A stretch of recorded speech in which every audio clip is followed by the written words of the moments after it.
like a champion. A champion. Ain't nothing that can't be done. Oh yeah. I put it all on the line. Definition of divine. Yeah, I feel like a champion. Ain't nothing that can't be done. They told me I wouldn't be nothing.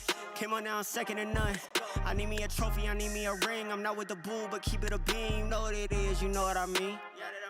Shit, all I do is win, win, win, win. Haters wanna hate, they ain't made top 10. Double, triple team, what they need to defend. I juke left and I'm gone with the win. Gone with it. I feel like a champion. A champion. Ain't nothing that can't be done. Oh yeah. I put it all on the line. Definition of divine. I feel like a champion. A champion. Ain't nothing that can't be done. Oh yeah. I put it all on the line. Definition of divine. Feel like a champ, MVP status. Yeah, the win been guaranteed. So let's see about it. If you gon' speak about it, then be about it. If you don't bring that energy, no, I can't be around it. Nah, I'ma shoot my shot, I'ma stick it, watch. At the tippy top, I cannot take no loss. 2 seconds on the clock, they gotta give me the rock. I got a game on wet, yeah, I got a game on lock. I feel like a champion. A champion. Ain't nothing that can't be done. Oh yeah. I put it all on the line. Definition of divine. I feel like a champion. A champion. Ain't nothing that can't be done. Oh yeah. I put it all on the line. Definition of divine.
You ever wondered how a Hollywood movie is shot?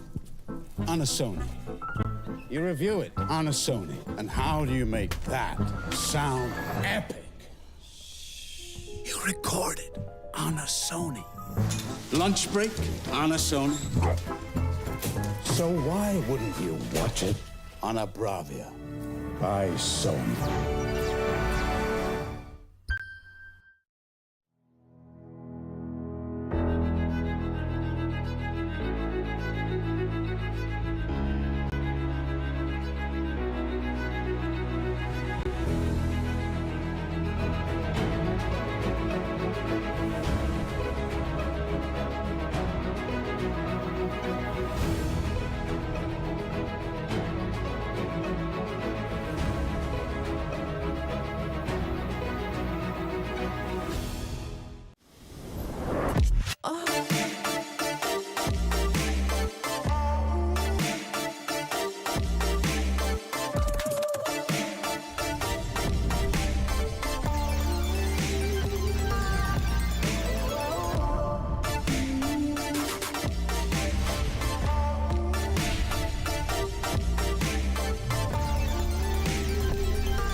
They wanna live for.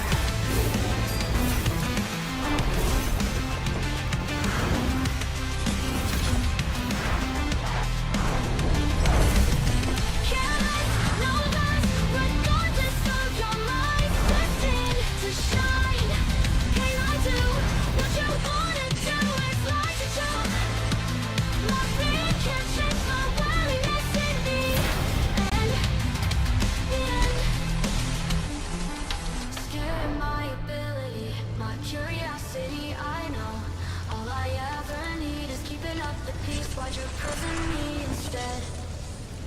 Cut it, what's good from us. Escape what comes along. You two colorblind to visualize who we are. Light, careless, no less. Regardless of your mind, destined to shine. Can I do what you wanna do? It's like a joke. My fear can't change my worldliness in me. And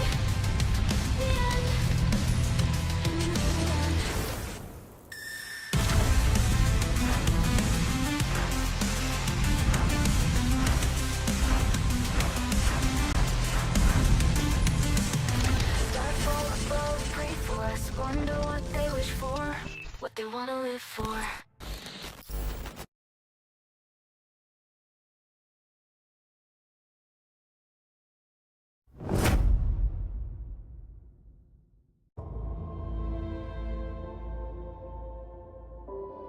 Welcome to PUBG Mobile version 3.3. In this update, we've added a new themed mode and items, and improved the game as a whole. Let's explore this new version together.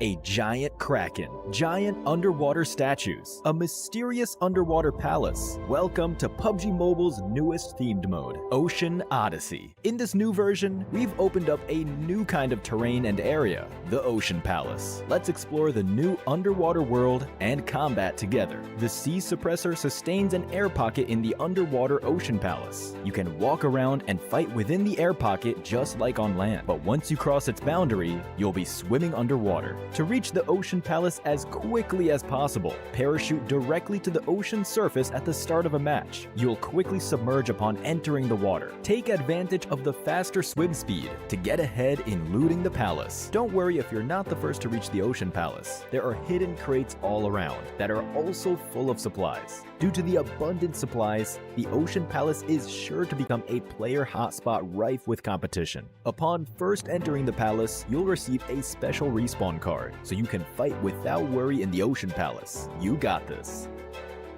Additionally, in the innermost part of the palace, there is a legendary trident. When you retrieve it, you'll obtain unique and powerful abilities, a special swimming animation, a swimming speed boost, and the ability to summon a powerful water spout. Make sure to get the trident and wield the power of Poseidon. It's worth mentioning that when the Ocean Palace's trident is retrieved, the Kraken will destroy the sea suppressor in a rage, flooding the Ocean Palace. Other than swimming back to land, you can also return quickly using the portal. Be careful and move fast. Besides the underwater Ocean Palace, there is another mysterious area on land, the Forsaken Ruins. The Forsaken Ruins also hold loads of supplies. Be sure to search for the switches in the Forsaken Ruins to open the passage to the Sea Treasury. The Sea Treasury is an underwater domain. Pass through an underwater cave to reach the entrance of the treasury. Light up the columns at the entrance to open the treasury door and obtain the hidden supplies within. There are also many water prisms scattered around the map. Approach them to open their barriers and obtain the rewards inside. In this new version, some airdrops have turned into a celestial sea treasure delivered by water column. Valuable supplies await you. In this Ocean Odyssey themed mode, we've added lots of new items. Let's take a look. First, we can use the Stingray core to summon the new vehicle, the Gleaming Stingray. This is an amphibious vehicle that can even fly at low altitude. Additionally, it can launch bubbles that can trap enemies inside. Next is the Water Orb Grenade. When thrown, it will form a huge water orb at the location of impact, engulfing players caught in the explosion. Players must swim to the edge of the water orb to escape. Enemies inside the water orb have reduced speed, while you and your teammates can dash inside the water orb. Besides the Water Orb Grenade, we also have the Water Orb Blaster. Use it to shoot a water orb that lasts a while. You can also quickly pull yourself into the orb and quickly transfer to other water orbs, or perform a second dash. What kind of creative feats will you pull off? Make sure to try it out in the new version.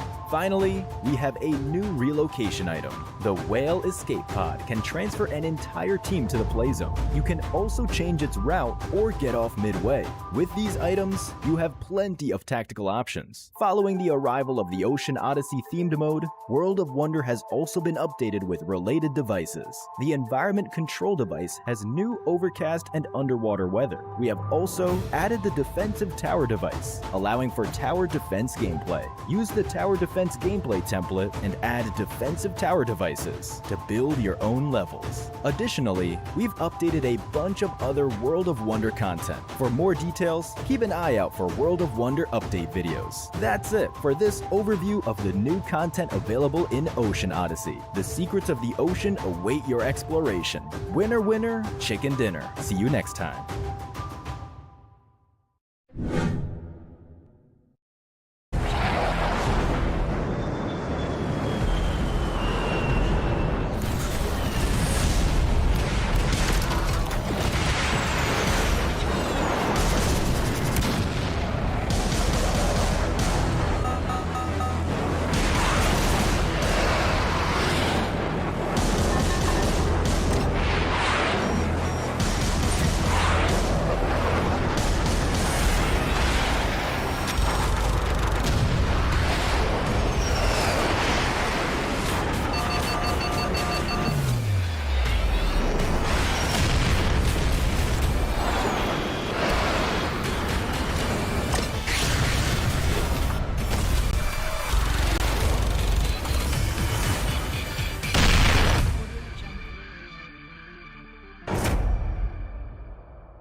Welcome back, ladies and gentlemen, to the PUBG Mobile World Cup at the Esports World Cup. My name is the 7WG, and I'm happy to be joined by none other than Sir Tanny from Vampire Esports. How are you doing today? Yeah, we're good today. Just waking up.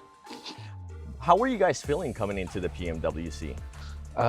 It's feeling great because it's just like a home tournament, you know. We came here this year is 3 times, and also we are the former champion of the season. And also feeling great because, yeah, every single year have something different about the competition, the team, and also the prize pool. Yeah. After the group stages, now that you guys have qualified to the main stage, congratulations. Thank you so much. Which teams kind of surprised you a bit? Oh, I think it's Alliance. Alliance? Yes, because I saw them a lot of year before, and they are just the kid that improve themselves every year because we are the same region on the Southeast Asia, and yeah, really surprised that they really did it great so much. They dominate how in the lobby, how they play style. Like it feels like I see myself last 2 years. Yes. Yeah, it's just like that, you know. It's really impressed. Yeah, the way they were playing, the splits they were Yeah. holding, very certain positions that they were Yes. holding as well. It was really impressive out of Alliance. With that said, what have Alliance have done right? Going into the men's stage, what do you guys think you're going to be able to improve? Or what do you need to improve going into the main stage? Honestly, it's the confidence that I talked before. Yep. Because, you know, when you come here and everyone talk like, oh, you're a former champion, you have to do this better. Yeah, it's a lot of pressure. Yeah. So that's why it's the confidence is very important. And also we are changing the IGL to from Ravenclaw to Stone. Okay. Yeah, former he's the support player, only support, right? And when he become the IGL, so many things to do. Yeah, you have so many jobs to handle, so that's why it's a lot of pressure to him. The good thing about you guys is that pressure makes diamonds. And with you guys, it feels like every single time you guys are under pressure, you guys excel at it. You guys shine through that, right? Yeah. Wrap it up here, just a fun one, because you always tell us when we interview you on the English side, we give you good luck, right? Yeah, sure. So we've been wondering, okay, if this time you guys go back to back champions here in Riyadh, Saudi Arabia, do we finally get jerseys? Do we get Vampire Esports jerseys? Do you want it? Yes. I will bring it to you. You heard it here first. Yeah, Thank you I so much, promise, Sir I Tanny. promise. I appreciate your time. Thank you so much. Thanks for watching.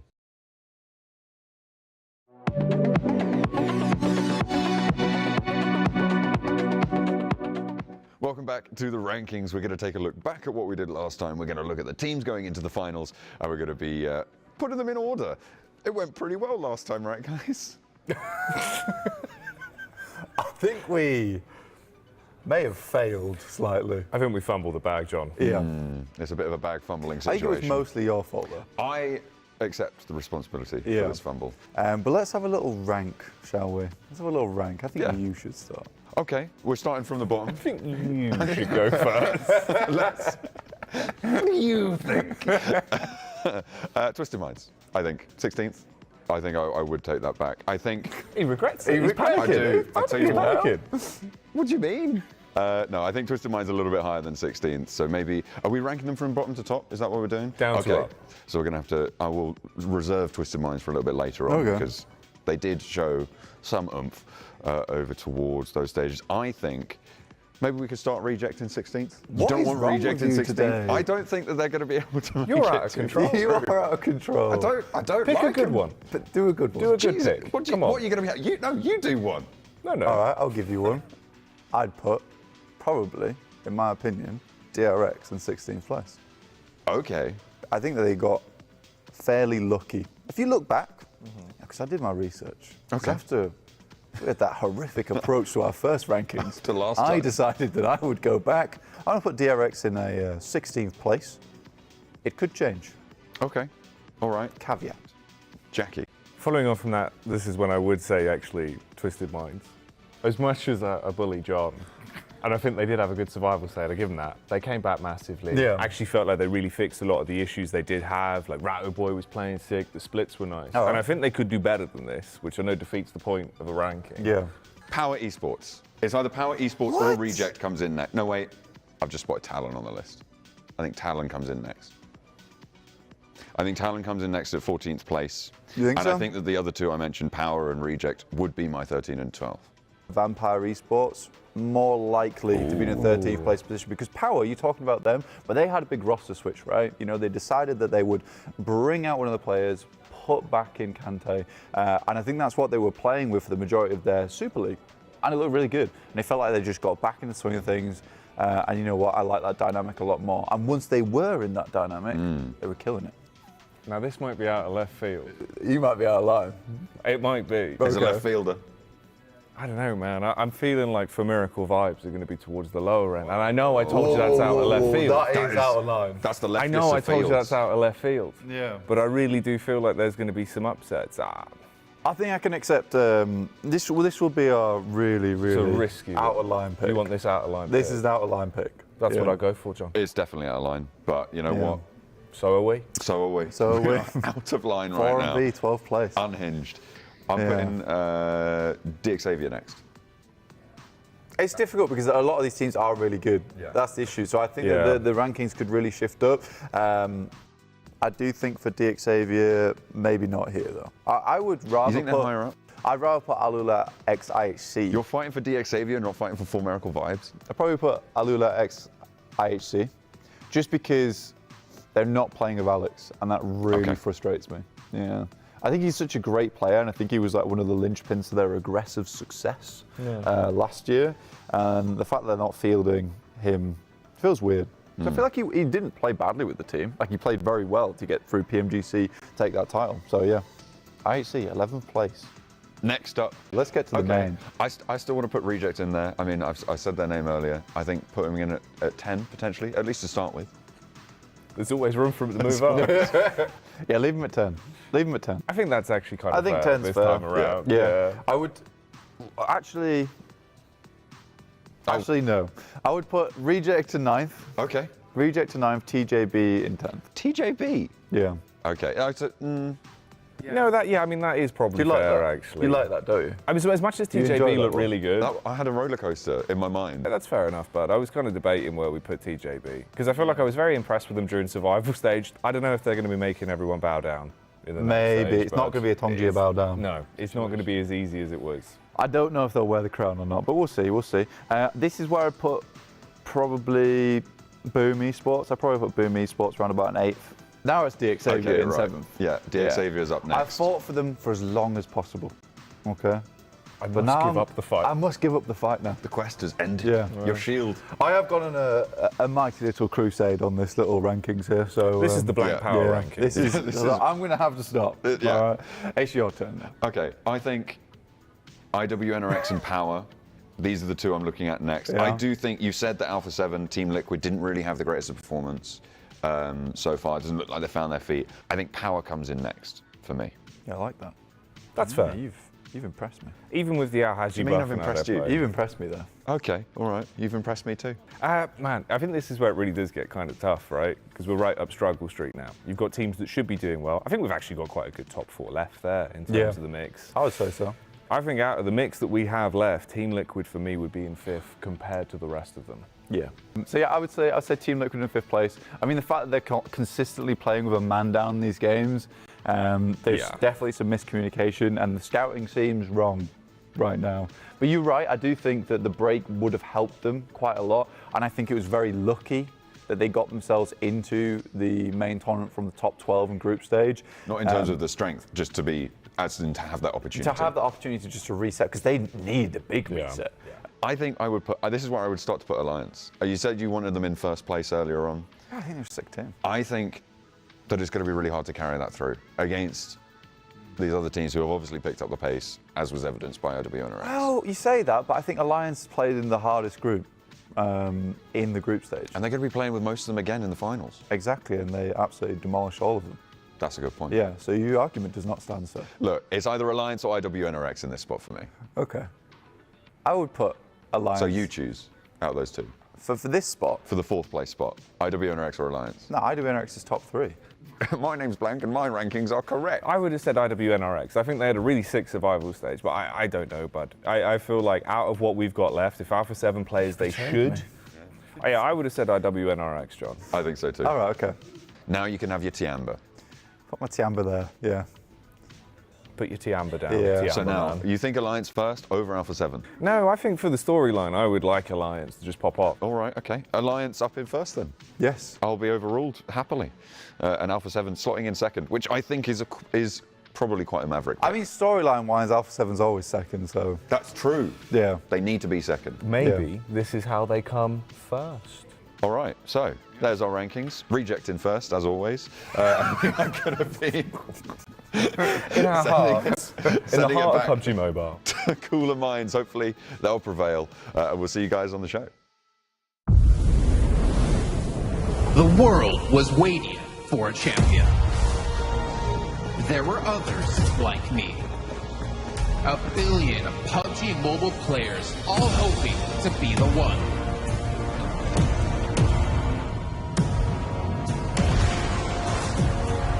There can only be one winner, and I never stopped aiming higher.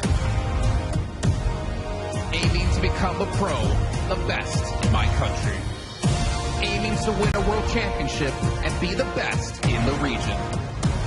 Aiming to step on the world stage and bring home glory. We are all here for the original, the first, the best Battle Royale.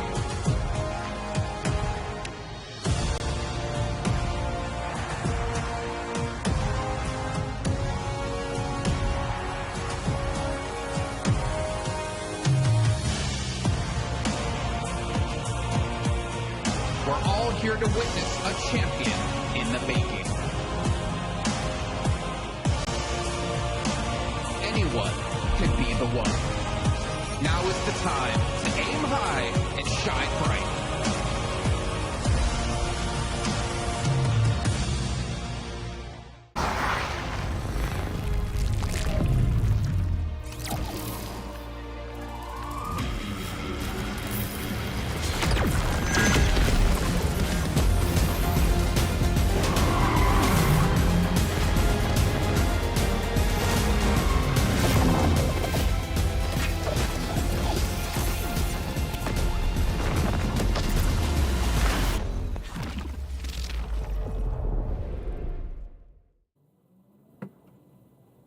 Welcome to the PMWC at the Esports World Cup main tournament. I can't wait to see what the group stage team and their survival teams are going to be doing. But Jeannie, I got to go inside. Don't worry, I got you. Say less because we have so much competition over the next 3 days. $400,000 on the line for the first place on top of the trophy and an incredible title. So make sure you guys stick around to see which teams are going to be coming out on top.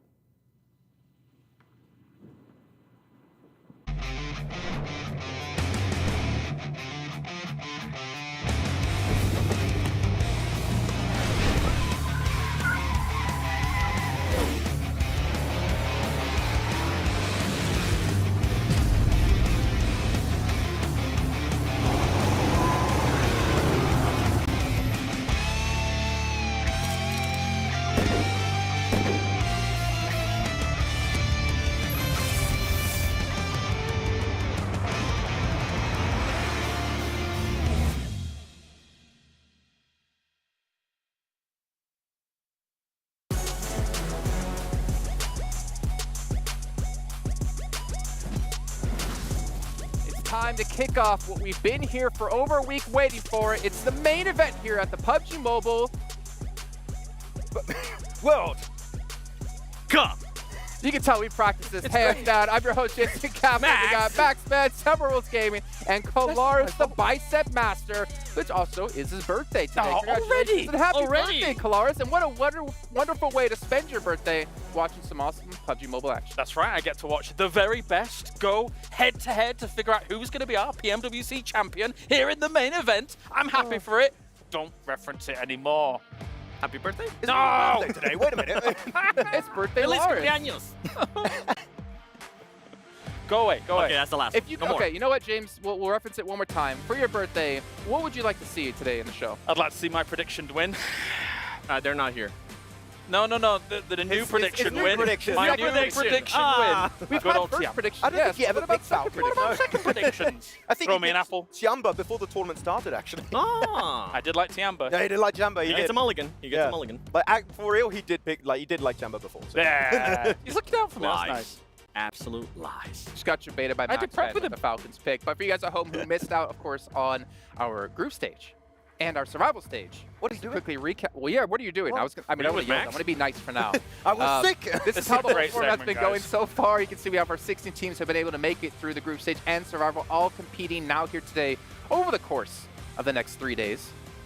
And this is where things get extremely tough. This is where I'm actually really excited to see, because we have kind of weeded out.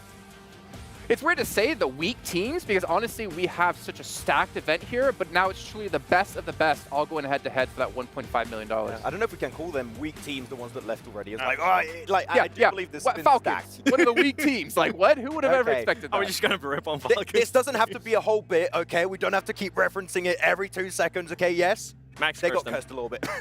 Dang, Just a little- you cursed him. What do Just a you little mean? bit. Hey, Alpha 7's going to get second. Shut up. Hey, well, second's still a lot of money with $1.5 million here in this event. Not to mention the player awards as well, which we'll get to in a little bit of time here. But 400 grand for first place. That's a lot of money. That's a lot of potential Rolexes. And that's, as we said before, and I think, Kolaris, you said this last year, even the first year, that's life-changing money. Yeah, no, for sure. And for all these teams that have fallen out of here, they're not going to get an opportunity at this. It's a bit bittersweet for them. Yes, they got a little bit of money under the board because of the survival stage and things like that, but you want to be here in the main event. And even for some of these teams, for some of them, even the money is not really that important. They just want to be the champion, that kind of competitive drive, Alpha that 7. competitive edge. Well, yeah. The same thing. Alpha 7 is like, yeah, we like the money, but we definitely don't want to be in second place again. Be the champion. I mean, they got to meet Neymar. They Maybe technically that's won. And I've heard that they're going to be, Alpha 7 is going to be using a special jersey today. So Really? yeah, we'll see though. We'll see. Second That's- place. Spoiler. Right. Alpha second. The Alpha new second, team that kinda works. of Alpha 7. Well, obviously here at the PUBG Mobile World Cup, we are part of the Esports World Cup, and we do have our club championship going on during this entire event. And of course, if you're not familiar with what it is, because to be fair, we haven't mentioned it all during the show, this will get you caught up to date with how teams can win $7 million. Such a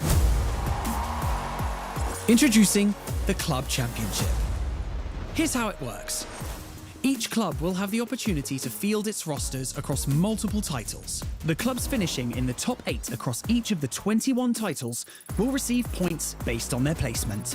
For a chance to qualify for the Club Championship, a club needs to place in the top 8 in at least 2 competitions. For a chance to win, a club must finish first in at least 1 competition. Once the tournament has concluded, the top 16 clubs will take a share of the $20 million prize pool, with the first place team claiming the title of the first ever Esports World Cup Club Champion, as well as receiving a staggering $7 million in prize money. $7 million for first place is insane. If I'm not mistaken, we do have the ability to check in with where our clubs currently do stand as well. And, well, maybe not able to get to the main event here, but Falcons have been able to get #1 somewhere, Max. Yep, that was it. Okay. Two times. Well, call me off guard on that one. Hey, the Team Liquid, right? Oh. Hey, that looking at them in the initial start of this tournament, right, in the group stage, they have an opportunity to maybe not overtake Falcons. That's going to be really hard. Very okay? difficult, yeah. But at Yeah. least closing that gap a little bit and remaining in second place, which is still a decent amount of money. I mean, for what was the equivalent of Club Championship last year, Team Liquid actually did very well, actually, throughout all of that. But yeah, it will be hard for all these other teams to compete with Falcons, even though they're not going to get any points here. Elsewhere, I'm sure that they're going to be doing just fine. Don't worry, boys. We'll see Alpha 7 at the end of this tournament in that. Who have a partnership, right, actually. Max? Yeah, definitely. They have a partnership with AG to Alpha 7. So. Well, for you all watching at home, I think one of my favorite parts of this event here is actually we do have these milestones, these record-breaking moments, and we have been keeping track over the last 2 years, going to now our 3rd year, to take a look at how teams and players individually can be earning a lot more money. We're going to get an idea of where our current records stand, and some of these are kind of intense. For instance, one of them that always going to stand out, Tony K, most eliminations in the finals, 53. I don't know if we're going to see someone break that, especially with how competitive this event is. Doc is going to do it with nades alone, Jason. That would be crazy. Nading out full teams with one grenade, but it is going to be tough, right, when you look at it, because like Top, I think, was a very heavy contender to go for that. Sure. Here this time around, so I mean, who's going to be able to beat that record set by Tony K? It is going to be hard. I think it'll be very difficult. I mean, Vampire across the board in mid-season has been able to dominate a lot of it. Total winner-winner chicken dinners, most in a day, for example, as well. Well, technically they're tied. Too. We got 4 in the event, 2 in a day. Yes. Just beat Vampire. Yeah. I mean, out of, let me count this. 1, 2, 3, 4, I want to see if 5, anybody 6, breaks 7. the longest Ilum. Out of the 8 milestones we have to break, you've got 2 meters wiggle room. 6 of them are owned by Vampire. I barely see him. So, I mean, the interesting thing about it as well, Jason, is that it will be difficult for people to break these records because as years go on in PUBG Mobile, the competition becomes more and more fierce. So in theory, the teams get closer and closer together and things get spread out even more. That being said, we've already seen potential challenges to people like Tony K, people like Vampire and their winner-winner chicken dinners. Yeah. So it could occur. It could. I do like how Schweppes also has got the most rescues last year. Yes. Like Tony K is always fighting, get knocked. I'm bringing you back on, boys. Okay. I'm earning another 10K for us, boys. Let me keep doing personal this. medic of Tony K. I want to see if anybody will break that 24 Ilums for one match for a team. That is I feel like that's more doable than anybody breaking the record from Tony K, because 53 Ilums. I mean, QCC has been performing well, but as you guys are mentioning, like there's just so much good talent this year that is going to be really, really hard. I think beating the 2 winner-winner chicken dinners 4 days is the most achievable one. Yeah. Really? I was going to say top 3 finishes because Vampire have 10. Xavier had how many in PMSL SCA? Not here, though. Yeah, not here, though. Wow. So we are taking a look here at the teams participating. Of course, the survival stage did finish off 2 days ago where we saw IWNRX come out of nowhere, dominating the lobby. DRX also make it through, TJB, and of course Twisted Minds, which I think if we were to ask each other who is the dark horse of this event, me personally, Twisted Minds hands down, because they have shown to be such the best newcomer team of this year. Yeah, and now they can play at this stage against like the teams that were above them in their region for the longest time. You got your Team Liquid, you got your Alpha 7. This is their one time to claim glory and say we are one of the best teams in Brazil and we can compete with the best of our home region. So this is a really big opportunity for Twisted Minds that they might never have again. TJB. I feel like TJB might be the dark horse for me. Are you in the same boat? I was going to say the same thing. Yeah, I feel like the fragging is there. This team just needs to get down their early fights. That's the main issue, and the inconsistency too. I mean, they do end up fighting early. They usually end up losing them, but with the rotations that we saw out of them and with the fragging power that we know that they can have, they just need to narrow down those early fights. Dark horse, yes, TJB, but I still do think they're going to get trumped by the teams that I think should be the favorites. As you say, for TJB, some of their compound control into later games to be able to swing and play edge was very, very strong from, I would say, especially the survival stage. So we'll see if that can continue. That could be their key to victory. But again, you're going to need a little circle favor in order to be able to make that work. Yeah, well, you know what? One of my favorite things about being able to do these offline events again, because keep in mind, for like 2 years straight where we're doing online only, is seeing the reactions out of these players. And we do have our Pepsi top reactions from the event so far, though I hope one of them's not top, because it's going to be a very sad reaction. Oh, is he crying?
how sad it is, unfortunately, for some of those teams to not get through, but of course, how excited and elated some of those teams are to be able to make it through and play for that $1.5 million. Seeing their Zed there, happy, you know, it hits home, but you know what? They got PMSL to look forward to. They got PMGC to potentially look forward to come back even stronger. I didn't see Top break his entire desk in two. that was my favorite. He tried. He was definitely trying. That's why he didn't qualify. He broke his hand. Oh, that explains it. Yeah. I'm expecting a roster change. That is a lie. Maybe, yeah. That is a lie. PMPL updates, it's not true. They'll probably tweet it out. Yeah. I'm just thinking about all the years where you just say something completely off topic and some news outlets run away with it completely. Max, Max be very careful. Yeah, Max like, has confirmed. Falcons are completely changing their roster. I did not say that. Thanks, Big really, scoop Max? from Max there. Well, Big scoop. Leaking it already. Let's take a look at our overalls, though, from, I believe, our group stage to remind you guys about how the teams actually got here today. Now, I think one of the biggest surprises for me was, actually, no, we're going to see the key breaking. Sorry, guys. That's Falcons key. Max, look away. L+ ratio. This key's still intact, of course, as they were able to qualify, moving on through, and they get to crush other teams' keys, basically. Hey, if whoever wins, you have to put Alpha 7's key, like, just second place in. Oh, yeah. Wow. You're really doubling down on this today. That's amazing. I'm kind of liking that you're doing this because it might be like the reverse Maxman curse. You're saying that they're going to end up in second place. Yeah, they might actually end up in first place. No, it doesn't exist. Oh, okay. A little off topic, but I feel like the hydraulic press guy really missed out an opportunity here quite heavily if you guys have caught him out. But yeah, our teams. Alliance. Did any of you expect them to come out first in group stage? Biggest surprise for me, clearly. Are they going to get away with it again in the finals, though? I feel like teams are going to adapt to some extent. Like, there's no way they get these, like, massive 50% controls on, like, late-game circles. No, it's not happening. I would be surprised if they're able to get away with these huge splits again, as Max is saying here. I think that teams will have looked back at that, said to themselves, okay, well, if they are willing to go for these kinds of things, we should be more proficient about our scouting, about who's in these certain locations, and identifying quickly how many people are in locations to be able to crash certain priority positions. It's going to be extremely important in the main event here to be proactive about that scouting, proactive about those moves. I feel like with the research some of these teams have done, they're going to probably end up doing what you guys are saying. If they do end up seeing a player from Alliance, they end up eliminating them and realize that that's Alliance. They're going to be like, okay, this team was really spread out. They're divided during group stages. They're not going to be able to regroup in time. Let's hunt them down. Did I knock Leon's? Full send it. Let's get it. Confirmed, yes. He's gone. Gotta make sure to confirm it. You guys watching at home, though, we'd love to hear your thoughts and predictions about who you think is going to win. You can head over to stcplay.gg and get those in and compare about our predictions. Remember, just don't put Falcons there because they're not playing. Thank you, Maxman, for that one. Clara's going for Tiambos. If you want to curse him, make sure to put them in. Stay away from 4MV, Maxman. That's my pick, and I sure as a hope they play well. Let's head down to the stage so we can kick off our main event here at PMWC.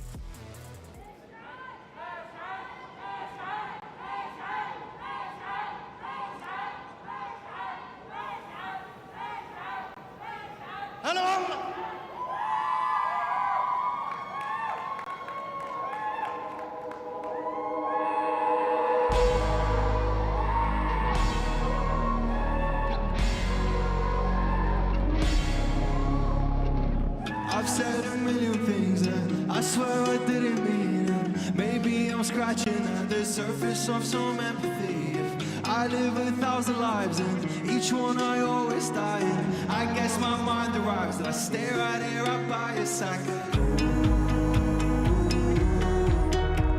I'm running out of things to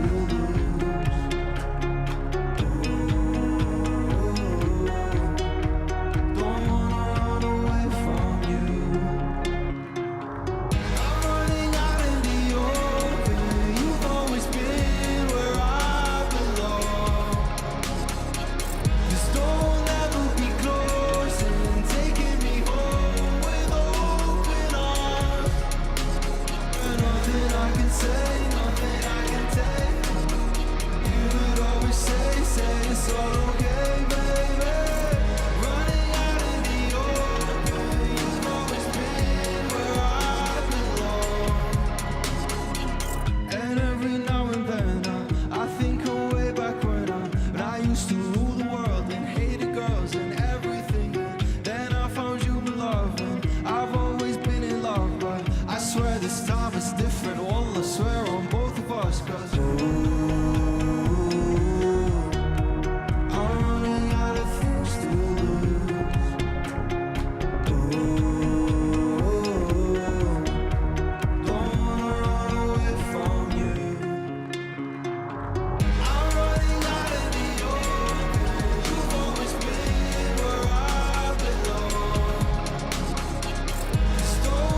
baby, don't give up. It's part of growing up.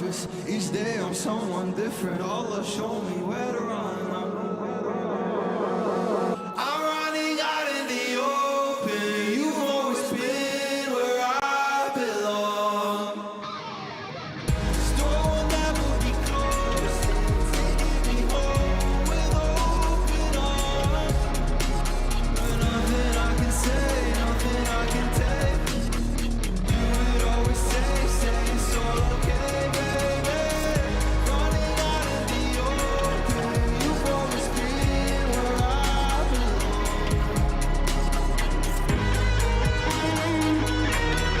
You've always been where I belong.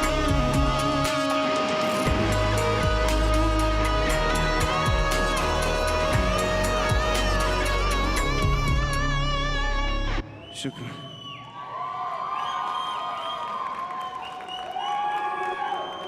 Man, it feels good to be home.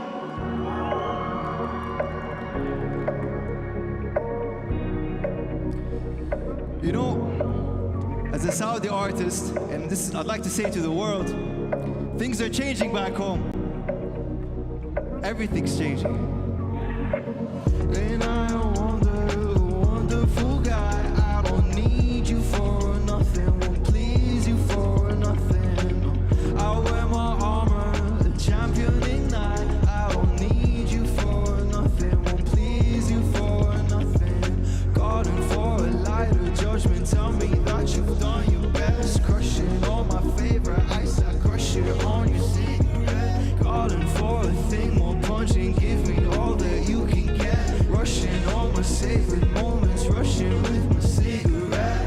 Ain't I a wonderful guy? I don't need you for nothing, won't please you for nothing. No, I wear my armor, a champion ignite. I don't need you for nothing, won't please you for nothing. Wait, stand up. Know you bad, know you take me too young. Little puff fast, عشان. And the years go by, كل سنة. Wait, it's the time now. Wait, know you mine now. Got you in my hand, just wanna be your man. Ain't I a wonderful guy? I don't need you for nothing, won't please you for nothing. I wear my armor, a champion ignite. I don't need you for nothing, won't please you for nothing. Ain't I a wonderful guy? I don't need you for nothing, won't please you for nothing. I wear my armor, a champion ignite. I don't need you for nothing, won't please you for nothing.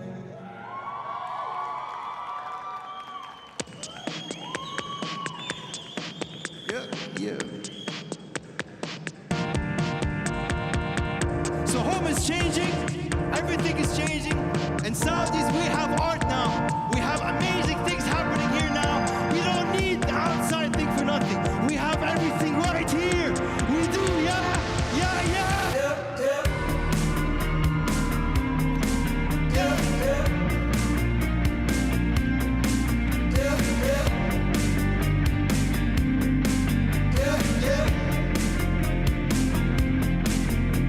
It's gonna hurt.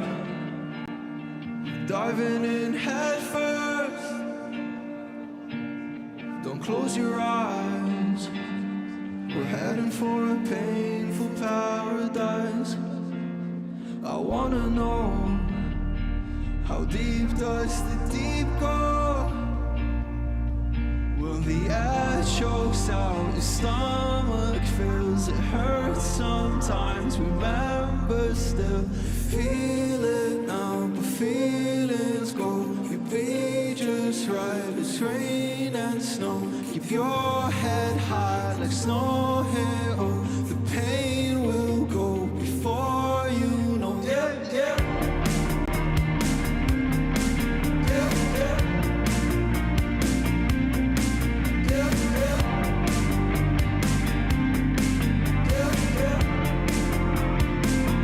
Come on, give me love. Oh, won't you show me how? Come and say I'm enough.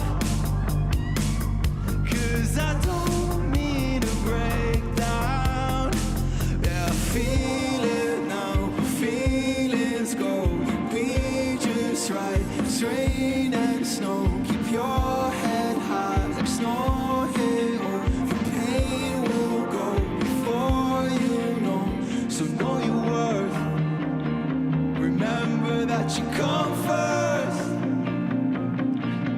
Don't close your eyes. We're headed for a painful paradise. Yeah, yeah.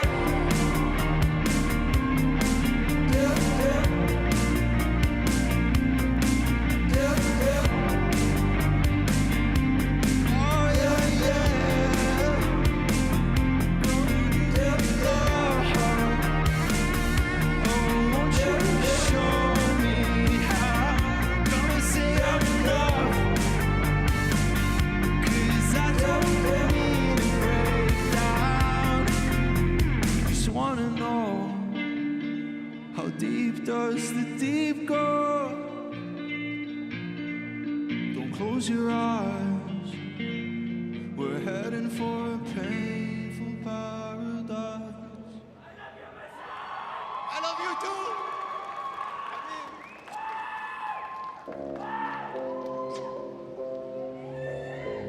Keep it up.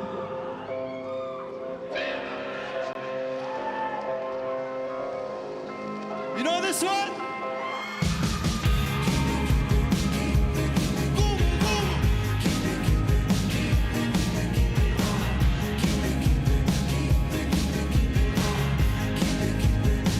You always tell me fine when you're feeling down. I tell you telling a lie. I see it in your frown. So you don't have to speak. Oh, please, I can tell from a mile. No, you don't have to speak. Oh, please, I can tell from a mile. Does it get you high to know you're on my mind? Does it make you cry to know we had our time? So you don't have to speak. Oh, please, I can tell from a mile. No, you don't have to speak. Oh, please, I can tell from a mile. Keep it up.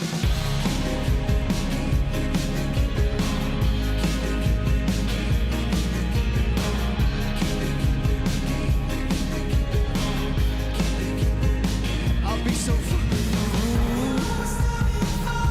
so freaking loud. I'll play my pain like a flute. And I'll play it freaking loud. 'Cause I never bend the rules. I turn them upside down. I'm never playing the fool. I'm only playing around.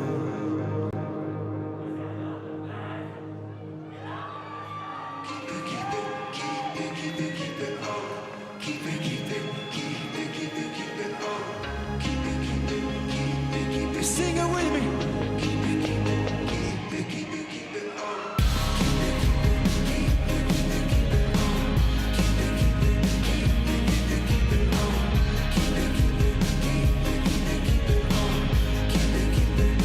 You always tell me you're fine when you're feeling down.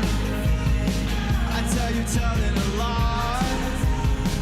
I see it in your frown. Thank you so much. I love you. I have one last song. Winner, win.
side. Every bitch I could mold. You got nowhere to hide, and you got nowhere to go. You're falling far behind. The circle's getting slow. You got nowhere to hide. I'm gonna get mine. Where she can live.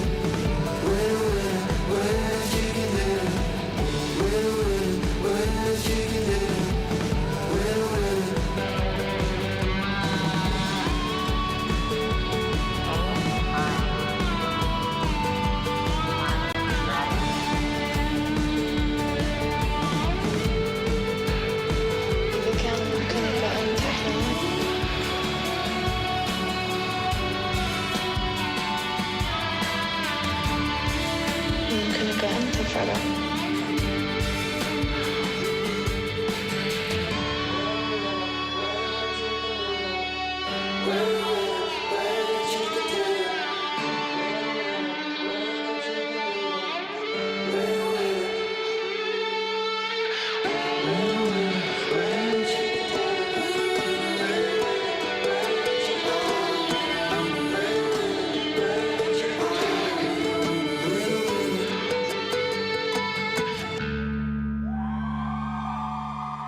Teams from around the world embarked on a journey to become champion. And we are now down to just 16. And with $1.5 million on the line, the stage is set. My name is Barney Banks and I am your host alongside Sandstorm. And welcome to the PUBG MOBILE World Cup at the Esports World Cup. Yes, Barney, we have had the grueling group stage, the strenuous survival stage, and now it is finally time for the main tournament. 16 of the best teams in the world are ready to go toe-to-toe, face-to-face. 18 maps, 18 matches, and we will finally crown our champion. Confidence, adaptability, and chemistry are all elements that our teams have been focusing on for the past 10 days. And now it is time for those elements to be put to good use. The stage is set. So it is finally time to meet our competitors for the PUBG Mobile World Cup main tournament here at the Esports World Cup, starting with Power Esports!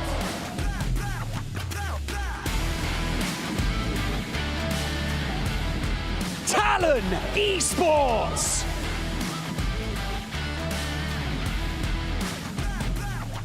Alpha 7 Esports!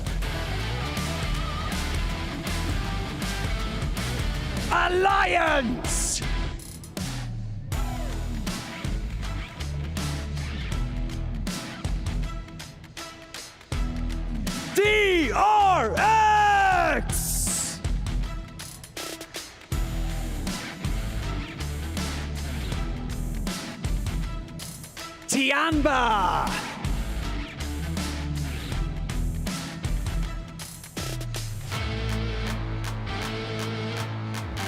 For Miracle Vibes.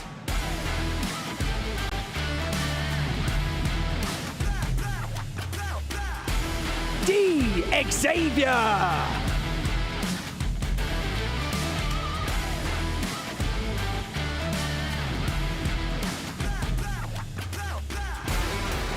Istanbul Wildcats. Next, Ruya.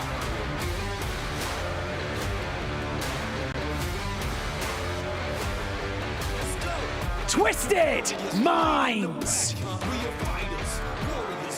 To attack, run a mile, run a marathon, we're ready for the challenge. Unbreakables, Boom! Esports! pushing through the limits. Boundless energy, rulers of the city, invincible. Vampire Esports! We are unstoppable. Reject!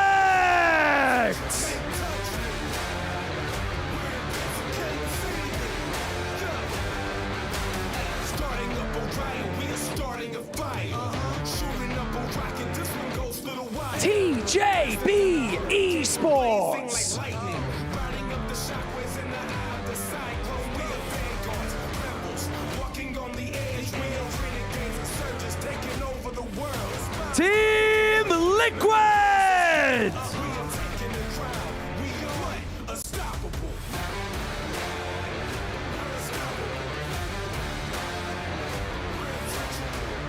Alola IHC!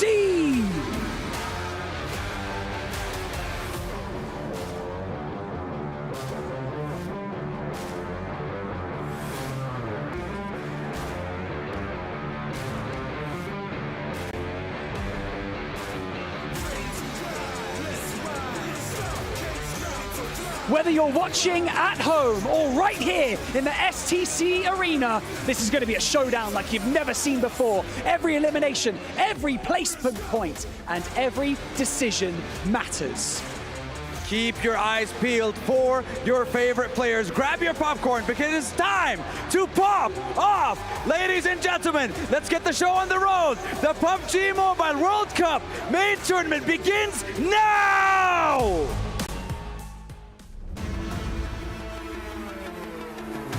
The group stage was just a lot of uncertainty. There was like, what, 5 or 6 teams that could have possibly made it into the top 4. There's so many good teams here at PMWC that we just didn't know which teams were actually going to be the ones that made it to the main stage. I mean, you had teams like Team Falcons. Falcons, Team Falcons. Them not making it just blew my mind, everybody's mind. As a matter of fact, I was talking to all the coaches before and they said they could not believe it, and I can't either. So it was just a lot of uncertainty. Acho que outro time a ser eliminado muito cedo além da Falcons, acho que foi a BF. Eu não acho que seja time tão forte, mas eu queria trocar tiro com eles em Alpos. Bizi şaşırtan aslında kendi oyunumuzdu ilk grup stage'de. Bu aşamada da Team Spirit bayağı birçok şaşırttı beni. The team that surprised me the most was actually Tiamba. I was expecting them to do good, but I was not expecting them to do that good. They didn't end up getting any chicken dinners throughout the group stage. That was a massive surprise. It had to be IWNRX. I mean, they crushed it in the survival stage. During the group stage, we didn't even know what the heck they were doing that whole time. But then come survival stage, they just absolutely dominated. The group stage for us is really tough because we have to compete with the other team that are really strong, and also we qualify in the 11th phase. It's not something that I didn't expect, but yeah, at least we qualify to the final because yeah, I really hope we can do it on the main stage.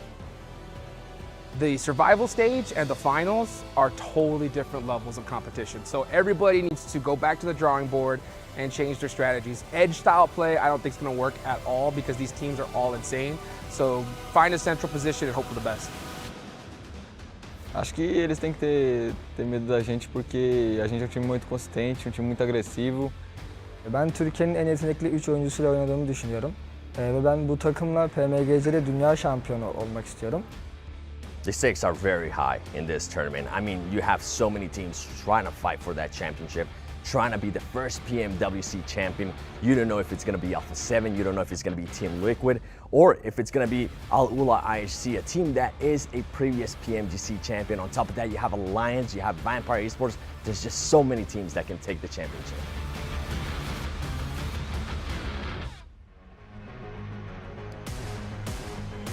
And we are that much closer, folks, to kicking this one off. Oh boy, I'm Hot Jukes here with John Allen. 16 teams. You can see them all ready to go and get ready to drop into Sandhawk in just a few moments. We are kicking it off here. There is not a lot of time for these teams to make their mark in Riyadh, but they are certainly going to be giving it their all. The first battle will commence on Sandhawk, which tends to be a little bit chaotic. It was the demise of the Falcons and Team Spirit, that hot drop came on through, but that trophy's looking all the sweeter with those keys crumbling beneath it. Oh man, I mean, it's so crazy to see this whole key factor being introduced to us. I love it, you know. Right. It is amazing. You can see these teams walking in with them, ready to go, and hopefully they'll remain intact at the end of this one right here, because we can only have one champion. Absolutely. Only one of those keys will not go down to the pneumatic press. That's right. It is going to be a race for that top spot. Big question, of course, is always whose keys are you going to take with you to put in your trophy. If the analyst desk is correct, you know, you always take Alpha 7s, no matter what, because obviously Alpha 7 can't win. They only ever get second. We'll have to wait and see, though, just what they're able to do here. Looks like our players are getting ready. Alpha 7, by the way, on their walkout, looking pretty fresh in their racing driver get-ups. I don't know what you call them, the jumpsuits? Well, they're ready to hit that accelerator here in just a few moments, and they're going to need to put that pedal to the metal, because this is a whole different lobby than we've seen before. And when it comes to Alpha 7 in particular, for those of you guys that don't know them, they are one of the big favorites coming all the way from Brazil in the Americas region, and they have that curse looming over them, the second place curse, John. So many times these guys have performed so well, but come just that short to actually putting that belt around their waist. So I was talking to their coach, I was talking to the players. They're looking to break that curse today, and it all starts right now. But the thing is with Alpha 7 is there is that choke factor, right? That is what has really, really held them back. Unquestionably, mechanically, strategically, this is a team that wins tournaments. Unfortunately, mentally, they have a little bit of a boom sometimes going on in those final days. We saw it back in Turkey at the end of last year. Are we going to see it here in Riyadh to once again deny them that opening, not only for their first win, chicken dinner, I suppose, That's at the right. tournament, but also for Brazil's first win at a global stage. And hopefully we could see it. I think they're by far the biggest favorite coming out of Brazil, but you also got Team Liquid in the mix. They did really well. They were actually our PMSL Americas champions. So, you know, they're coming in hot. And it was kind of funny as we were in the player lounge before this. I could just see all the players standing there nervous. I was talking to them and be like, hey, how you feel? Oh, I'm not nervous. I'm ready to go. And I'm not nervous. Why would you say that? What are you talking about? I'm not nervous at all. I'm ready to win this one. Actually, I'm really calm, actually. And I'll tell you what, I asked each majority of the teams, right? Hey, what do you expect on your day one? And almost every single one of them told me, we're going to get at least 50 points today. Okay. Mathematically, though. I believe all of them. Yeah. All of them can do it. Actually, I don't know. How many points are earned on a... Okay, I'm going to have to figure this out later, because you've given me a I don't think there's enough enough points to go around. It for depends all how of them many to get points 50. you earn per match, right? That's right. That's what you're looking for, because you've got 63 potential eliminations. I'd have to add up the placement points. Yeah, I don't think there's enough. There'd have to be like way over 100 points a map to be able to get 16 teams to get 50 points. So yeah, you're definitely lying. Pack in the fibbing, get to playing. Well, you know what? You got to have your hopes high, that's for sure, because that trophy is too gorgeous. You know, one of these teams is looking to put their hands on it and become the Esports World Cup champion here. The PUBG Mobile World Cup champions at the Esports World Cup here in Riyadh, Saudi Arabia. So, you know, I got a chance to, hear some of the boys talking about some of their dark horse picks. As a matter of fact, when I talked, I heard Seven say, like TJB. Who do you think is your dark horse coming into this one? Dark horses, I think... Probably. Oh, this is okay. This is difficult. I don't think Okay, let me start again. Vampire. I think they count as a dark horse, and I'll tell you for why. Okay. They haven't been playing to the best of their ability. They haven't had the best of years leading up to this either. They have come through on that special invite. And so therefore, I think that, in my estimation, I think they are a dark horse. We always see them somehow just randomly pull it out the bag here in Riyadh. That's what I'm hoping to see from this roster. Yeah, I think realistically, it would be very unexpected for that to happen, but I definitely believe in this roster. Okay, I believe in them too. I mean, talking to Sertani, you know, he's excited, he's ready to go. We saw a quote there from Tony K say that, you know, they didn't have the group stage performance that they were hoping for, but they're looking to kind of retain that title once again. And I actually got to talk to Twisted Minds. That's going to be my dark horse pick. Okay. You know, they've been putting in quite a bit of work here, but guys, it is time. 16 teams, 64 players have traveled all over the world to the beautiful Riyadh, Saudi Arabia to attempt to become the first ever PUBG Mobile World Cup champions. And that path starts right now. And it starts with the Infinix GT20 Pro with dual gaming chipsets and 144Hz AMOLED screen. The GT20 Pro will equip teams with up to 120 FPS, which is also the first batch of supported devices, offering esports level performance and visually stunning experiences in the 2024 PMWC, a western plane path to kick things off on Sanhok. It is going to cut around the side, maybe a little bit long to get towards Kampong and Langkawi and docks, but again, it's Sanhok. It's basically never impossible to get where you want to go. That's a fact. And right now, I'm always looking at the center of the map because, actually, wow. We're going to go ahead and mix it all up over there. You're in a hot 10. Talon Esports, we got a hot drop, folks, and it's between Power and Talon. And we have a 1v1 situation, trade out. Let's see who's going to get the better of this one. This could mean one of your teammates getting eliminated. Actually, two of them getting eliminated. Oh, and Power comes in with the help right at the right time. Talon versus Power. I think, mentioning Dark Horses, I feel like Power might have that sort of strength to be able to take things down if it goes their way. But they're losing for Dan now, and they are down to just 3 players. All of them alive, but that's a cut across on the door frame. Yoru able to hold it down for Talon. Look for another as well. Jumping across the UMP. Will be able to pop the reload here. Push Kante into the corner. And with a Tommy gun, it's not enough. Power goes down early in Hatin. It is Talon to take them down, and they're going to push forwards with 3 players remaining. Unbelievable. So I think we were gonna see Talon drop a little bit further south and kind of do some split looting in this situation, but instead they opted to hot drop against Power in Hatin. They win that fight, and that is gonna be huge for them because now they don't gotta worry about split looting. They got 4 points off the rip, and Power is gonna have to worry about them in the next couple Sandhawks we see the next few days. Early lead for Talon, 4 points on the cards already. Losing a player for it, though, potentially difficult to move through what is probably going to be quite a difficult set of rotations now. With the circle pushing up north, they're playing in Hatin. Currently, no one holds that northern bridge, which is potentially a position for Tiamba to regroup towards. They might try and go for a 2-2 split. There's that beautiful compound that sits just to the south of that north bridge, which I'm expecting Tiamba to at least think about taking to regroup in, but it's a bit more centered over towards Paradise Resort. Yeah, I mean, the zone is a perfect situation for them. Alula IHC are off on that island on the north left side of the map, so they're going to have to get going pretty quickly here. But one thing we didn't get a chance to talk about, right, is boot camp. It's true. Because now that we do not see Team Falcons here. Or Team Spirit. That's right. Yeah, that left boot camp wide open. So Team Liquid are the squad to take that position, and they're going to be looted up to the teeth. So a very fortunate situation for them when it comes to Sandhawk. Playing in the middle as well. This is a decent position. You always need to be careful about your northern flank from boot camp as we take a look at a bit of the replay between Talon and Power. Moving out from boot camp is always one of the more dangerous rotations that you see on Sandhawk. Team Liquid, they've actually put, I believe that's Cardozen, out on the east side, and they're currently now regrouping out of there. So they managed to make that position work for them. They left that one player out wide, gave them that route out, and secured a safe path to leave from the boot camp. They transitioned to the hills to the east. It's very well principled. It's a pretty standard early maneuver, but they've made it work. Yeah, and that's what you want to do, especially when a zone like this happens. You want to be able to get even more central. And I said it in the interview I had earlier, right? You want to get in a central position with this kind of lobby. Edge style play is so much more difficult. You know, in earlier tournaments, it's easy, but Ooh, Mythic. He's over the ridge. Okay, he was able to get there just in time. One little tree hit like that could spell disaster, but he is able to get away with it for now.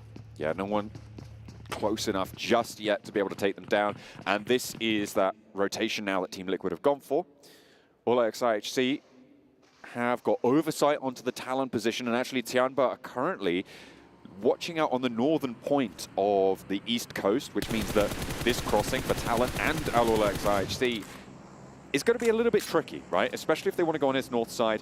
Tianba looking for boats moving around on the northern side, trying to protect their coastline from naval assaults on that northern edge. So currently playing on a 2-1-1 split, securing their rotations further south as well. Yeah, I think a little IHC needs to play this a little bit more quietly right now. I mean, they still need to find a way into the circle, so I don't think they should be trying to make too much noise in this position. Yeah, Talon is a little bit pinched in between them and Tianba, and you could already see some teams on the rotation. Looking at TJB, this is Seven's dark horse pick for the tournament, and they've done pretty well. So I think I'm not shocked to hear that that's going to be his pick for this one.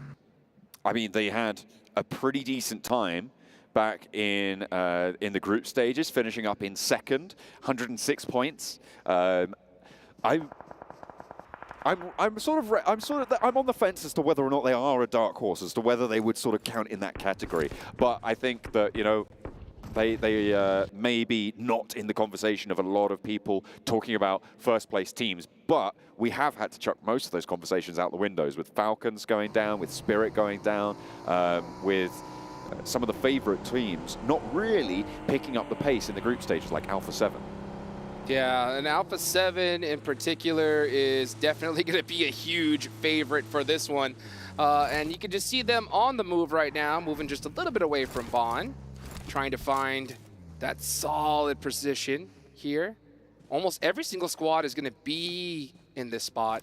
A little IHC and Talon still need to find a way in, and that's the hard part about that island. If the zone does go there, it's like almost guaranteed a chicken dinner, double-digit elimination points. If the zone doesn't go there, you're gonna have a hard time in there. So they took that gamble, and unfortunately, it's not gonna pay off for this one. But let's see, they had to have that contingency plan on how to be able to get into this island. I'm very interested in seeing how they decide to execute that, though. Alpha 7 playing close together near Barn.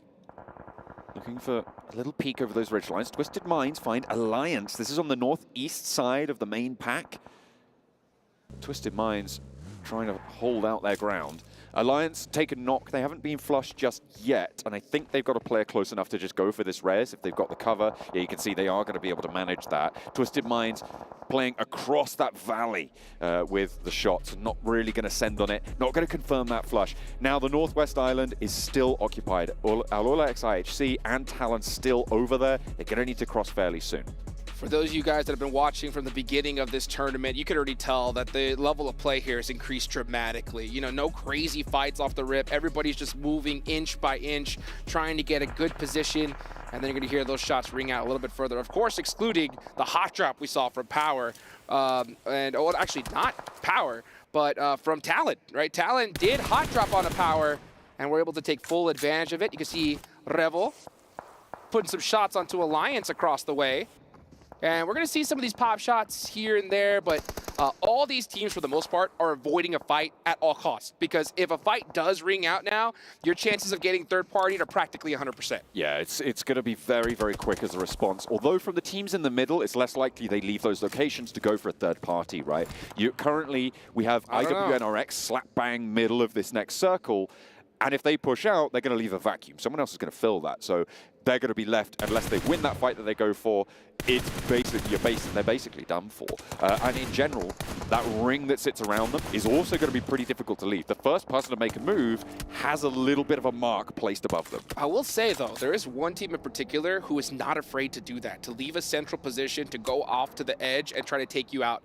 And that is for MV. Okay. Right? These guys are ultra aggressive. Now, I think that is one of their strengths, because if they do go to that edge, wipe out that team, they get a ton of points, third-party loot, and then they can get back. But that could also spell and be their weakness, because if they do, like you mentioned, go out to that edge, now the zone may hard shift away from you. You lose a player to that fight.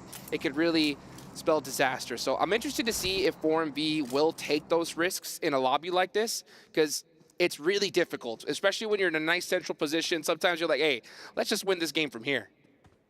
Can be pretty tempting to try and do that. And at the moment, IWNRX sit in one of those junction compounds, which is a focal point on a lot of Sandhawk circles.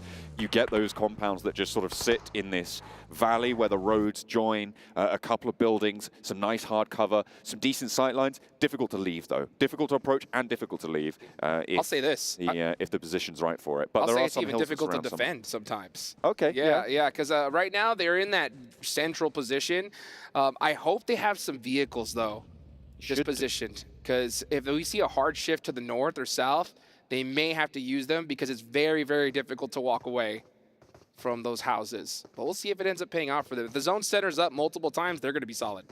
Looks like 4MV find DRX.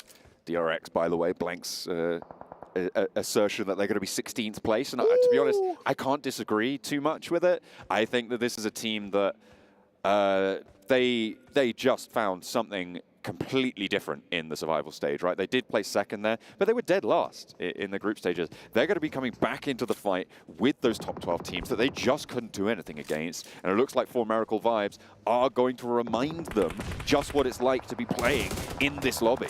Yeah, you know, that's kind of a, it's kind of a double-edged sword, right? When you do so well during a survival stage, because sometimes you can get a little bit of false confidence, just thinking, oh man, we figured out what the problem was. All we gotta do is play like this during the main stage and we'll be top 2. No, sir. It's a totally different lobby. So I hope that they understand that. They went home, you know, been back to the drawing board and made some changes here. All right, next zone does pop on up, and it is gonna head on over to the east side here. So Alula, IHC, Vampire, even Tiamba are gonna have to start pushing on in. And they are going to push straight on in. At the moment, Vampire looking to regroup. Nuzi and Schwepp disparate from these front two, and it looks like they're going to have to take the fight. Alolex IHC, not 4 players, though, just yet. Demo's still on the swim, staying on that island on the crossing, and Vampire still just trying to fall back, trying to disengage. You can see 2 of their players posting up on that high ground, but Stoned, I think he's locked into this fight now. Godless wants to move forwards, but he's nading, retreating, staggering his retreat.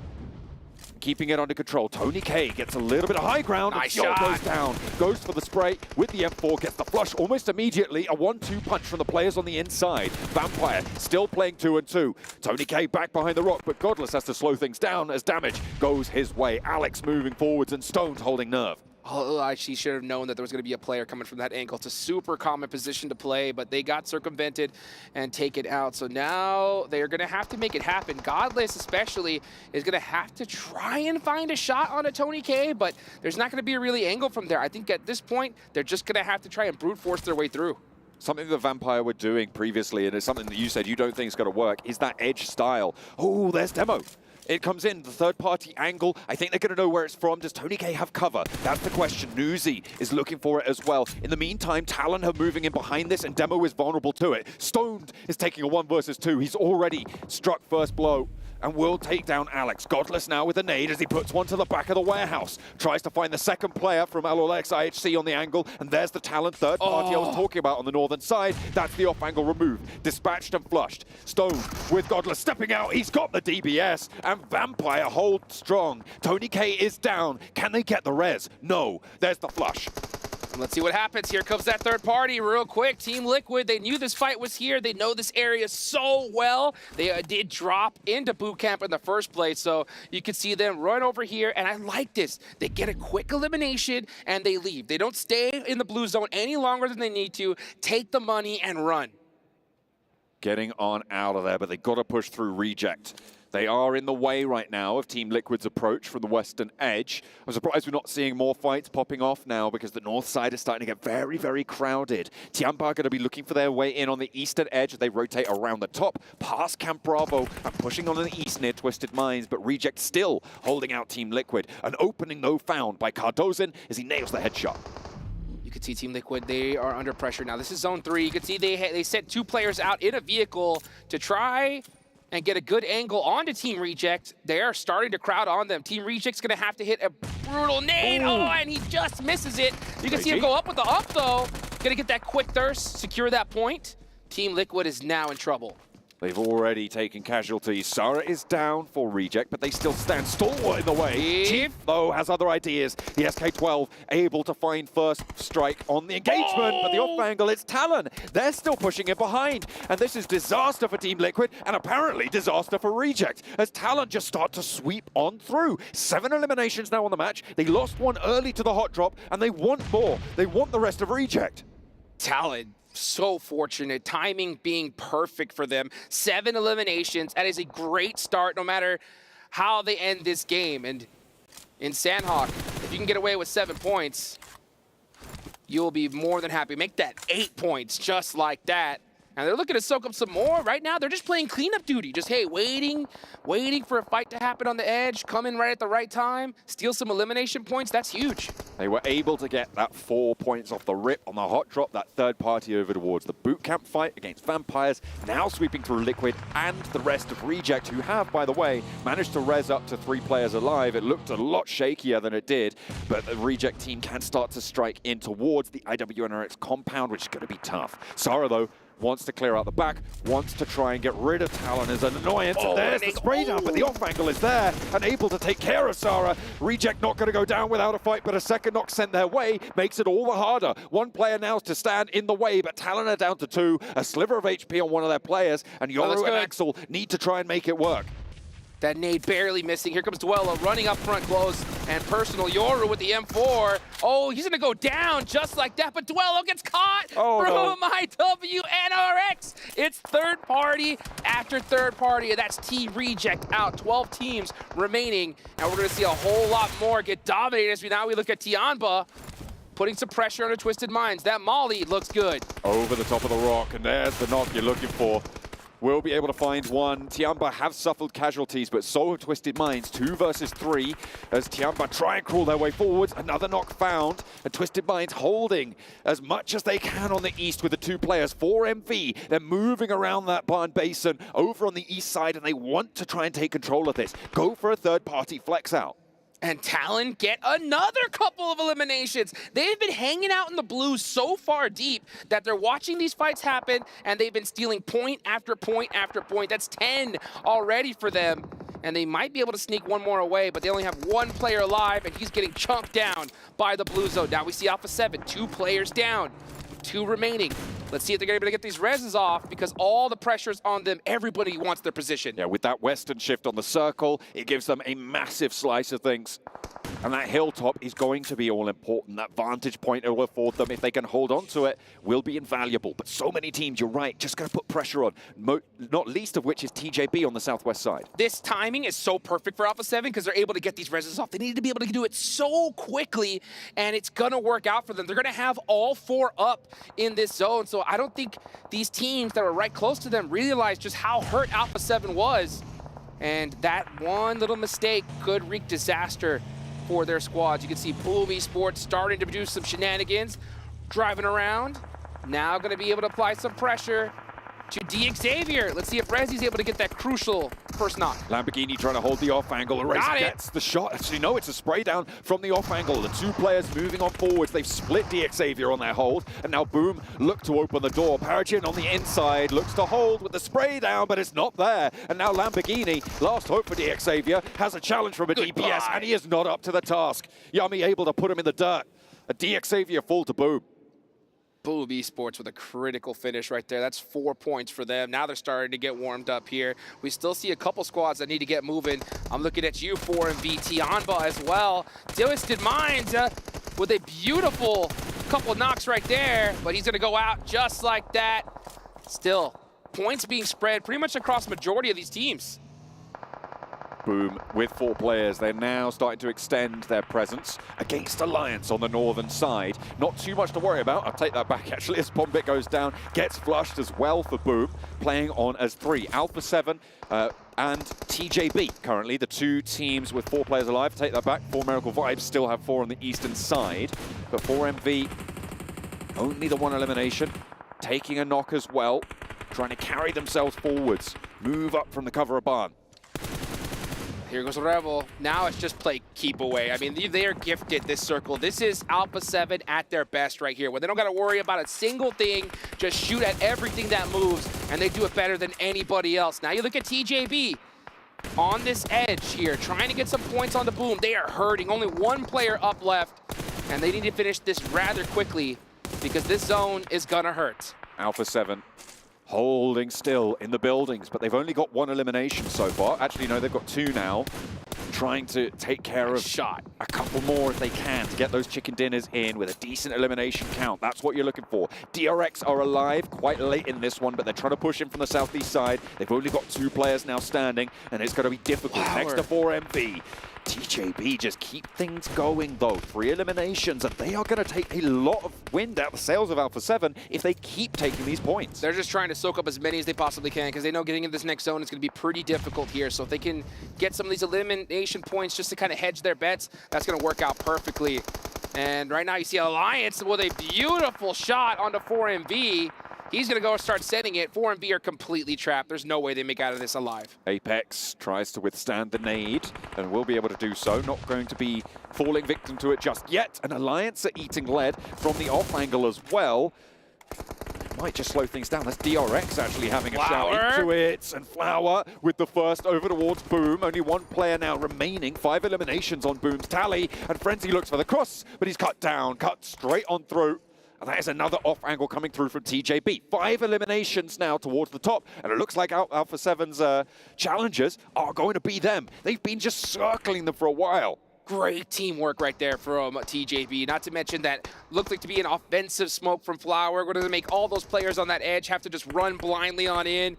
They were able to take them out and clear that side completely. Now, all they got to worry about is what's right in front of them, and that is Alpha 7. How are they going to approach this fight? That's the big question. Now they took out Alliance, so this area is completely clean. It's one big fight, and I guarantee you, Alpha 7 and TJB, whoever wins this one should win this match. Alpha 7 need to figure out how they're going to leave their buildings now. If they allow TJB to control the outside terrain, this game is over for them. But they have started to move down this hillside. This valley that sits in the middle is such a fight catalyst for these next few moments, and it's what's keeping TJB at bay. It's what's stopping Alpha 7 from fully flexing out, as well as DRX and 4MV's last remnants on the other side. Yeah, Alpha 7 has to make a decision, right? Do we just stay and try to get these points that are pretty easy right now against DRX, or do we just try to turn around and take out TJB? Because if they decide to get into that fight a little too early with TJB, oh, and it's going to happen. This zone lands right here. These are definitely going to be your winners, folks. 4MV out. DRX trapped behind a rock.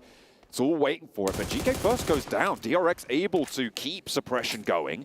Alpha 7 yet to really fully leave. I mean, they pushed 2 players down to the tree. There's the first knock to DRX. Nade's starting to come up from Alpha 7, and 2 players from TJB down now. There's DRX finally falling, but Alpha 7 need to capitalize on the disarray as it stands. A super low HP player at the back. They can't let this heal go through, and now with 1 player remaining, Alpha 7 look to move across the hillside, but Flower is going to stay alive for just a moment longer. First knock over to Revo behind the tree. It's not going to happen. TJB fall, and Alpha 7 claim the first. The chicken dinner over on Sandhawk will be theirs. They stood in that compound. They allowed no one any quarter.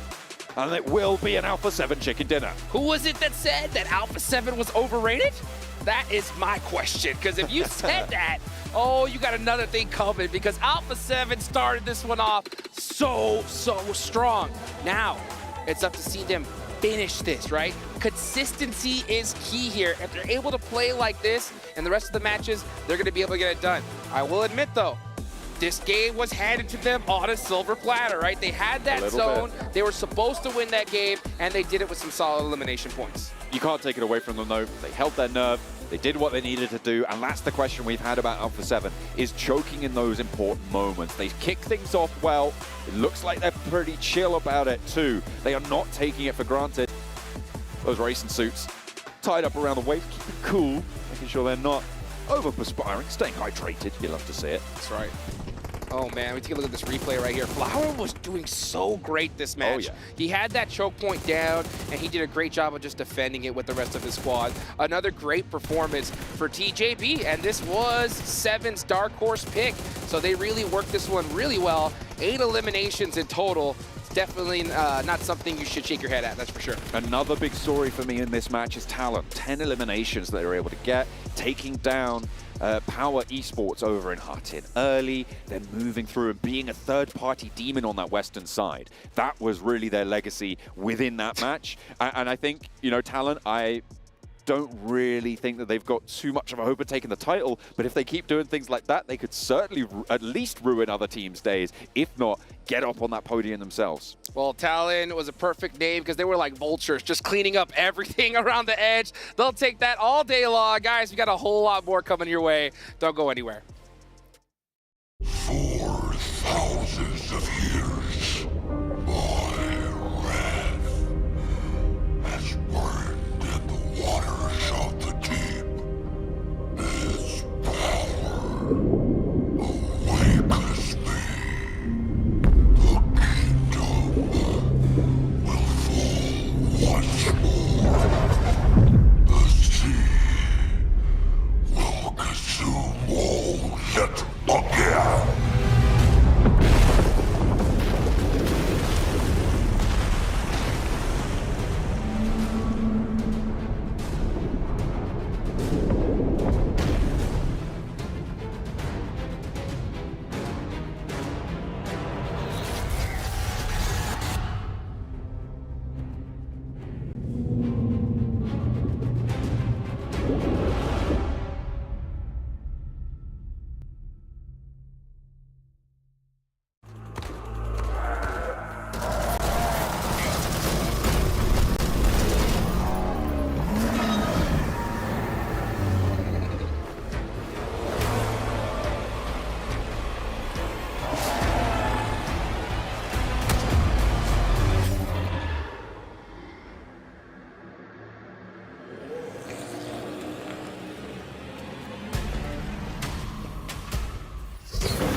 Alpha 7, they are out for blood. They are out to get themselves a trophy and out to get themselves a victory here at PMWC. Maxman, that was a fantastic first game here. Alpha 7! Get away! Where's Go our on. security?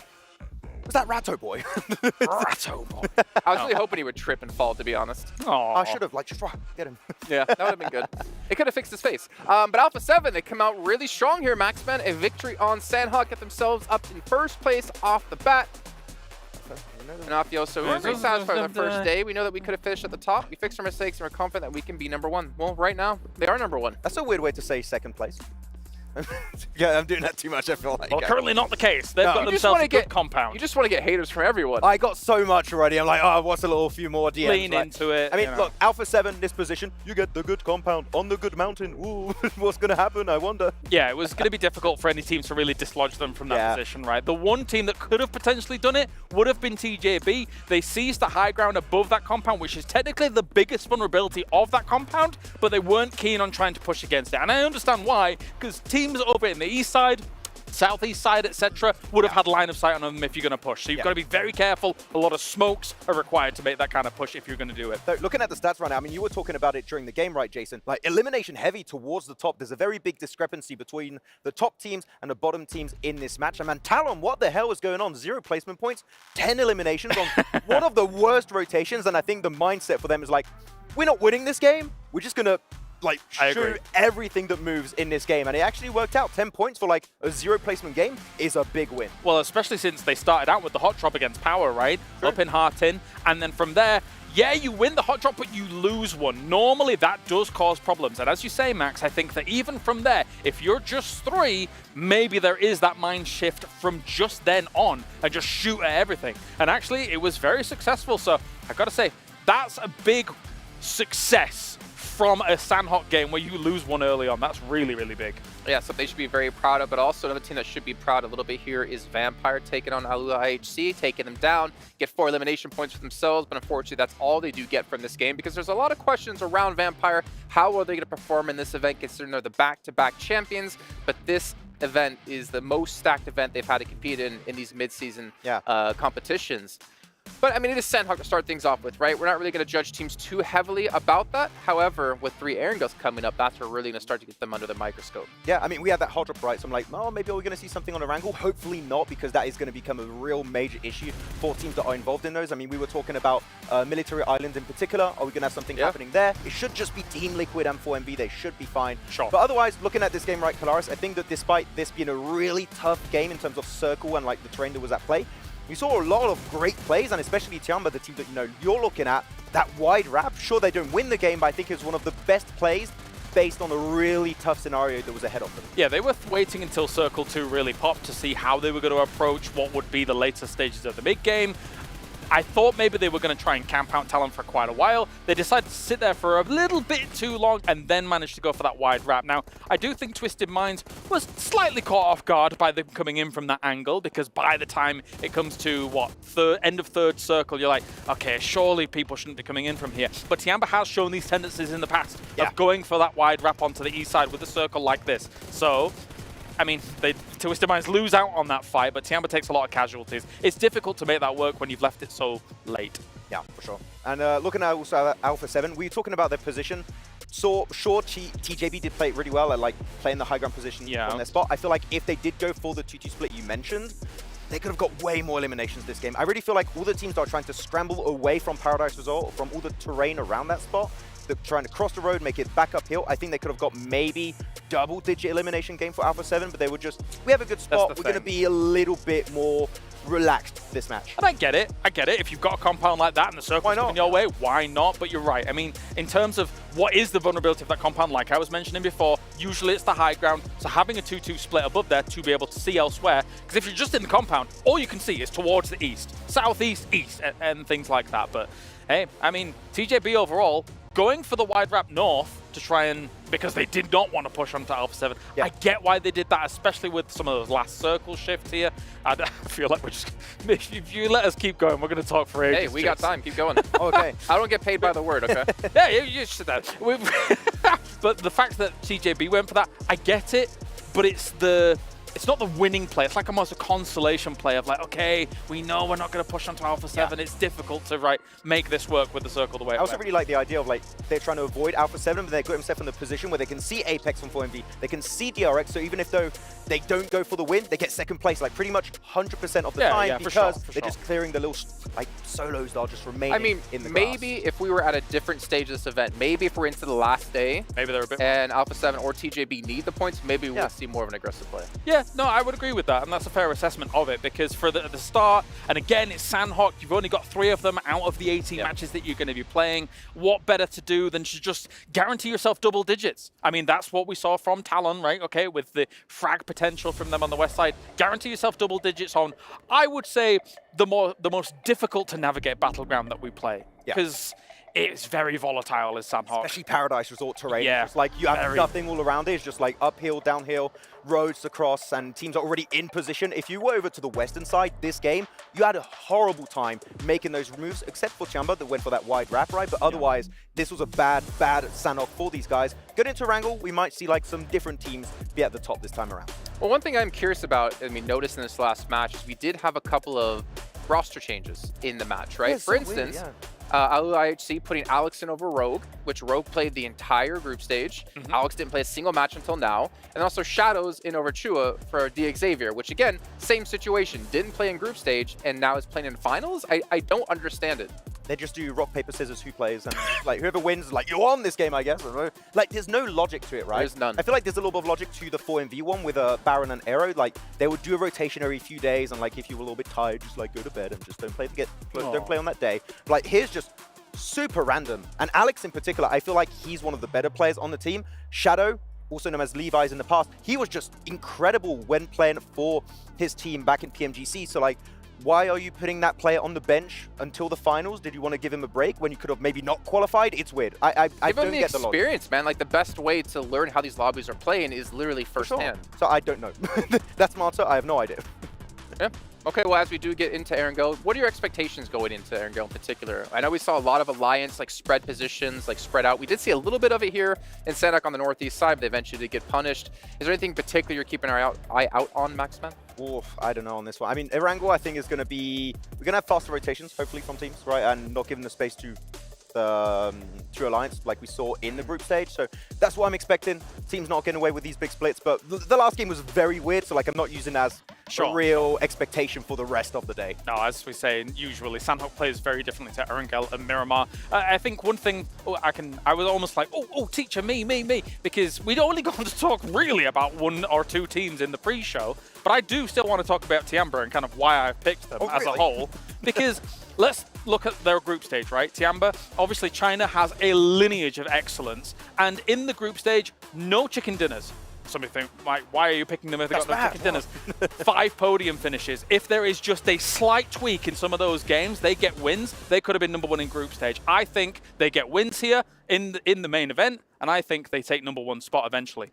Well, we will find out. Obviously, we still have a lot of matches to go today, but to remind you guys once again, at home who are watching, make sure you're checking out the Violet Thunder set based off the design by Ailu in the PDP X Esports Outfit Design Contest, which of course incorporates aspects of that PMWC trophy, which looks so sick. Honestly, as you saw a performer at the start of the day, I would wear those pants for sure. The little purple flames looking fantastic, but also is looking fantastic. Our commentators, let's head back to them so we can finally kick off our back-to-back-to-back Erangels. You two. That back to back. First Erangel of the finals about to happen in just a few moments, folks. Alpha 7 starting off so strong. And at the same time, one of the big surprises for me was that hot drop, right? Talon taking the hot drop onto Power, getting it done. Let's see if we're going to see any other surprises as we get into the first Erangel of the finals. The best way to get it done, Hot Jukes, as we all know, is with the Infinix GT20 Pro. With dual gaming chipsets and 144Hz AMOLED screen, the GT20 Pro will equip teams with up to 120 FPS, which is the first batch of supported devices, offering esports level performance and visually stunning experiences in the 2024 PMWC. The plane path, North George over to Melter. It's going to cut Primorsk a little bit far away, but you can drop west coast, grab some vehicles, rotate down. Military base potentially a little bit difficult to get to here. Yes, it's going to be for sure. And one of the teams that likes to drop into military base is going to be none other than 4MV. So let's see where they decide to go. They should have a couple of secondary drop locations, but we also know where a few of these teams are definitely going to drop. Alpha 7 already out the plane in North George, where they're just nice and happy. I'm looking right now at the South George drop, Alolex IHC, and I think, yeah, that's Wait, who else is that? That's Twisted Minds. Twisted Minds, yeah. Over towards South George. Great. They are entangled right now with Demo sort of in the middle of that Twisted Minds split. Potential for danger here. Playing that crates position for Twisted Minds. They'll have sightlines out to the east. They should have seen this parachute happen with a West Coast rotation potential in this circle. It could get dangerous for them. Yes, it can. And, you know, one team it could definitely get dangerous for is going to be Vampire, because Vampire normally likes to take Primorsk, but unfortunately, just due to this plane path, they decided to go their secondary drop location all the way towards Milta. So I'm looking to see them just loot up very, very quickly here, get some vehicles, and try to head to Prim as fast as they can. Could be on the cards for them, but they've got a lot of teams in their way. Got to be pretty tricky. We did see Reichi as well move out and take a vehicle for Reject near that outpost for Twisted Minds, so potential slow down on that angle. A lot of teams dropping out to the east side of this island are going to have to make their way west, which makes the exit for Pachinki pretty important to get done in a timely fashion. DXavier going to be playing up in that angle for MV. They are actually heading out further east, so they want to grab... Okay, they were just heading towards the buggy to get an extra vehicle. They're going to turn around. I was going to be surprised if they were going to go further east, but no, they were just grabbing the vehicle, sending back out west towards IWNRX, who generally play that very pier west bridge split. It looks like they're going to take up that mantle once more. 4MV could go even further, could actually go over towards Primorsk, like you were talking about potential for Vampire to do later on. Yeah, let's see what they decide to do. And another thing that I'm noticing right now is Power. Power, we normally see them try to take that Gatka area, kind of try to, you know, land kind of near DRX, take some loot, and then hopefully get that position. But I think after that hot drop, they decided to go to their secondary location over near Yasnaya. So everybody trying to play it very carefully right now. You can see 4MV on the road. And no, yeah, it looks like 4MV are deciding to go to their main drop spot. So they got a vehicle and are heading all the way down to military base. Interesting. Yeah, they are actually going to commit to it and go all the way there. It would be interesting to see how easy it is for them to get back off of this one. You could potentially grab a boat and try and play for that west coast if you grab the south side, but I'm not too sure about this from 4MV, actually. I feel like they will get loot because of it, but that bridge is going to get packed because you've got that hard west shift. I guess teams are going to prioritize more having a foothold into these next circles. Yeah, and you can see there the picture. We see a gentleman in the stands. That is none other than Papa Mythic. That's right. Mythic's dad traveling all the way over here to see his son make it happen. So I love to see that there from Team Liquid. They're going to be over near that shelter area, which is a very dominant position, especially if we see a zone head towards that side. Unfortunately, it's not going to happen in this game, so they're going to have to make that travel pretty quickly. They're already in vehicles and on the move. There we go. You can see him. Look at him. Smile away for the camera. Let's go! Supporting his kid, man. What can you do? Watching his kid become a man here in Riyadh in the PMWC. Hopefully getting a couple more points than they did last match, though, because they only got one. Don't bring it up to him. I'm sure it's a sore spot. But over on the east side, with Power behind them, Team Liquid gonna have to rotate past. Looks like they're doing that now. Boom as well. A little bit closer to the center now, heading towards that Gatka Fields area. DXavier having left Pachinki in that central area. You can see they're going to be scouting one another out. They're going to be aware of each other's presence now. Twisted Minds trying to move south from that South George. They extracted themselves successfully from their entanglement with Alolex IHC over on the north side. If I know Mythic like I know Mythic, I know why his dad's there. Okay. I'm going to tell you that right now. I guarantee you Mama Mythic was like, nah, no way my mijo is going all the way across the world by himself. Dad, you better go with him. So it's good to be able to see him traveling over here with the son and watching him play against some of the best players on the planet here. Oh, wow. For a crazy prize pool, and we're going to see who's going to try to get that biggest chunk of it here real soon as we're starting to see some shots ring out due to these early rotations. We've got approximately 15 million teams right now in the center of the circle. It seems to have gotten real packed real quick. Twisted Minds, DRX, I think, who else is in there? We've got DXavier trying to poke their noses in, Boomer in the middle. Everybody has tried to get very central, and we are starting to see a little bit of a rebound off of that. I think everyone basically wanted the same two compounds. Yeah, let's see. Yeah, everyone's just trying to get the most central they possibly can. They saw how that edge style play worked out in Sandhawk, and it didn't work out that well. Hey, Talon did it quite well. Except for Talon, right? But Talon's strategy was just hanging so far back in the blue and just, like I said, like vultures, just cleaning up everything that was left, and it worked out great. 10 eliminations. They're in 3rd place so far, so hopefully they can kind of make a normal match of this one here. Now, they are going to be in that one of my favorite places, just south of Everest, as we watch OLES go for the backflip. Hits the 1 rotation. Got it. Front tire into the dirt as we're back on board with him. Front flip? No way. Yeah. I mean, you had to do it to him. What was that? An excellent replay, a clean backflip, followed by an engagement. After tumbling off the bike, he loses speed and goes down. That tumble off the bike just cost him his life. TJP lose a player to a misplay on a bike that should not have happened. OLES, in the biggest tournament of the year so far, decides to go for the front flip. Hey, you know what? The first one was great. They should give him at least 1 point for that. I mean, the first one was great, right? That front flip, clean, landed it, no risk. The second one, you can't just be randomly jumping off the bike. At this level, you know, people like Maxman, people like Kalaris, you know, those guys can take the dive and say, oh, accidents happen, guys, you know, right, on their drive arounds. I'm pretty prone to doing that myself as well. But at this level, that should never be happening. You should never be jumping off that bike because you've just, for some reason, decided to go for a flip in the middle of the game. It's like the old high school basketball days, you know? You're in the wide open court. All you got to do is go for the layup, but instead you stop early and try to go for the 3. You hear that whistle, instantly benched after that one. Right?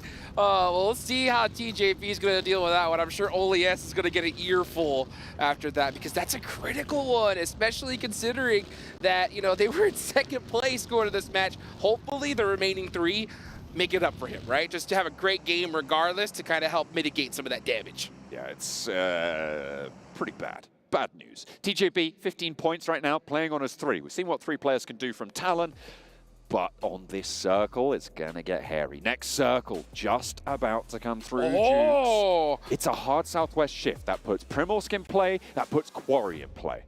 Right now, I'm looking at 4MV. How are they going to decide to get into this next zone? Do they go on the edge of Sosnovka, try to get a boat, maybe try to head into the water here? Because the bridge is going to be extremely, extremely dangerous. You can see Tianba already over there near Primorsk. They're in a good spot. Team Liquid find a nice central position, but they're going to be mighty close to Boom Esports. And, Ayala, you got to get moving. And unfortunately, not able to make it away in time.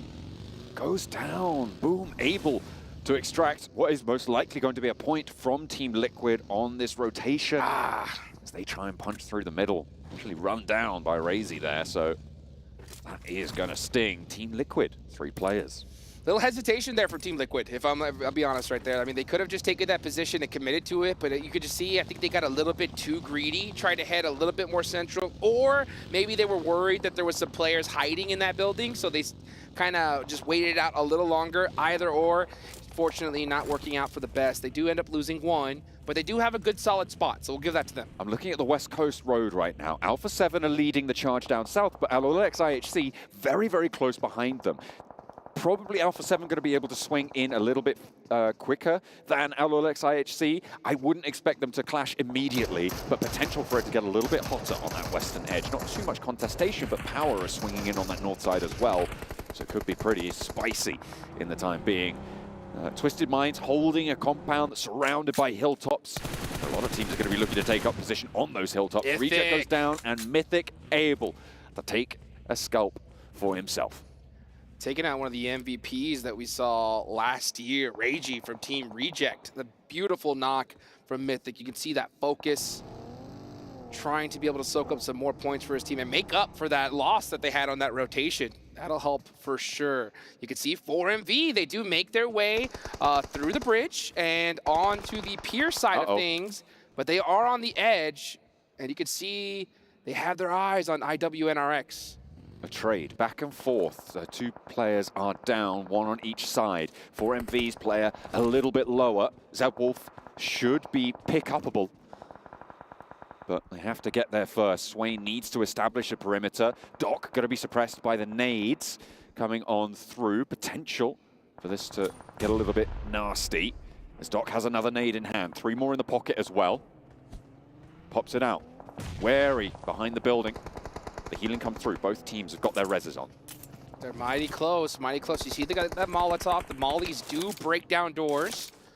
So he's going to go ahead and use that. Next zone does pop. So 4MV, if the zone goes away from them, you're going to see a little bit more urgency from them to get this fight done a little bit quicker rather than later. But they do have one of their players on that front line position knocked. That's going to make things much more difficult.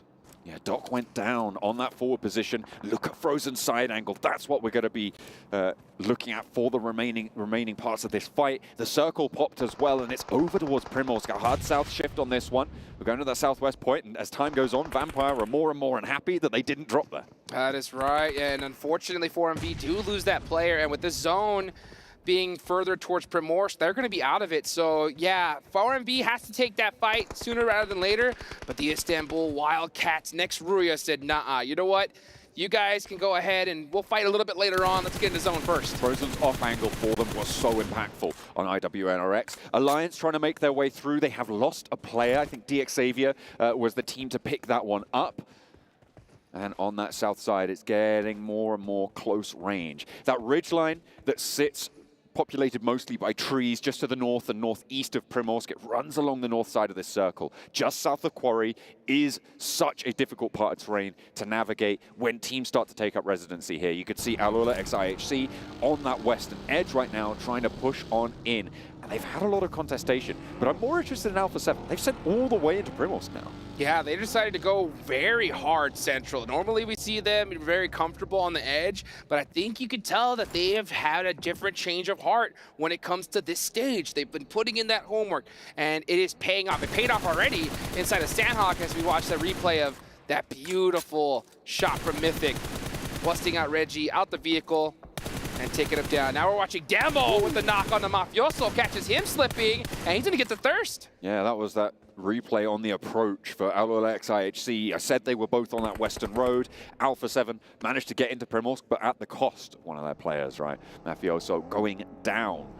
And now, in Primorsk, they're kind of locked in on the south side, right? I mean, we've got about a 40% water circle right now, which means that any territory is good territory, but with the next circle most likely going to be pushing them out of Primorsk, it's a really dangerous position for them to hold right now. I think they're very comfortable there, though. I mean, there are 3 players right now. They lost 1, so you know what they say? Let's go ahead and err on the side of safety. Let's get towards the buildings and, you know, hold it down for now. If the zone does go to them, they're going to be in an excellent position, right? If it does end up going north, they have a lot of coverage and a lot of buildings to kind of leapfrog their way through. And I'll tell you what, if any team could do that, it's Alpha 7. They'd rather depend on their gun skill than just driving in a vehicle to a better position. Vampire are trying to make their bid for the northwestern side. They've gone for a long rotate over the north of Quarry, and they're going to push in behind Just Godless for Alula x IHC if they spot him. Take a look at that northwest side. That's what I'm talking about here. Godless into the vehicle and has to evacuate. Alula x IHC going to push Demo backwards as well. Tony K leading the charge for Vampire. Glory scraps going on in the meantime, and that's what you were talking about. Down towards Primorsk, the circle goes as Vampire clash on the northwestern side. First player to go down to Godless is Tony K. That leading charge, and a second as well goes their way. Nades ringing out. Wow. And Team Liquid in the meantime on the northeast side going to be taking names. Alula x IHC holding strong against Vampires, and they meet a brick wall as they try and move in. And there they go, looking to just punish Vampire on the late rotation, down to just 1 single player. IHC doing a great job of just holding that ridge line. Now they should be able to get into the zone relatively easy. Let's take a look though up north. Quarry, Talon, and Power getting into it once again. This is Power's opportunity to get some revenge for Sandhawk. 2 players remain for Power. Talon have 2 as well. A 2 versus 2 on the southwest point of Quarry, up on that high ground. Nobody else is nearby. They're locked in the cage match. Kante and Fidan playing on for Power. Linux and Misery for Talon. They might look to just disengage it, actually. Try and break the shackles of the fight. I don't think they are doing that at all. Power knows exactly who they're fighting against, and they want that revenge. As we watch, look at that. Tianba putting in some work. And now we're going to look at Twisted Mind. So Team Liquid do make it on over to Primorsk, and they are going to be playing neighbors with quite a few teams. They have 6 eliminations, though. They have been a nuisance in the neighborhood. Nobody too happy with them on their road, and another knock goes their way, adding up to 7 now total on the boards. This is brilliant for Team Liquid. There's a knock sent their way. Mythic is down, but that's going to be rezzed up by Chief. In the meantime, Xavier trying to hold out. This is northeast side, close towards Ferry Pier. The nades from Tianba. There is no way you get your player out of that one.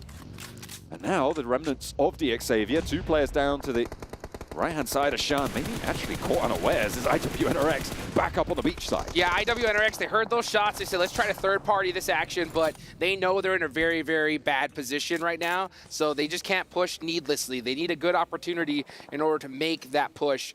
Xavier are completely stuck on the bottom of this hill. If IWNRX weren't in that position, they would have already been gone.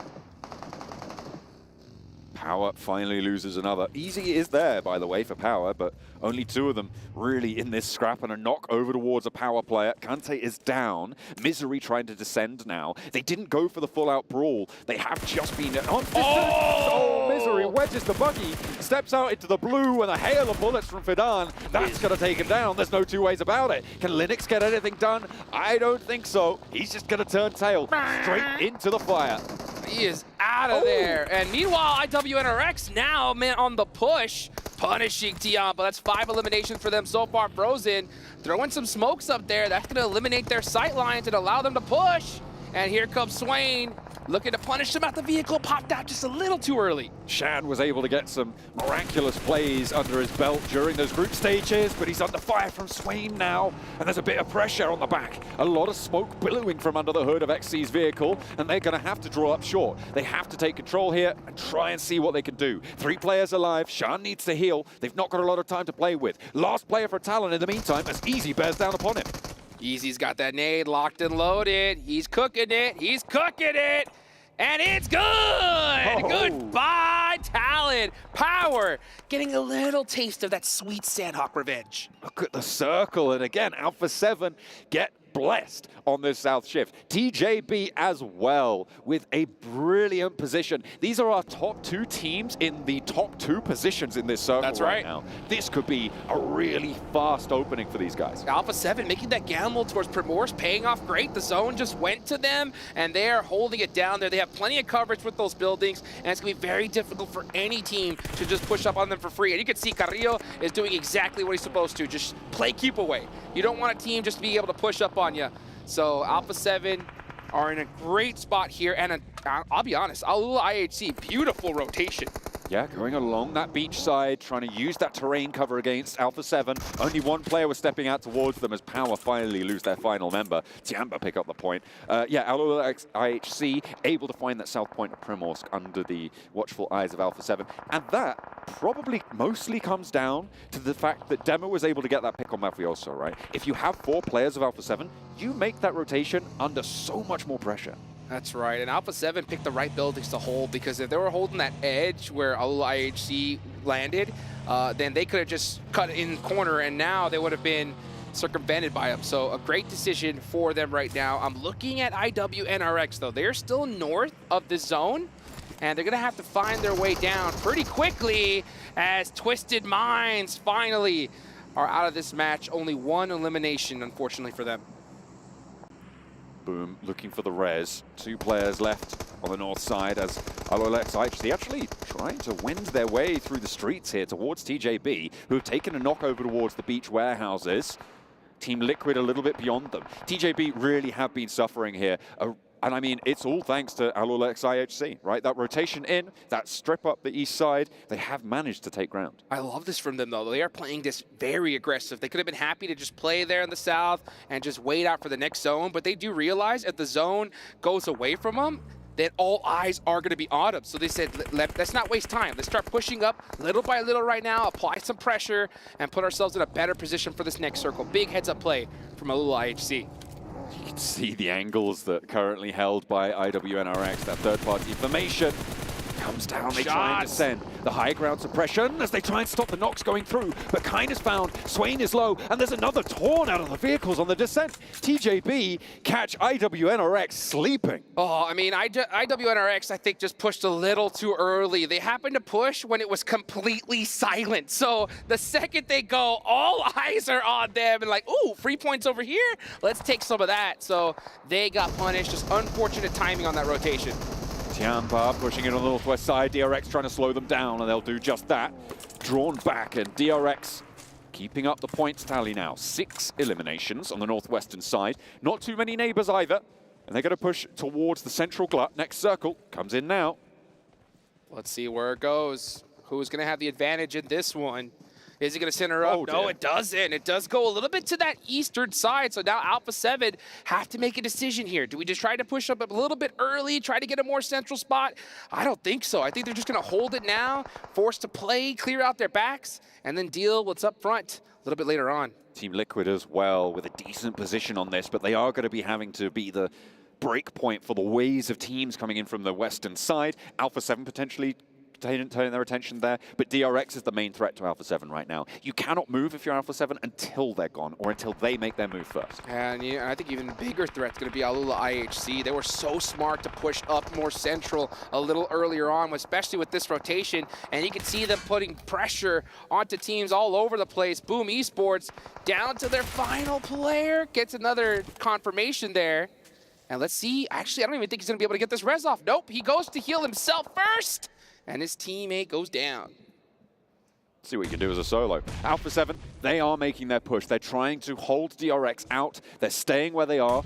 They know they have a little bit more to step forwards, but they're going to deal with this backfill first. Knock over towards the backlines of DRX means that 2 minutes for the circle to close is going to be eaten up a little bit, but the rest has already come through, and a little bit more time now for DRX to try and play around this one. Alolex IHC going to be fully aware that this fight's scrapping on. And this is a really tough fight for Alpha 7 because they're down a man, and Carrillo's so far in the backlines, I'm not sure he's in a position to help, so it's going to be most likely a 4v2 between DRX and Revo and McGrellin from Alpha 7. Let's see if those two players are going to be able to hold it down. Actually, no, Carrillo is able to find a position in this fight, so it is a pure 4v3.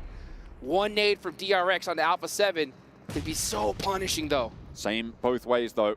Nade towards the back, doesn't find Rivo. He sits, he lies in wait. Behind the smoke, steps up to the shot, but he doesn't connect. Stands in the fire and goes down through the window. McGrellin as well. Carrillo now is the last hope for Alpha 7 to try and keep this train going. DRX crossing, though, and they are getting scythed straight on through. The off-angle shots from Team Liquid to keep their countrymen in this match. Woo, Carrillo saying, thank you, my Brazilian brothers, because that helped out a whole lot. But this nade from QZ could spell disaster. And it does. It gets the finish on the McGrellin, and Carrillo is out of there. That's Alpha 7 done for. Vengeance, though, on the minds of Team Liquid. Brazilian teams, you don't want to mess with them, and they got to spray you down. You try and take that fight, and DRX fall. A lot of eliminations found, and they're up into 3rd place on the match, but TJP still have legs. Alolex IHC looking interminable right now. Looking too good. I mean, these guys have been pushing all the way from the edge. This game was definitely not given to them. They have worked very hard for this one. They're in a solid position. They still have their entire team up. They're the only squad with 4. Let's see where this next zone goes, though. It could definitely make things tricky. Demo spreading out wide, looking for a rotation on towards the beach side for Alolex IHC. Demo gets around that headland, and that could be pretty valuable, if not just for the information on that break, but also for the angle he can provide. You can see exactly what he's trying to do here. Try to light up those teams on the coastline, try to slow down TJB. Alex already with a breach over towards Team Liquid, a little bit further north out there, and another chunk of damage taken out. Team Liquid suffering on that northern side. Boom, gonna be giving them trouble as well. Yummy, last player standing for them, but he's not going down just yet.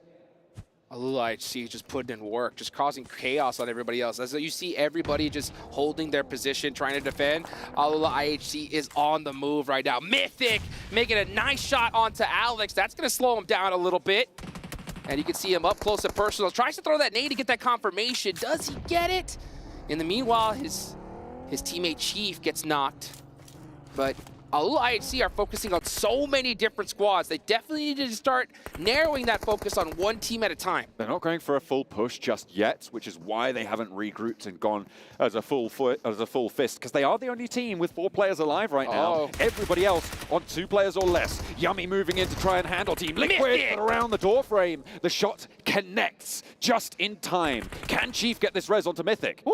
And you can see his dad is staring right now, seeing what his son could do in this position. It's just Mythic and Chief. Mythic, man, he's got the dad buff right now. He's got 7 eliminations. He's crushing it. Oh yeah, what a time to do it. Kind for IWNRX leading the charge on the coastline. Mythic does go down again. I think that was actually the flush. Paragin not going to last too much longer out in that water. He's gone for a swim. I don't think he's going to be able to get out. Don't even need a towel for that one. Alola XIHC, though, just surrounding this lobby, trying to choke the life out of it, and so far, doing so successfully.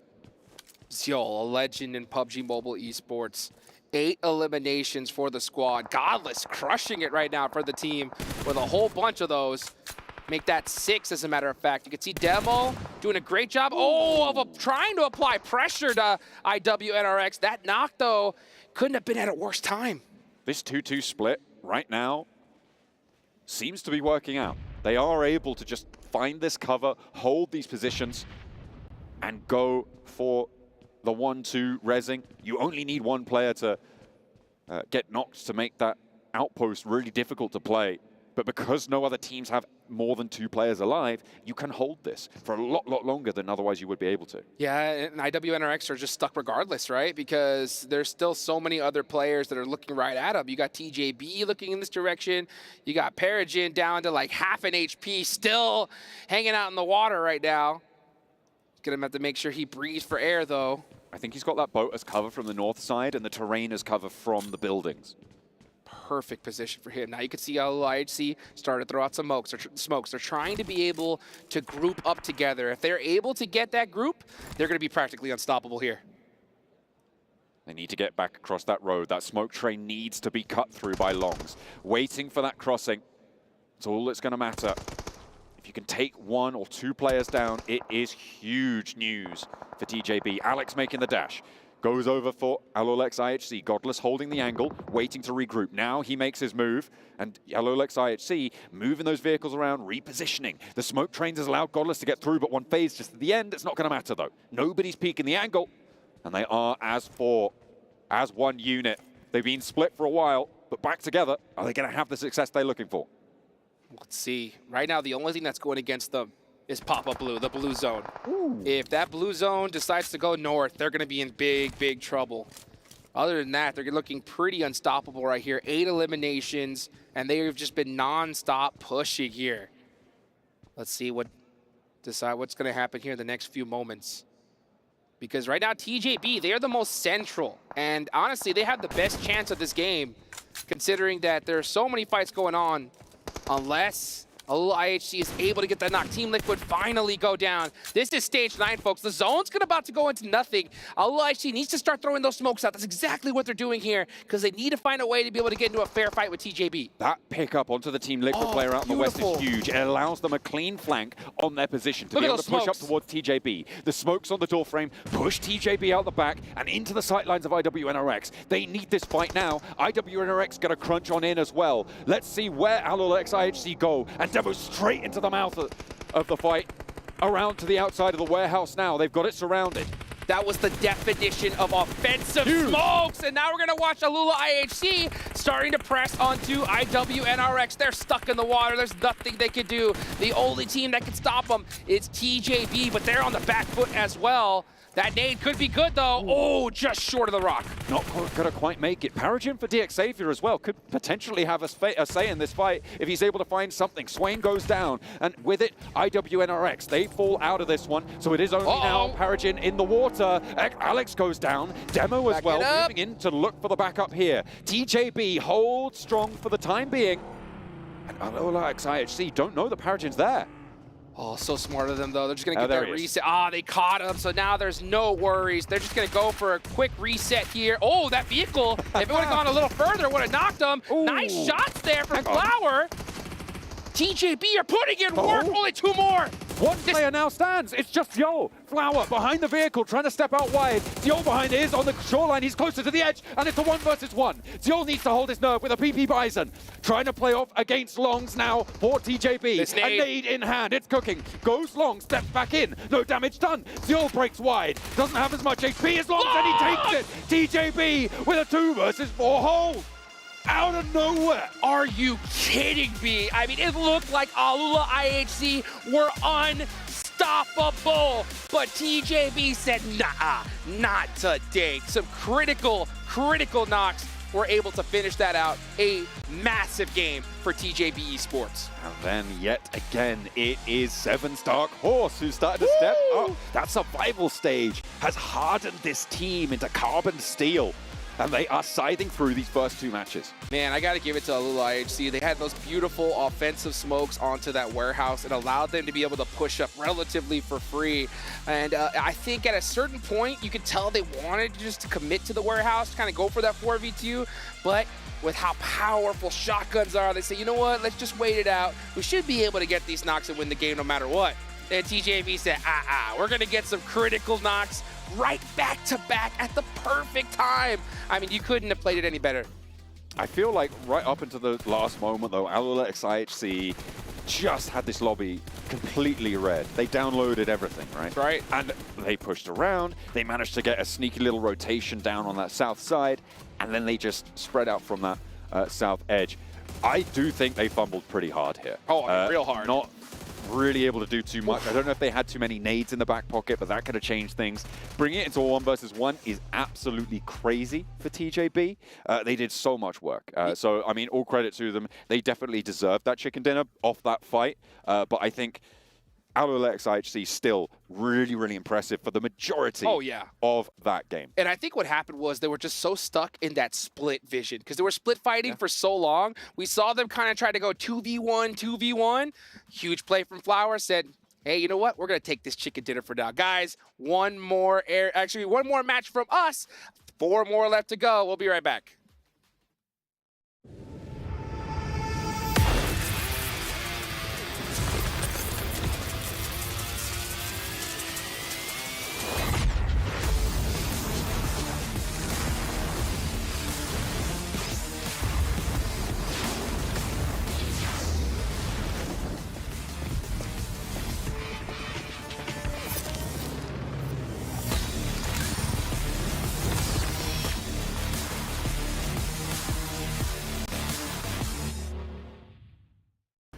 لحظات البداية عاشت معنا. كنا نحسبها وقت للتسلية بس. نحسبها بس ذكريات. عبود أعطي أختك اليد يا ولد. ابتكرنا فيها ابتكارات، وإذا بغينا قلبناها خرافات. كنا نحسبها بس لمة وصحبة وسهرات. انتبه نوب ترى نوب. لكن كنا نشوف عالم ما حد يشوفه. ليت يشغل وقته بشيء يفيده. الله عليك على اليد. عالم كبر وعاش فينا. عالم الحماس فيه يوصلك كل مرة لحلم أصعب، بس ما يصعب عليك. بارد معك وين ما تروح.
The first 2 matches of the main stage have just been done and dusted. And I think it's time to have a little bit of an update in terms of how the teams have been performing. A7 Esports are the ones that go away with the first chicken dinner of the main tournament, hitting the ground running, getting a couple of elims on top of that as well, and they are sitting pretty comfortably towards the top. TJB, however, is a team that has both on the first match gotten really close to that chicken dinner, but on the second match going up against Ola in those last few moments of the game, managed to get themselves chicken dinner as well, and they are now doing incredibly great. I'm looking forward to see which other teams are going to be performing incredibly well throughout the rest of the day, so make sure you guys tune in and stick around for the action. China #1, TJB, a fantastic, you can't shake your head about this. You can't nod because you're about Tianba, not about TJB. I said they were my dark horse. Keep going.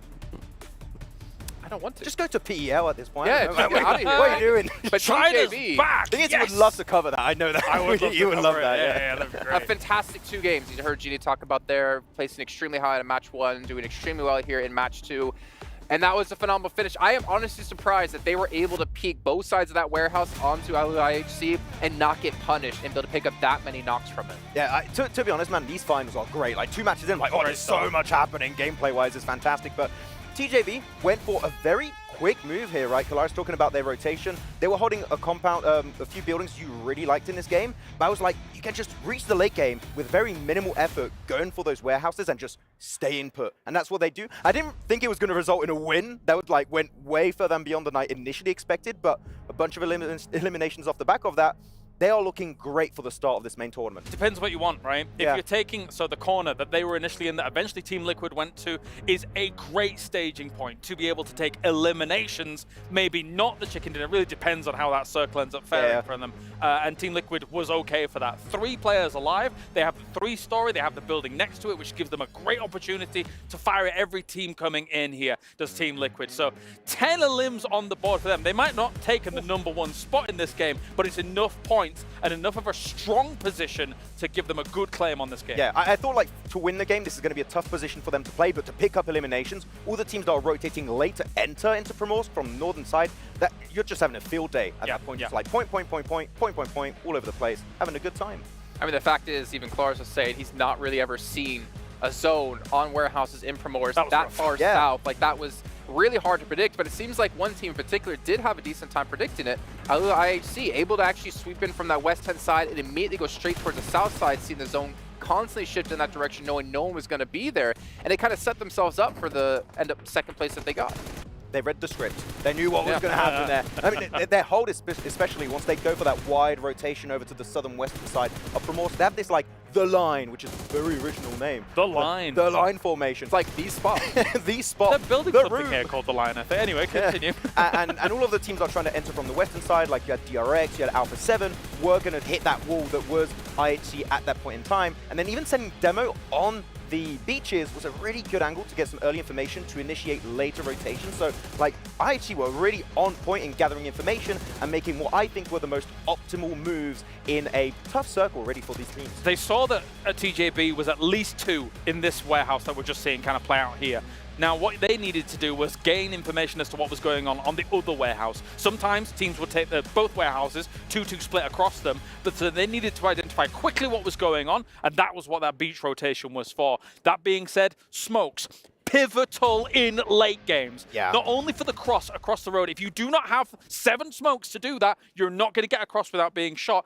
And then the single smoke to block off TJB's line of sight, to be able to approach forwards, and then deal with what effectively was the beach contingent, and then kind of divide and conquer. It was great by Alula IHC. It just turns out that, well, I mean, TJB took a phenomenal fight against them. Really gave... I'm trying to think about it. There was a lot of 1v1 scenarios that they kind of gave to TJB, and because of that, TJB won out. I mean, the reason why TJB will also losing players is that you only have 2 positions you can really peek from, so you're very predictable. So like, if you're just Alula IHC, you're just peeking that angle, you're ready to spray. The moment you see 1 pixel move, you're spraying it down, you get the knock right. So it is tough to hold on to, but at the end, TJB take the win for a very early rotation and just had a very chill game, I would say. Well, as you were talking about the importance of smokes, I think we need to even wind it back a little bit. One team we were extremely harsh on when it came to group stage was DRX, and pulled off a major upset, a major surprise when it came to survival stage.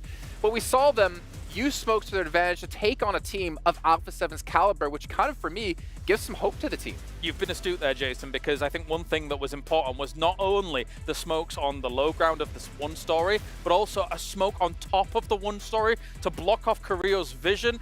DRX, the finals are already high octane. Everyone's playing so well to start off this tournament. And again, seeing the kind of smoke usage into the double nades on the top, because that's one of the only ways you dislodge up at the top, right? The double nade up at exactly the same time to cover as much of that second story as possible.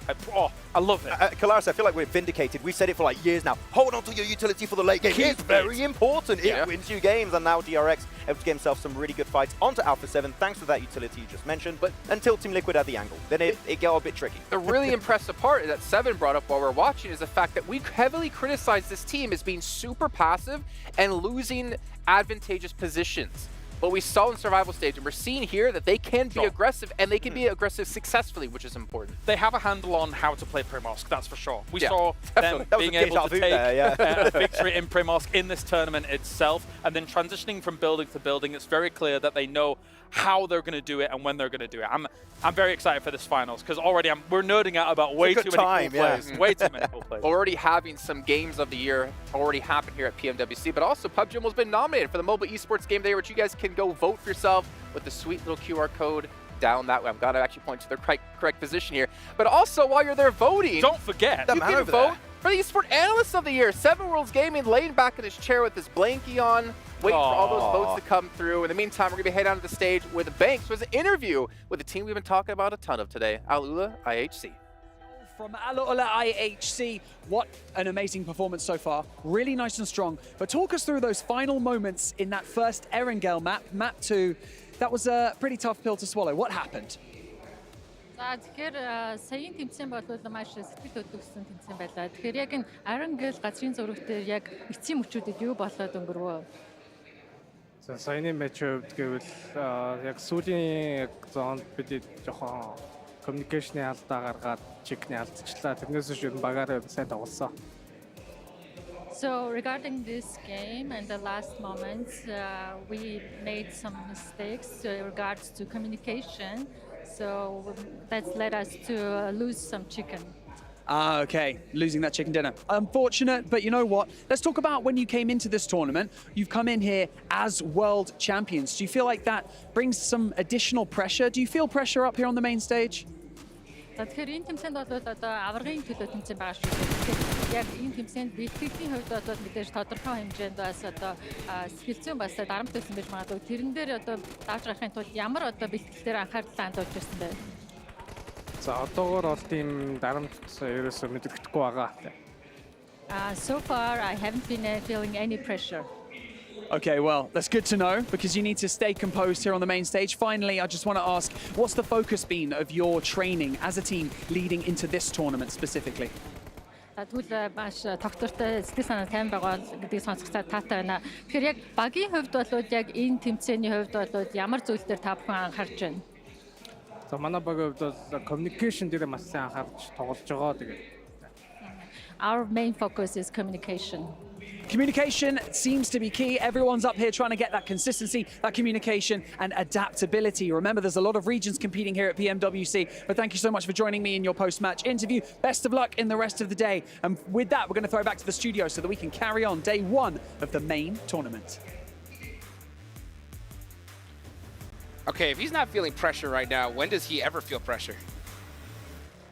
When you don't know which, I don't know, brand of soft drink to buy with your meal deal at a supermarket, that's a lot of pressure. That's a lot of pressure. What's the perfect one? What's the perfect beverage? Of course, you gotta have Pepsi. That's how you get it done right there. Is it going to go with my chicken wrap properly? I don't know. You got to be able to make those decisions real quick, and it's unfortunate that they weren't able to make that decision to push TJB a little bit earlier in that last one, but still an excellent performance from that squad. And it happens, you know, it happens where you make that 50-50 decision, right? Hey, let's play it back, let's play it safe, try to make it happen, or send it on in and try to get it done. Let's see if they're going to be able to do it here in our second Erangel of the finals. And who is going to win this one? We're about to find out. With dual gaming chipsets and a 144Hz AMOLED screen, the GT20 Pro will equip teams with up to 120 FPS, which is also the first batch of supported devices, offering esports level performance and visually stunning experiences in the 2024 PMWC. Ooh, this plane path, it's pretty spicy. Out from George Pole down to the military base. We've had a little bit more east preference on the plane path in the first match. This time we're going for a heavy west preference. Yeah, heavy western preference. This is going to be a very, very difficult one for a lot of squads. You normally like to see teams like, you know, Talon head on over to that Yasnaya area. They're going to have a difficult time being able to get there. I'm looking to try to see what Team Liquid is going to do, because you know they like to drop near that shelter area, but their secondary drop location is going to be on the edge of military base, so it looks like they are going to be doing some split looting, but every single one of these teams knows that this is their secondary spot with their plane paths, so they're going to have to be very, very careful of their rotation. I'm looking at TJB and Power right now. Both looked like they might want to go to Zaki on a backup drop, but I think TJB diverted, grabbed some vehicles, likely to see them head potentially towards Saverni. That's right. They might have some company there. I mean, that's their standard drop spot, right? So they don't want to get too close to Power if they can help it. Zaki, not ideal. And the plane path was on the west this time, so the circle goes on the east. You know, that's just how it works. Seems to be anyway. TJB, if they can get over to Zaverni, they have a lot of rotational paths across Stalba at their disposal. 2 teams on the military base, a couple of teams in the middle, but no one taking a full fight just yet. Talon may be close by to it. I'm still looking at TJB. They're spending quite a bit of time near Power. Maybe they were just trying to go back to pick up their teammates, and it looks like that is what is happening. So they are going to be able to drive on over to Saverni. Power looking not to challenge DRX at all in Gatka. That's very, very interesting. Instead, they say, you know what, forget it. We don't want to be dealing with any more hot drops, especially after that Sandhawk. They decide to hold on to Zarki. Everything else looking very normal right now. We're going to see Team Reject go on over to Roshawk. That is where they like to loot. And everything seems pretty standard. Most squads avoiding an engagement early on, and that's very, very impressive, especially considering with how rough that plane path was. Currently there's 3 teams on the military island as well, with the plane path sort of ending up there. More likely for that sort of thing to happen. Novo, I think, is the goal for Tiamba to head out to the eastern side of that military island, but 2 players from Team Liquid are mirroring that rotation. Chief and Cardozin taking up residency. No, hang on a minute, I take that back. Diversion. Tiamba move up and go through Cardozin towards the east bridge. I mean, I don't know how that happened. I don't know how Team Liquid allowed that to happen. I don't know how that happened either. It must have been an insane shot there, because Tiamba, we know they'd like to go towards Milta, and Milta is that place that they're heading towards. And Team Liquid, we're trying to find a way through towards that shelter area. That's the place they want to go. That's comfortable for them, especially with a zone like this. And it's super unfortunate when you get the perfect circle for your drop location, but the plane path just makes it that much more difficult. The other duo from Team Liquid, they're completely split right now. I'm mildly baffled. Mythic and Ayala decide that they're playing on a different team from Chief and Cardozin, and they could be going completely the other direction. They're right in the middle. They're just southeast of Pachinki right now, and going to be moving a bit further out east. Olex IHC will be clashing with Twisted Minds. That's over towards Everest. In the meantime, looks like they've got 1 and 2 knocks as well, but they are split. Demo and Godless on a split from the other 2 as they managed to get a flush, and actually another knock. 3 of Twisted Minds now down.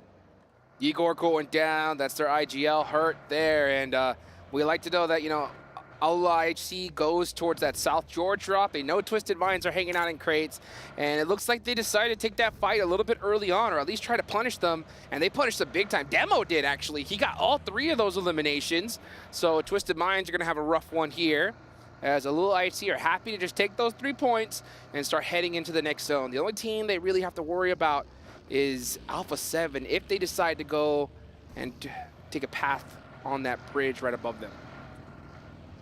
Be interested to see where Alpha 7 try and dip down below the river, because it's very likely that the circle ends up down there. It's almost certain, in fact.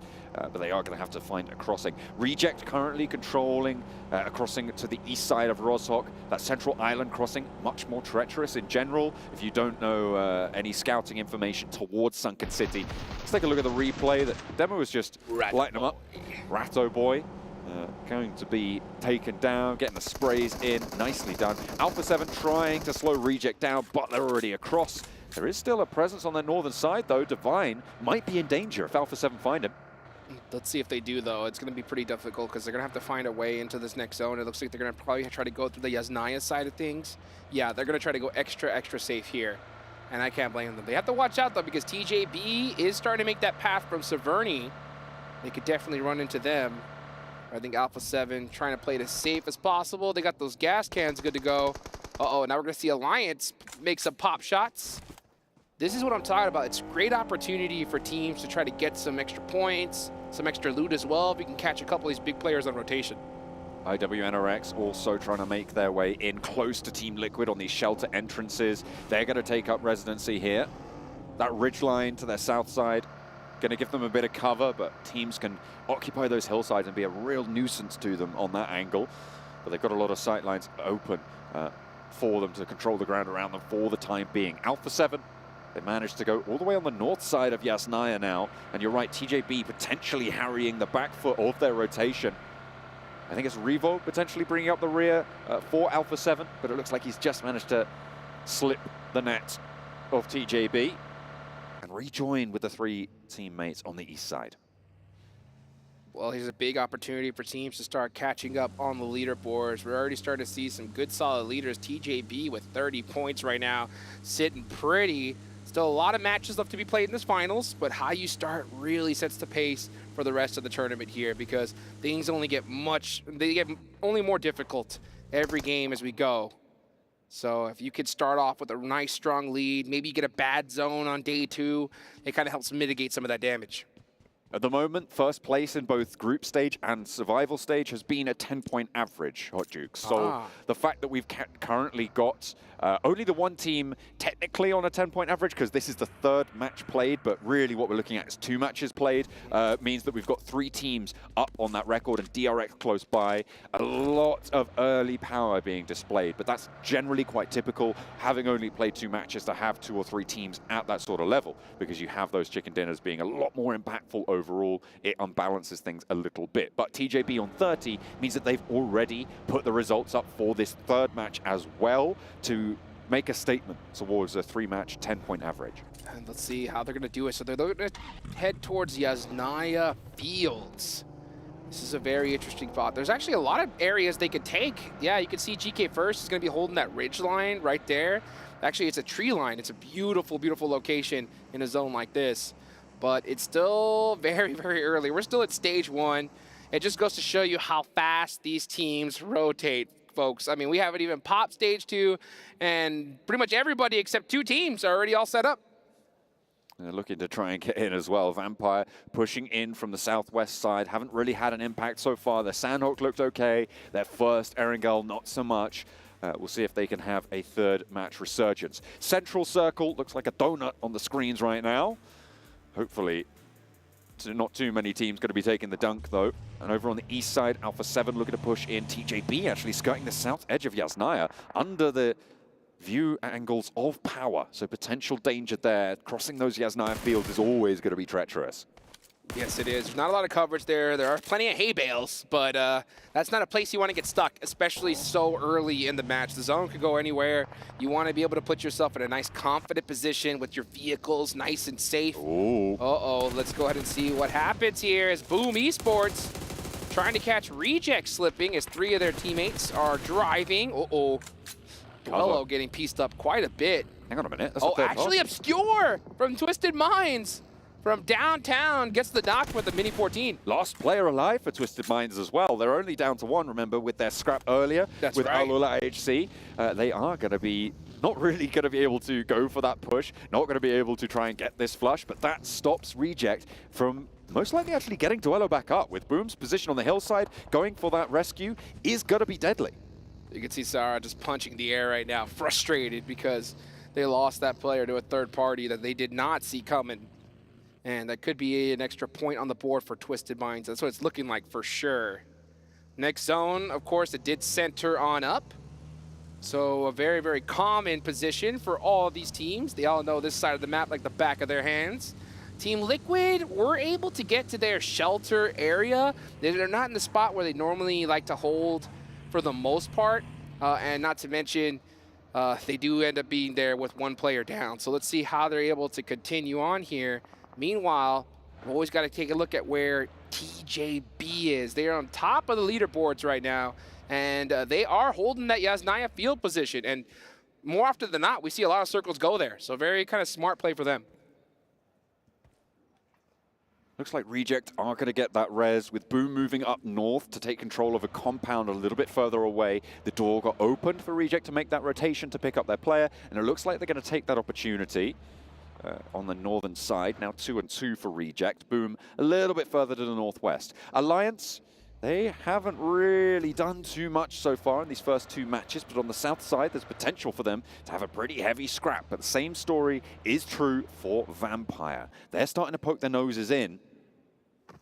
And with the hills that they're occupying, it's going to be dangerous. Vampire trying to find the western side of this 2-2 split from Alliance. Yeah, let's see where this next zone's going to go. By the way, folks, you see Alpha 7 all the way on the right side of the map. They got there all the way from North George. So they had one heck of a rotation to get here, and they were still able to find a position, and the zone goes towards them. So that crazy rotation paying off for now, but it looks like they may have to hold off Tiambe. I thought they were going to bite off more than they could chew. No, they said, you know what? Turn back around. We're going to all group together and fight for our lives right now, because we're going to see teams on a hurry trying to get in a better position for this next circle. This elimination feed is about to pack real full right now. This south side is so congested. With Reject, they're just going to get out of there. They don't want to be involved. Obscure's going to try and keep his head down and keep Twisted Minds in this match. DRX currently holding this really powerful dip, but the compound that Tiamba are in right now, I'm looking at as being such an important linchpin position.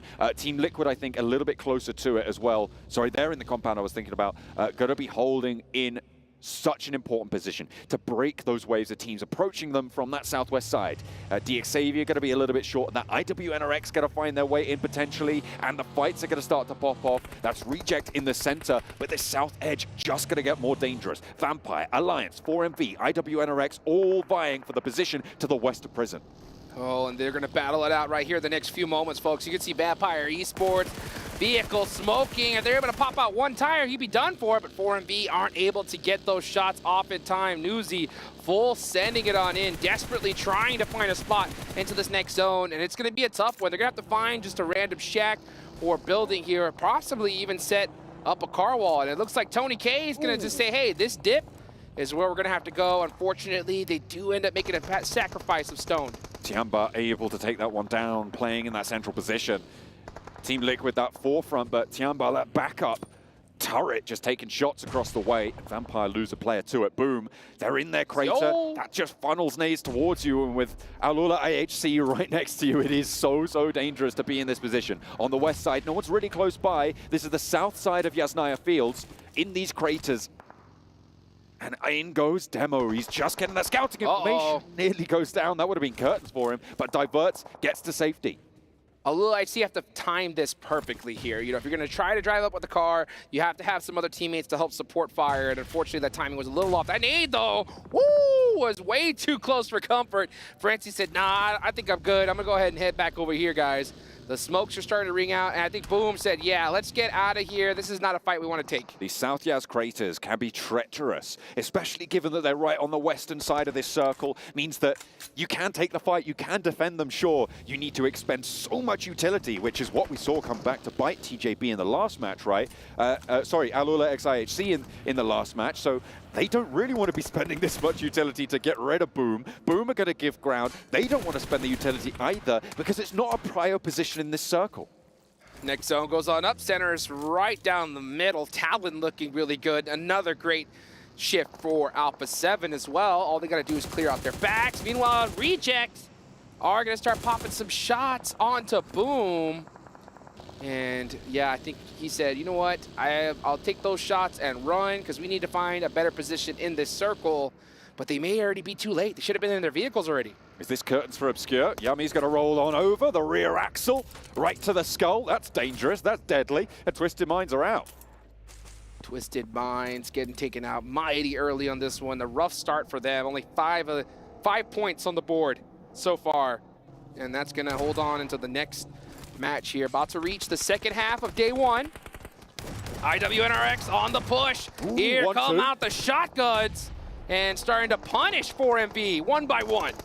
Apex goes down next, and it's just Doc who's wondering what the hell just happened. This tower was supposed to be their sanctuary, but Doc has the spray down. 1, 2, maybe a third onto Kain. He's low, might just be able to pick it back together, get some healing done, but Doc is still so low. He can't risk this push. There's Swain on the off angle, goes for the third party peek, but Doc's still the challenge. No, not quite. 2 players down for IWNRX. This is all the way on the south. They need these reses now and fast to be able to get into this next circle. Alliance are going to have heard this, looking for the third party. The remnants of Vampire are going to be holding them in place for now, but everybody else around is going to know that IWNRX are looking pretty shaky. Everybody knows that Wizard Tower and IWNRX tried to hold it on.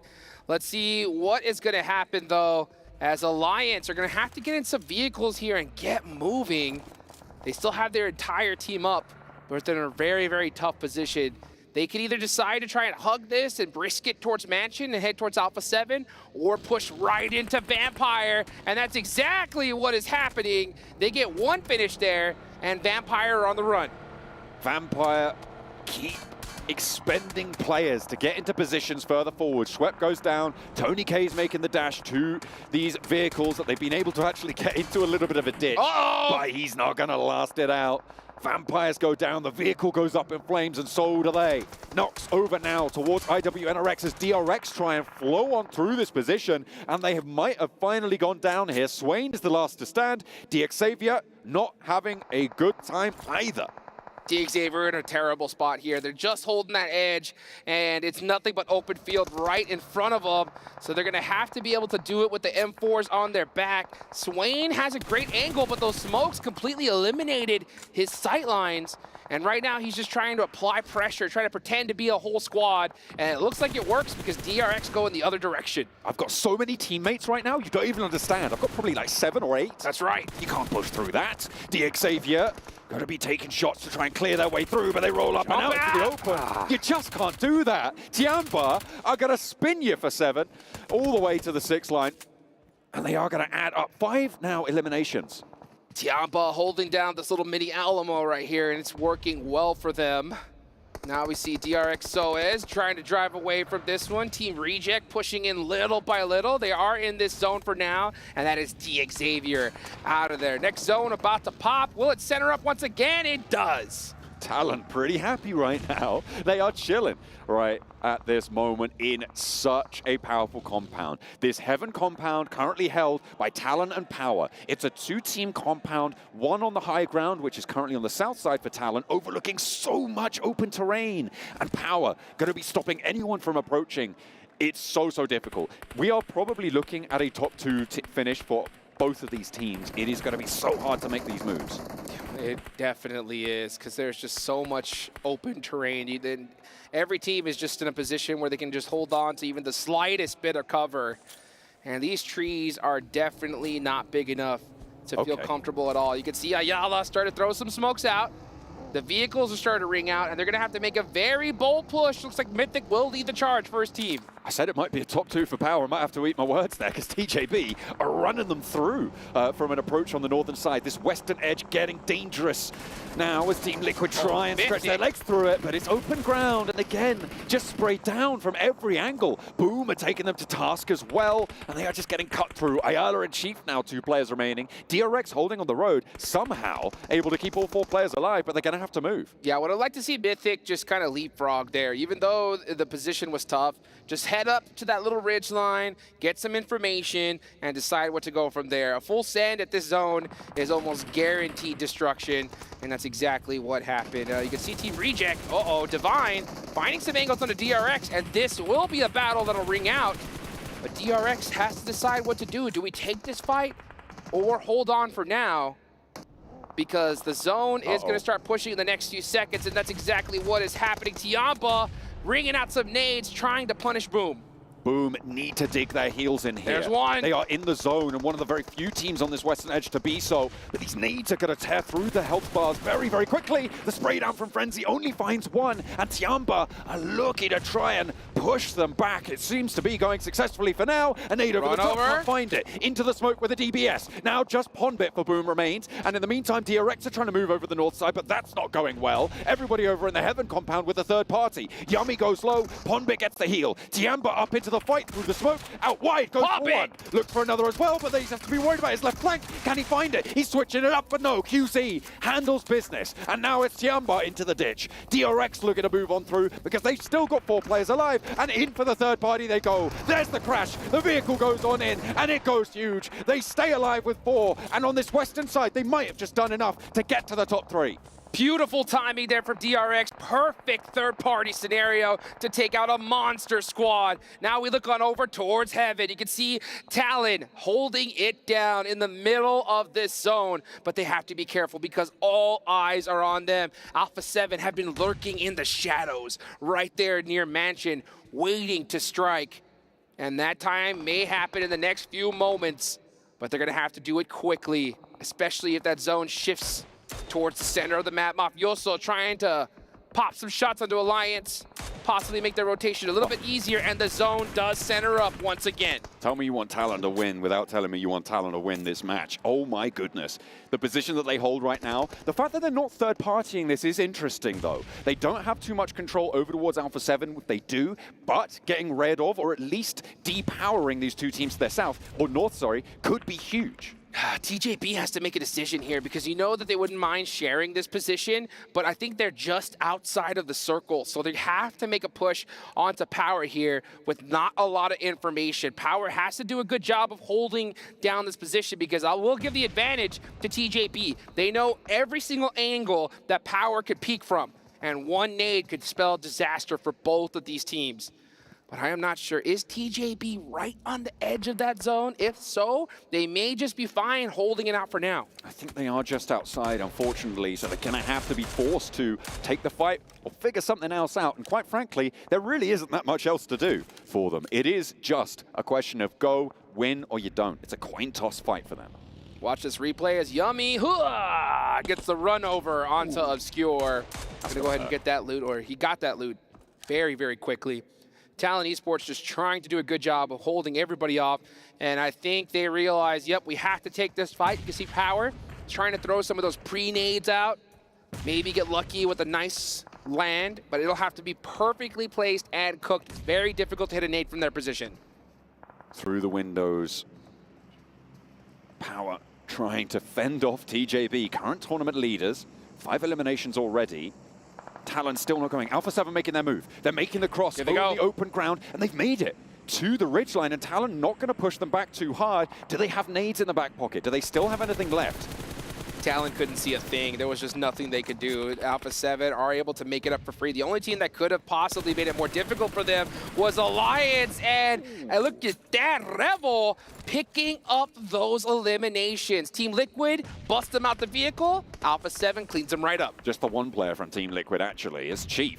Going to be looking to hold down the southwestern side of what is potentially a really strong spot for him. But the nades are going to start to pile on in from Alpha 7, and you've got to think if they're expending this much, they just want to get rid of this. That's a lot, though. That's a lot of utility to waste there. Yep, and here we go. Here comes the push from TJB Esports on the push.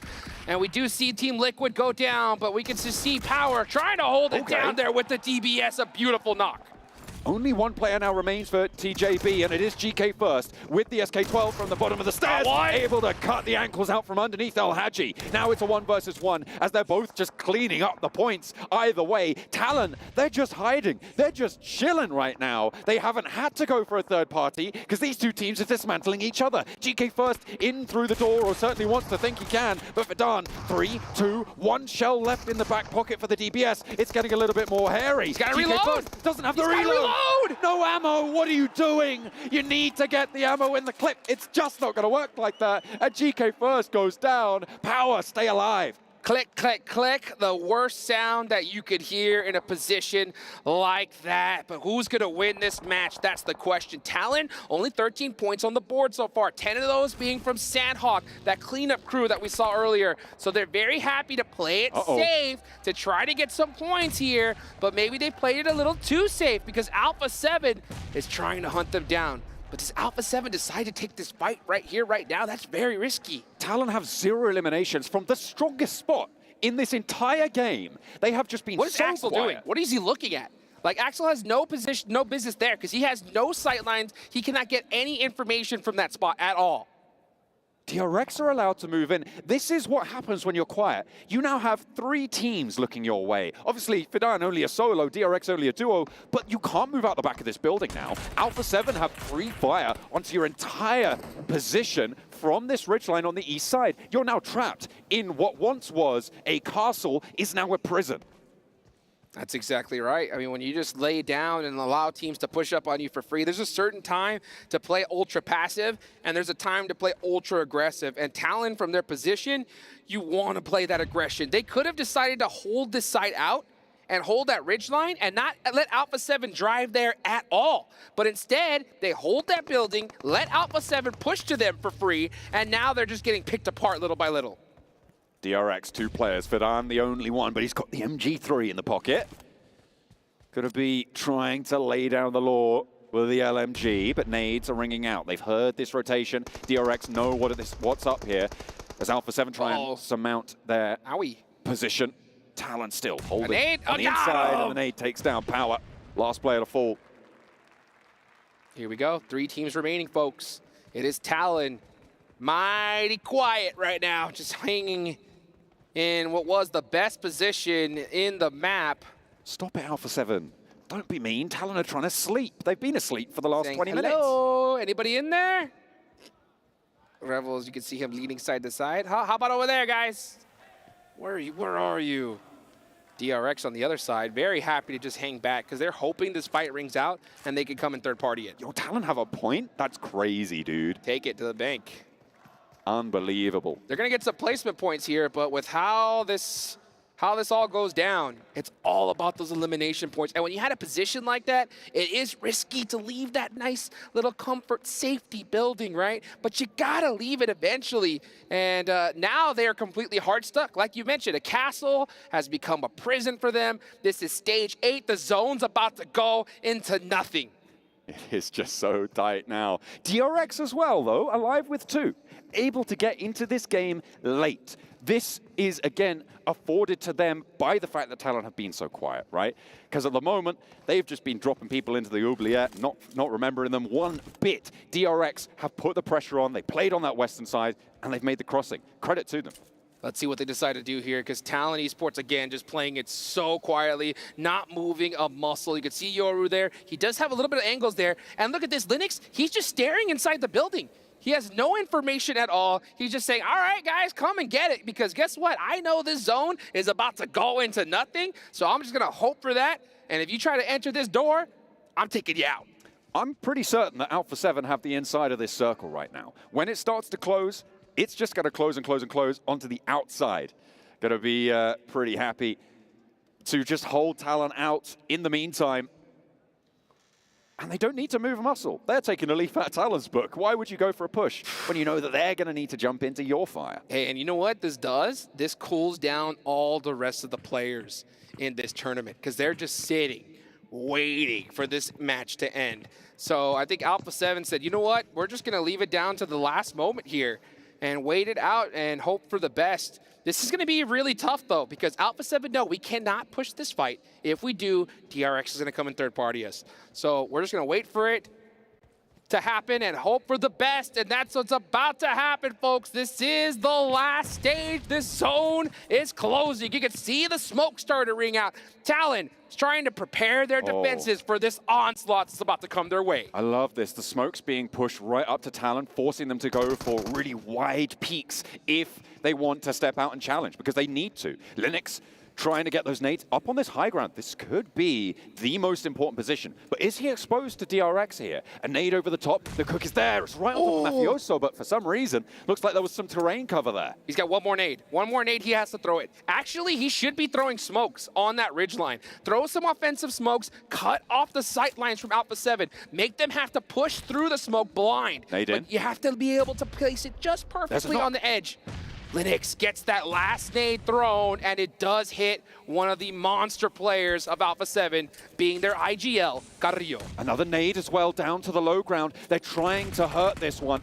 Over the back, there's another knock. Linux is able to do so much from this rooftop. Mafioso down, Carrillo going low as well. More nades coming in, and DRX in for the third party. 3 players up for Alpha 7 to try and hold. There's Talon, Flow over the top, but the 2 of them are down. Misery's there. Revo traded off Carrillo and McClellan, trying to stand tall, but Alpha 7 swept aside. Talon have managed to make it work. The high ground from Linux is so impactful. But now, is it going to be DRX upsetting?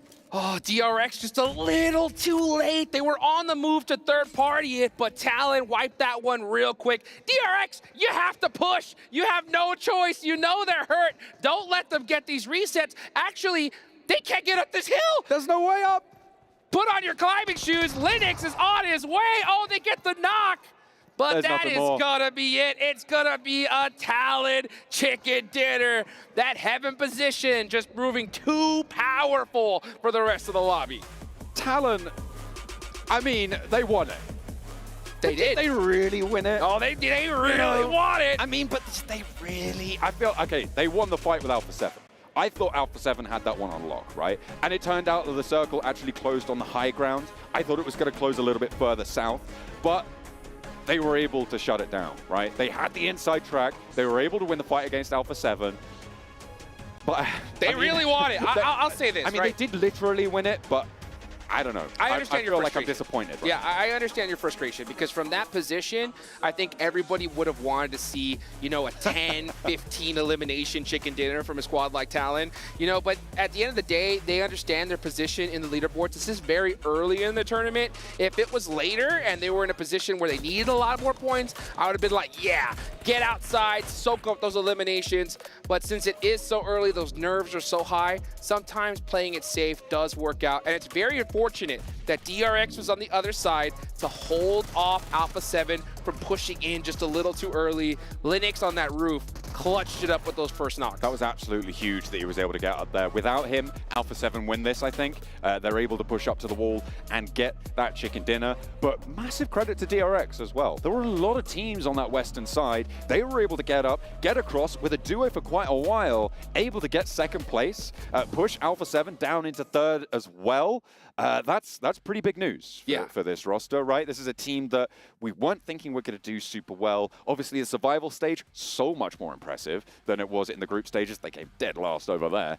Looks like they're going to be able to keep the pace up from survival. Hey, and I'll tell you what, that's the time to do it, baby. Right in the finals, show up big, get some of that big money, folks. We got 3 more matches left. Don't go anywhere. Tepeye saldılar, tepeye saldılar, gel. Gel çıktım. Burak cepler var, hala tepede adam var. Çok ilerleme kanka. Bunu. Nice. Of! Kim bu ya? Nice!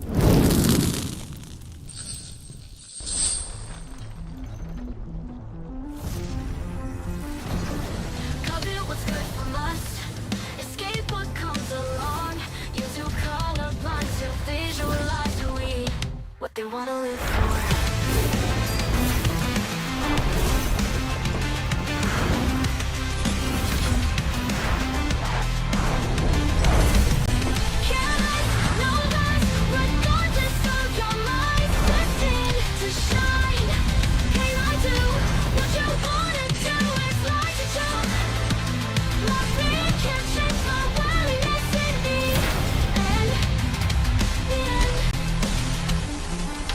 Scared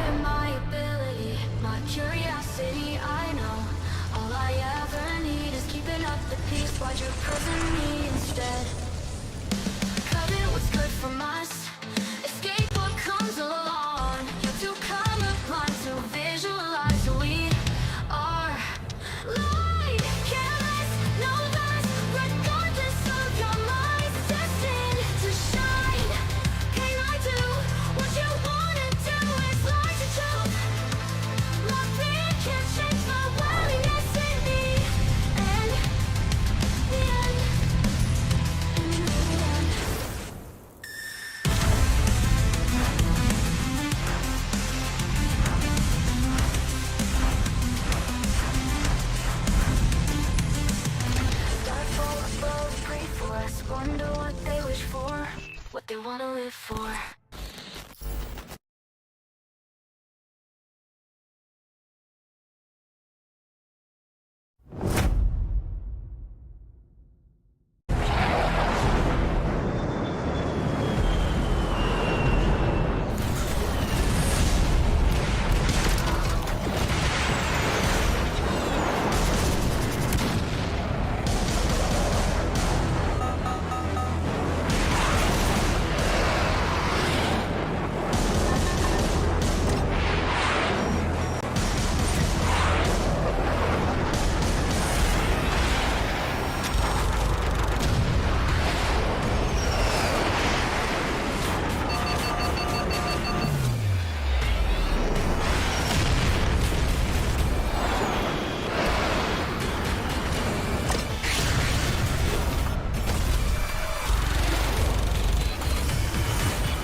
Man, we are getting some spicy zones here today in the PMWC. We had a Primors finish, we had a Heaven finish there, and Talon playing Heaven like you should. Yeah, playing some good positions there. I mean, they had a really good early game split right there. 2 players in Alamo, 2 players also in Heaven already from the get-go. Upon the phase 3 pop, they instantly, like literally 5 to 10 seconds after the circle popped, regroup onto Heaven, and they're chillaxing the entire match and game itself. A pretty easy win, I would say, but it was contested by Alpha 7 to like some extent. It was not free at the very end. The Talons defend, though. They were able to defend it so well against Alpha 7. Alpha 7 did have, we were kind of talking about this with James too during that match. Alpha 7 did have some smoke nades left that they could have used. They could have been a little bit more aggressive. They used a lot of utility, though, trying to get up to Heaven whenever Alliance was behind their back. So it's good that they were able to get those elements, but Alpha 7, I feel like they needed to be a little bit more aggressive there at the end against Talon. Well, you can see 15 points picked up for Talon. They need it, but DRX again. Another big finish for this team, 13 points. Alpha 7 getting themselves 10 points. We are starting to see some teams stand out against the rest. Yeah, that is correct, 7. You're not misreading this one. And then Power getting themselves 9 points. TJB getting themselves 9 points. And TJB, I think, is also another big talking point today. They're looking like the proper dark horse that, you know, Lars predicted. They're making whoa, good moves. whoa. You predicted them too. Oh, thanks, Max. I appreciate that. Okay. I know I curse teams, but I also hear what you guys are saying. Like, come on. How's your Dark Horse doing today, Max? What? He cursed him too. What's going on? Dark Horse. Well, speaking of curses. No! Oh no! my gosh. No! Okay, can we... Let's talk about 4MV, Change Max. graphic. Change. Yeah, man. 4MV are struggling here so far today, and I had that predicted at the start of the event. Though the second I saw you predict them after the survival stage, I wanted to change it. You should have. I feel like you're allowed to after Max picked it. If Max picks your pick, you're allowed to change. You're allowed to change your pick. You have a joker. You can change. Instantly, it's just like, it's just Who do you want to pick go another for? one. Who would I go for? Old TJB now. I'm actually kind of keen to like pick. picking TJB. You know? Yeah, you know what? The way TJB has been playing, though, like this is what we've been talking about them. The 2-2 split as well that they were doing towards the north, and then on top of that, being able to push over Power. We were wondering which team was going to be able to push towards Power. Well, guess what? This team, and you can see the big difference here of what they've done in group stages and what they're doing now in main tournament, which it's absolutely insane. The eliminations, this was the big question mark for me. We're kind of talking about it at the beginning of the show too. This team needed to get the early fights narrowed down. We know that they can definitely get those elements. So far, they haven't been eliminated early on. I know it's been 3 matches. We still have a lot of matches left, but for the end of the day, I kind of want to continue to see these performances out of them. I don't want to see the inconsistency that we saw out of them during group stages and a little bit too during survival stage. I expect that their consistency to continue, right? Like they've had 3 games. Sure, like they didn't all result in a win, but like they're just a good play after a good play after a good play. It is consistency. Like the IGLing on their side is absolutely top tier. It is so good, in fact, that they could very easily win this tournament with this kind of gameplay. I would not be surprised. Like TJB have leveled up significantly for the main tournament. I mean, obviously it's a shame to lose in the group stage and not qualify directly to the main event, having to play survival, but there is an upside. You get more games under your belt, you come into this part of the event warmed up, and it helps you fix any of the problems you were having in the group stage by playing survival. So TJB, it's not necessarily the most spectacular way to get into the finals or potentially win PMWC, but it's getting the work done. It's efficient. It's efficient, right? Like, would they be playing this way if they didn't play in the survival stage? We'll never know, right? But maybe they would have had a completely different approach to the game that would not have been successful whatsoever in the main tournament. So, man, the IGLing, again, top tier, and I really hope to see this continue in our next few matches today. I like what you're hinting at, though, Jason, in regards for some of these teams to be able to play survival stage as well. I feel like it has worked out well for DRX. I mean, look at this team. Sure, yeah. We talked about, especially during group stages, I remember thinking about this team. It's like they had such a strong hold on certain areas, and on top of that, they just wouldn't fight. But now they're willing to take the fights to some of the other teams. They're willing to be able to third-party as well. I mean, I think, if I'm not mistaken, we saw them being able to third-party Tiamba after Tiamba ended up getting rid of Boom. Yeah. That was a great timing out of that team. That's something that we really haven't seen out of them before. I mean, you can see the stats right here. 1,300 damage. This is kind of why I was cleaning my eyes earlier, because I was like, wait, is that the DRX? Yes, it is actually DRX, and they're continuing to play the way that they played in survival stage. Yeah, that fight on the southern western side was a mess, though, okay, it's fair to say. But it was one of the only good positions to play. They have to go for play, they have to go for the push, and sure, you have to fight for it, but if you win that position, guess what? You make it to the top 3, you get placement points, you get eliminations, and most importantly, in a position like that, you can keep using cars, and you get extra utility from those enemies you eliminated. So DRX completely leveled up here into the main tournament, and I'm stoked to see it continue. Yep. You know, I'm also stoked to see. Oh. What, Jason? Oh, thanks for asking, guys. Our commentators, we got Blank and Jackie to be joining us now on the stage, the desk, the cube, whatever you guys are calling it these days. Gentlemen, what's your thoughts on the first half of the day? Ooh, cool.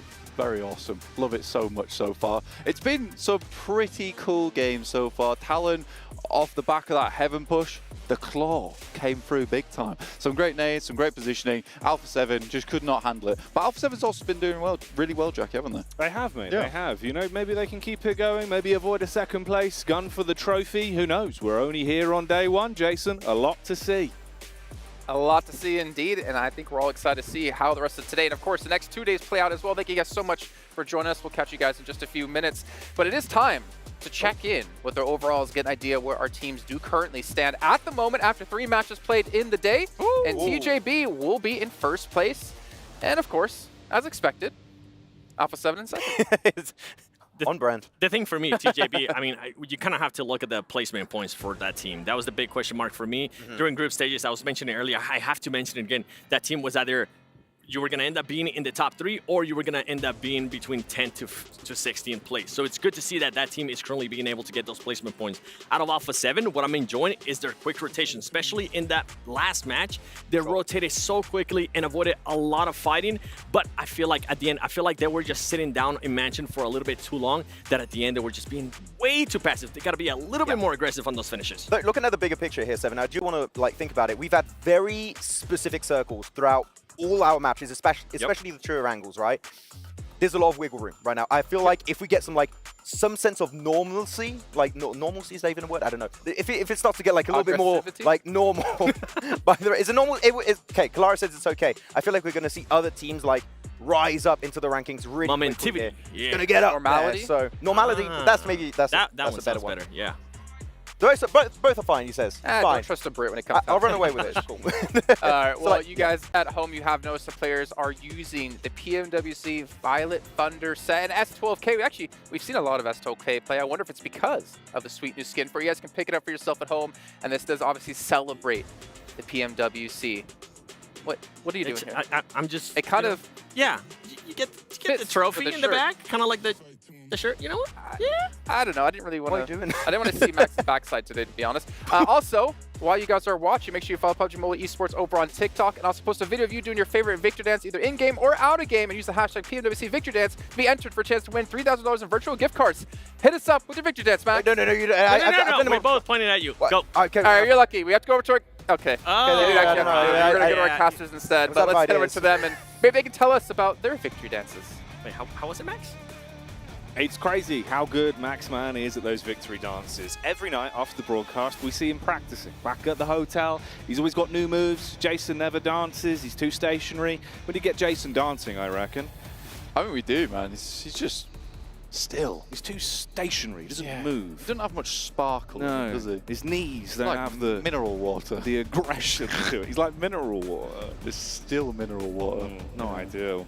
He comes out with some of the good nutrients, but yeah, he helps you when you need it. He's got no sparkle. But he's got no zing. No pizzazz. Yeah, that's what we need from you, Jason. Yeah. Not what you need from us. What everyone else needs from us is some commentary on the games, and that's why we're here. That's right. Mate. Yeah. That's why we're here. We're yapping. We're getting to it. Oh yeah. Yeah. We're in game. Like a little dog. Yeah. Like Kale's dog, really.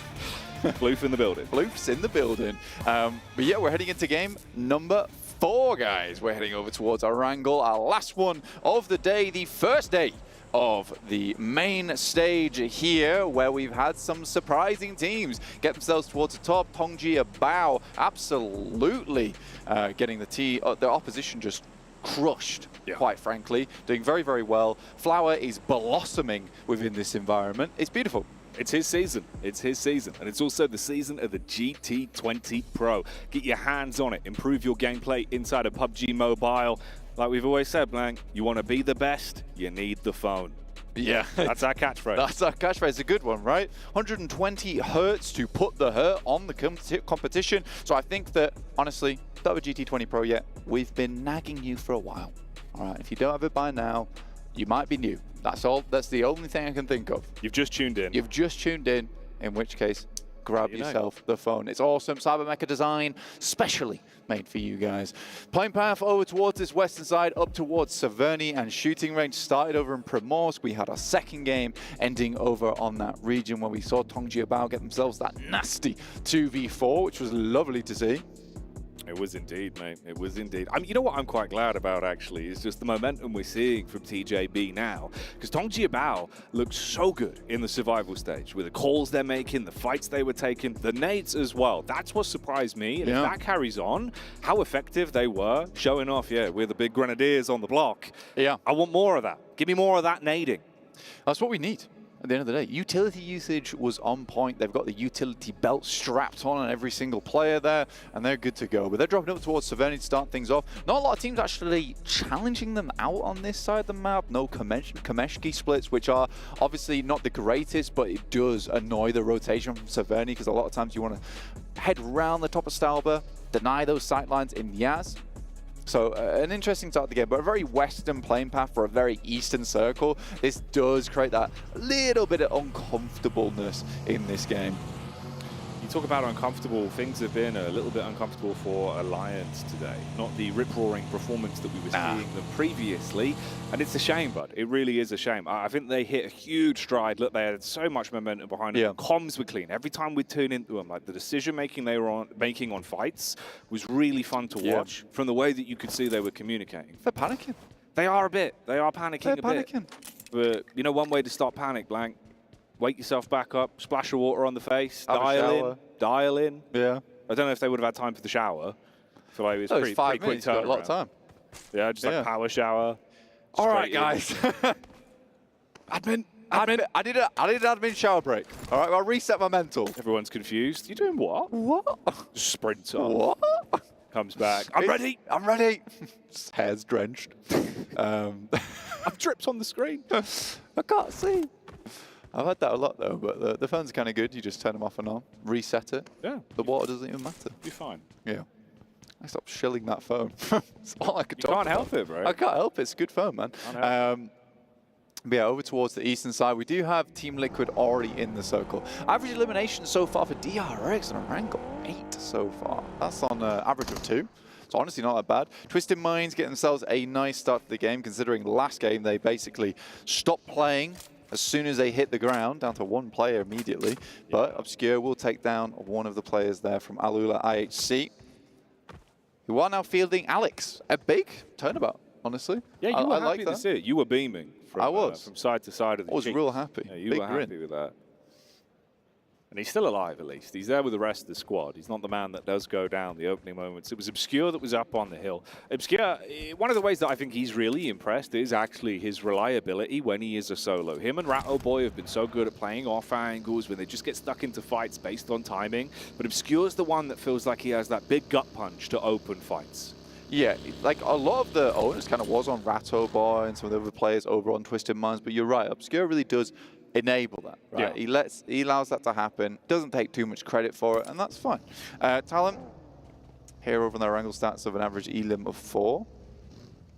which would mean, yeah, their last game on Erangel must have been pretty poor compared to their chicken dinner. They were able to pick up. It was a cool one. We enjoyed it. Yeah, nice to watch. Perched up on the roof. Mm-hmm. It's a crazy game. Oh, what are you doing? That's the obscure connection. There's kind of good shots on the M16 as well. Very controlled. Very nice. Here's Axel. Talon looking over towards Power, who really haven't had the most awesome day so far. I really had hoped Power would do a little bit more. He is a good nade, though, onto Axel. Opens and closes the door in frustration. Slams it. Like he'd just been told off by Papa Power. Papa Power's not happy. Seems like they're a bit frustrated on this one.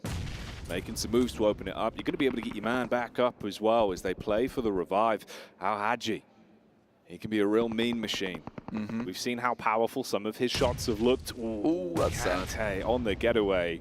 That's unlucky. Yeah, I mean, it's actually good that he did move out because that was likely to be a flush, actually, onto him. Misery comes through the DBS. This could be big moves here. Misery. He loves company. Let's see if he can find him. That Power that gets struck on by the might of the DBS. Flick back up from Easy. It's me. Oh, hang on a minute. Is there any more to be said here? A lot of damage done. Basically just a solo, reeling to try and recover things. Al Hadji from the top rope peeks on in. Lots of damage out, Blank, but he's suffering so low on HP, and they've closed the gap. Yeah, 2v2 right now. Yoru tries to get up close towards him. DBS, though, is available, and he's over-egging it just a little bit. Slight overconfidence. Fidan's now down and flush, but that's a good shot from Al Hadji. Very dangerous jump up, though. I'm not sure about that. Now Easy has to pull things back together. Felt like an overcommit on the second peak. It was a nice first connection up close with the DBS.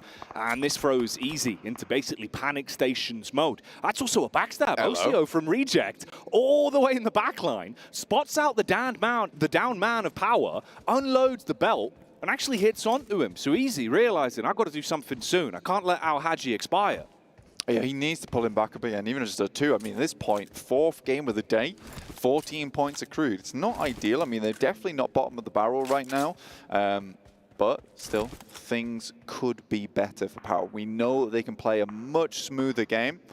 Talon, though, coming back off their quite an awesome chicken dinner for themselves, only to lose one player early on is slightly frustrating. You'd like to keep some of that momentum rolling forward, but they do come to a dead stop, at least at the beginning of the game. Most teams have shifted their way across the eastern side of the map, other than Alula IHC, who are playing a very different game, apparently, still in South George. They just love the apartments around there. Couldn't we have the circle on the west side, guys? What do you think? We could pull an old Max man, just lasso it. Pull it in. Yeah. Yeah, that's true. I've seen him, you know. He stands there with a big long string. No one notices, but he's just outside of the blue. And what he does is he slowly moves it to where he wants the team to win. It's a Maxman classic. I don't know how he's been getting away with it for years. The Xavier, though. You've exposed him. I know. I'm sorry, Max. I've let you down. Ooh, Twisted Minds, though. They might not be letting themselves down in that encounter. The Xavier opened it up, but too much of a space between them, really, in terms of the quick trades. Finding a refrag from that is going to be awful. Even IWNRX sees the opportunity on the down man. Here's the rest of the cavalry finally arriving on scene. They've got utility for it. Molotov on the top floor, nades in through the doorway. You spread yourself out a bit. Rat, oh boy, slides around into the building, barely gets away with some HP to play with. It's like running away from nades. Molotov runs upstairs, the whole floor's on fire. He's not having a good time. Ooh, all right, though. Nades keep on going. Obscure, going to feel the brunt of that one. He was on the backside of the stairs. DBS, what? More like the street sweeper, going up, cleaning up everyone that's upstairs and trying to take them down. The burning building, making it more uncomfortable. Nades out the window, seeing if they can clap back. It's getting awkward on the pathway with the vehicles as well, but Lamborghini, he's just going to back off. Still got nades to play with. Twisted Minds, try to slow it down and heal up. How many Dacias? There's too many Dacias. There's 3 outside right now. Lamborghini coming through, trying to hit them with the backdraft on this smoking building.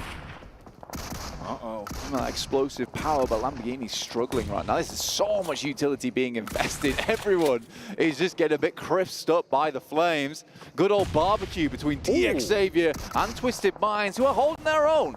Hey, that's actually kind of a sick nade on contact there. It takes Lamborghini down, so now it really is a parking lot. So many broken vehicles outside as the nades are hitting for Miracle Vibes up in the Elim feed as well. As they unleash, that's power in their elongated battle versus Talon that starts to resolve itself. Here's the push up again from DXavier. A lot of damage on that initial move in. So you're basically one man looking for the opportunity. Meanwhile, that's exactly what Boom are doing. They've seen this going on. They strike from the sides. The unload with the Bison's good, but the first man switches out to the secondary. But again, it's the shotgun that clears its way through. And Twisted Minds buckling now, all on Ratto Boy. Shadows trying to strike from the shade here. Keeping himself elusive with the smoke, but it is Ratto Boy, like you said, last player alive. Pretty good player on the team. Barking at him. Movement. The DBS. Giving it some real bite. We want to fight with shotguns, though. We can both do that. That's what Ratto Boy's saying. Oh, Ratto Boy, you are menacing.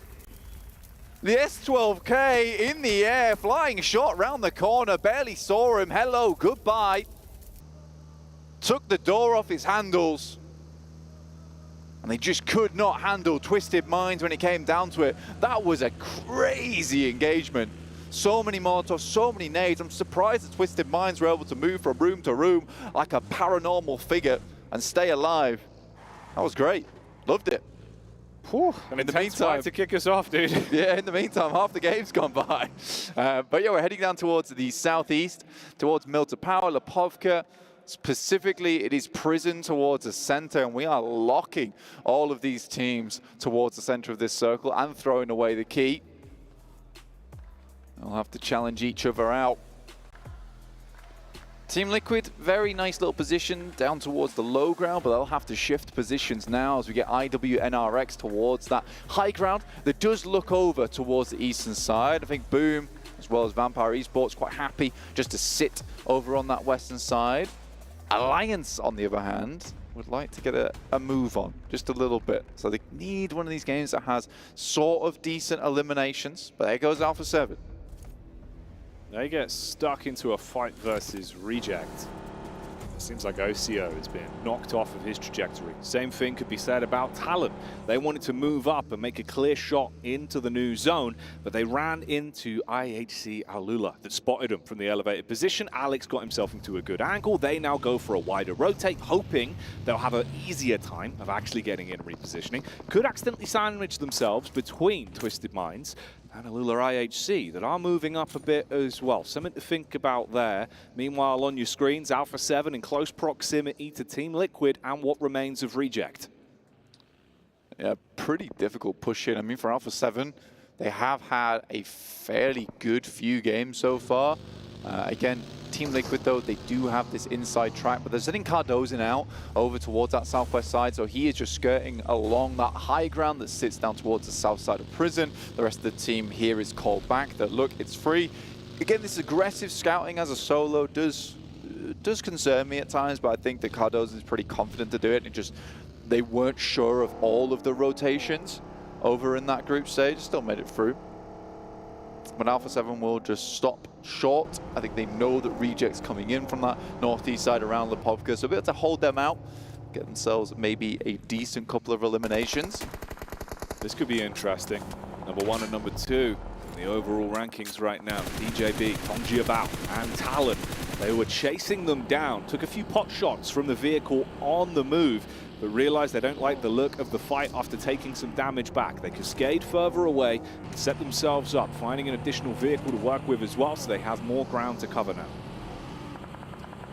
Very important. I think with Talon, because they were held up for so long with power, it's becoming a bit of an awkward rotation inwards. This is our replay from earlier. Some really good nades from Hygors to ensure that they actually were able to finish this fight out. He opened it up for Ratto Boy at the end of the day.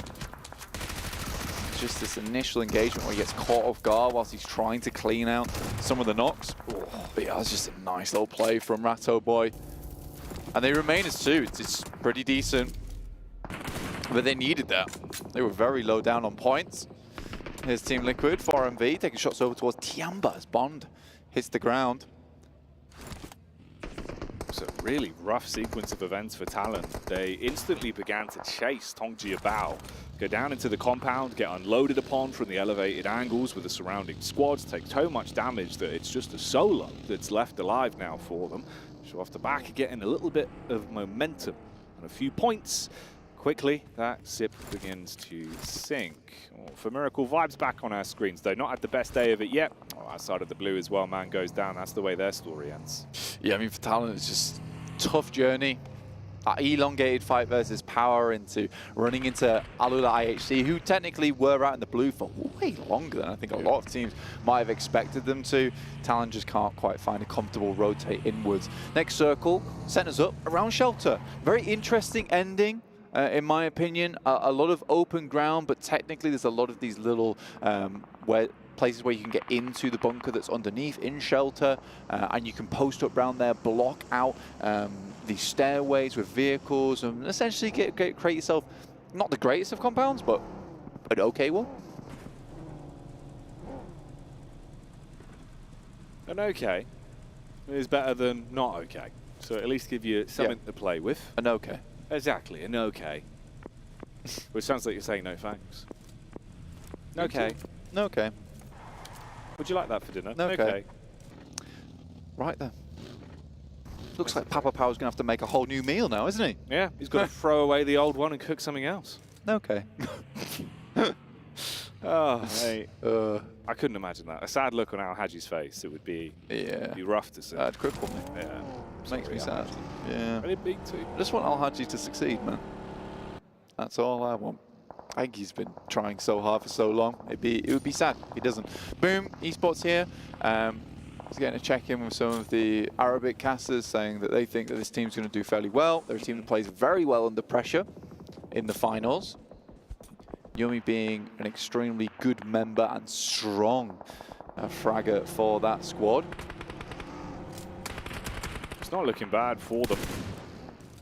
Oh, all right, though. You get a quick drive-by. I mean, TJB, relatively fragmented. Reject. Take a stab onto them. And, yeah, all right, this is a big old blade they're pulling out, slicing their way through the entire team, making a sort of fruit salad here. Reject. Where's this come from? Bit of confidence back in the camp. You'd like to see them have some upwards momentum. They've had a struggle of a day so far. They need big elims, and they need games with longevity to them. IWNRX, another squad that was proving to be such a hothead back in the survival stage. Now they're under pressure. A peek through the window. Alpha 7 roaming on in. They need to get themselves some points here. They know about that. The shot is pulled out up close, but they buckle under the pressure and they hard commit onto it as well. Swing it in from both sides. Smoke's going to cause some issues. IWNRX with Swain looking to fire straight down through the middle. His back could be exposed, but Mafioso pulls out the big gun and chews them to pieces. That was a play and a half from Mafioso. I've seen this guy almost do a 1v4 before over on Miramar. Crazy player. Not really the player that a lot of people talk about on that team very often. A lot of times you're talking about Carrillo or even Revo. But I do think that Mafioso, when it comes to that clutch potential, he really has it. Showing it right there. Team Liquid annihilates Tiamba in the meantime as Al IHC go over towards Boom. This mage, TJB, suffering so much damage around the map. And I mean, it's reasonable considering there's just no space available to play right now. And Boom are feeling the might of the big booms. They've got nades being thrown all over the squad. A thin veil of smoke is all that's providing them cover. Oh, that one's pretty nasty. Right on target. IHC, Alula really getting stuck into this one. You fragmented Boom, soften them up. Can they commit to it to close things down? Really take the top off here. Reject's trying to steal a lot of the eliminations away from Alula IHC as well. There's Ayala finding Alex from IHC. Godless trying to hold it down, but these some nice nades been sent out from Razy. He will be finished off before he can get that elimination or flush. And Boom just reveals the position now. So many squads just suffering. Everyone outside the circle right now just cannot handle it. Team Liquid, I think they played a really nice split on the line here over towards Alpha 7. They just cannot make it through. They have locked the gate up here.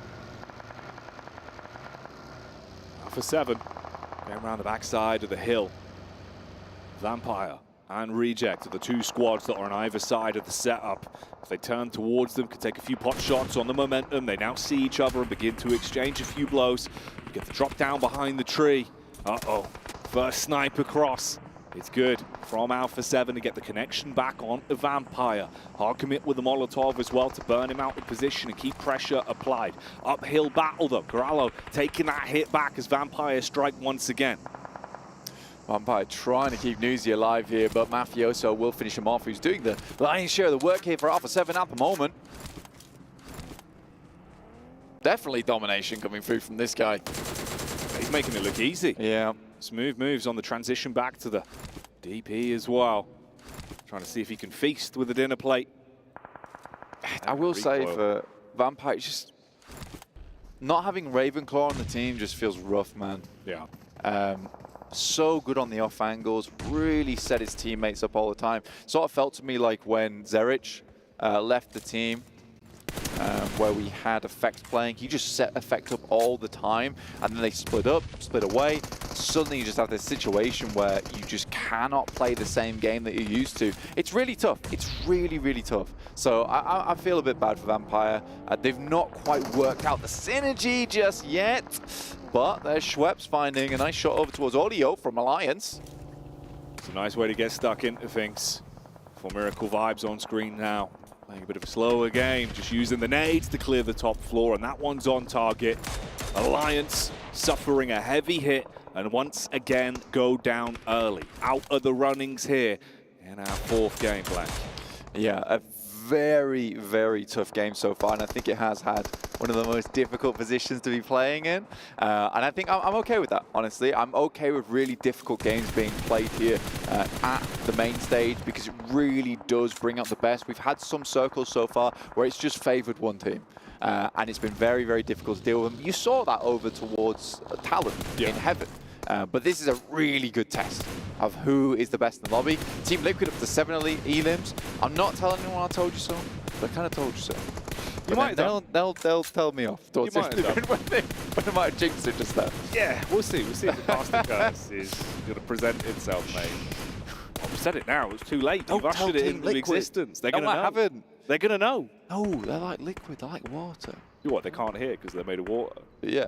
All right, fair enough. Yeah, Liquid doesn't have ears. That's what we've learned today. They don't need ears. No, because they're water. They're water. Yeah. Yeah. Crazy. They crash like the tides upon their enemies. But look at this. That water's got fire. That would make steam.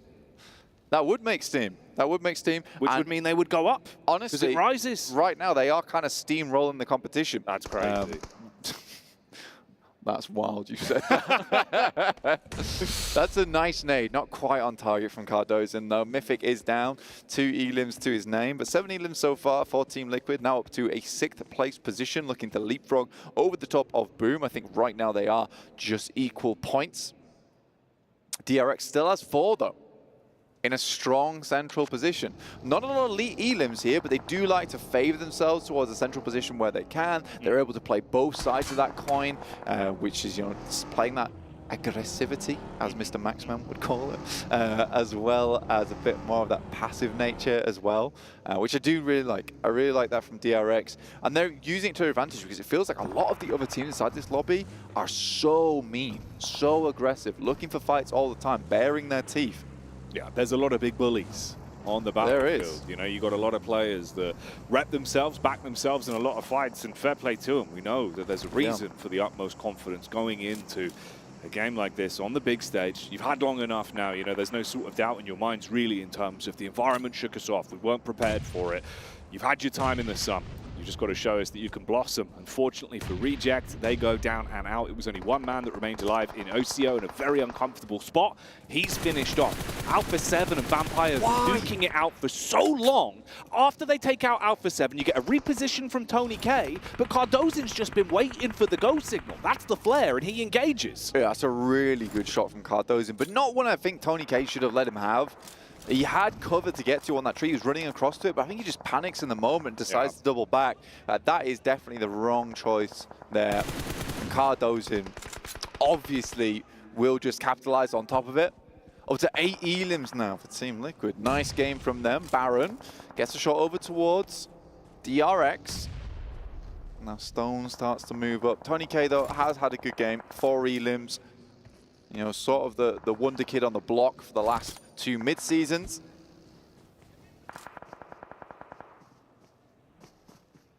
It's worrying, though, isn't it, then? Losing him. If there was a timeline for Vampire to start to spread their wings and soar back into the game, you might need a man like Tony K. They're not going to have that luxury.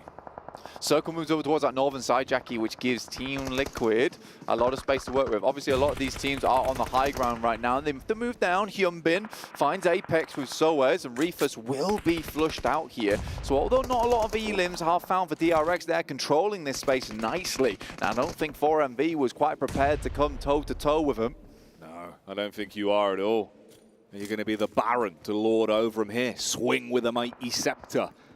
I don't think so. Trap back on low HP.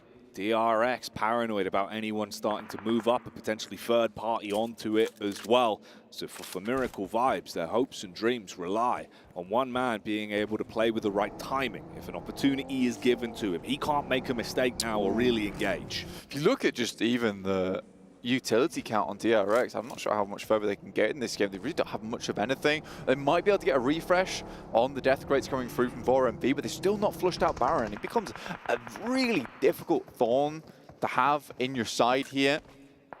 DRX doesn't really want to show themselves down towards that north side of the circle, south side of the circle, sorry, where Team Liquid might be able to take shots. Their saving grace is the 4th man, right? They've got more angles to work with, and an open playing space like this with all the trees, a 4th angle can be the difference between a chicken dinner and not. Gives you that extra line of sight, that early warning system, the proverbial tripwire to spring into action.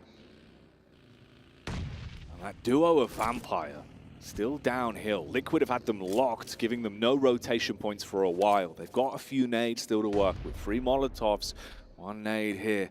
First going to be cast out over towards them. They have to barely move from what remains of the cover. Burned out vehicles, the odd tree. Baron's gone on a bit of a crawl as well. Tried to get himself into a better spot in terms of the positioning. QXZ here actually has the Wizard Tower. So it's really not a bad position for them. And I think this kind of comes down to the next circle, Jackie. Nice shot from Stoned. We'll finish off 4MV. That at least gives them a 3rd place there. So for Vampire Esports, they're pretty pleased with that one. Schweppes potentially spotting out Hyunbin, but no. Good angle from him. But they'll know of this spot. Yeah, exactly. I was wondering. It's a case of where you take those shots, you have to remove yourself. That's Cardozin going down. That's bad news. Chief needs to immediately respond, and he does. Ooh, nice movement as well. Instant drop back down. He was exposed for a while there, but it works out in the engagements they've taken so far. Wide swing across, tracing the Vampire rotate in the vehicle. Hits onto Stoned and removes him from the equation. Fights breaking out all over the circle. Right now, I think Team Liquid very concerned with eliminations, and also this back angle here from Vampire is really tough. I do believe that the Wizard Tower stays in contention. Ayala gets knocked out. They know they should push this one. They do find them immediately. That is dangerous, sticking the res there. In comes Schweppes, tries to finish him off. Might be getting 2nd place, but a good shot from Soez will shut him down. Now it's just 1 player from Team Liquid, and they cannot flow through this one for the chicken dinner. It will be DRX to take themselves a lovely win from the high ground. Very well set up, very passive up until that point. But again, it wasn't a case where you get a lot of teams who have that passive nature all the way to the end of the game, and they're not prepared for that firefight right at the end. But I feel like DRX really set themselves up well. Yeah, they actually got stuck into a few engagements on the angles, didn't overcommit. We saw that on the response, the infighting between the limited player pool on Vampire and Liquid coming back to haunt them. And it's nice, you think about, the way that all started with their swoop onto Miracle Vibes as well. Don't overcommit onto Baron. They were able to get themselves some extra utility to play with. And in the end, DRX take that one home. Yeah, very, very well done. Very pleased to see that as well. I think that there is a lot of comments right now about how DRX is sort of this changed team coming into this tournament. Very, very well done. Team Liquid, though, they do get themselves a nice, hefty 2nd place. quite a few eliminations, which is very nice for them, but DRX just continue pumping things up. So very, very well done to DRX. Happy to see it. Vampire Esports, also a slight emergence from them in this match. And I think from the position they were playing in, they didn't do too badly. I also really like Schwepp's play here. He's like, I'm going to pick up that elimination on Ayala and then potentially I'd jump out and get Chief. Yeah, he saw the timeline of, all right, how can I actually maximize what's left here? Like the limited points to gain. Went for it. Heads up maneuver, nearly made the best of a really bad situation. But in the end, the bad boys on the block were DRX, and they get their celebratory takeaway on this one. Yeah, I think for DRX, honestly, a very, very nice game. Again, they look pretty calm towards the end there, Jackie. Yeah. That's the main thing for me. And I think that the fact that they were so calm, they're not feeling the pressure. They're not feeling the pressure too much, and it's super duper chill. We're going to take a little bit of a chill out session ourselves as we head to a very quick break, then desk, and then back to the games. See you soon. From behind the stage, join me, Magda Ling from Alpha 7. First thing to talk about is, what was the Formula 1 uniforms about? Foi uma homenagem ao nosso ídolo, Ayrton Senna. Há 30 anos que ele faleceu, porém é muito nosso ídolo, então nós quis fazer essa homenagem para ele.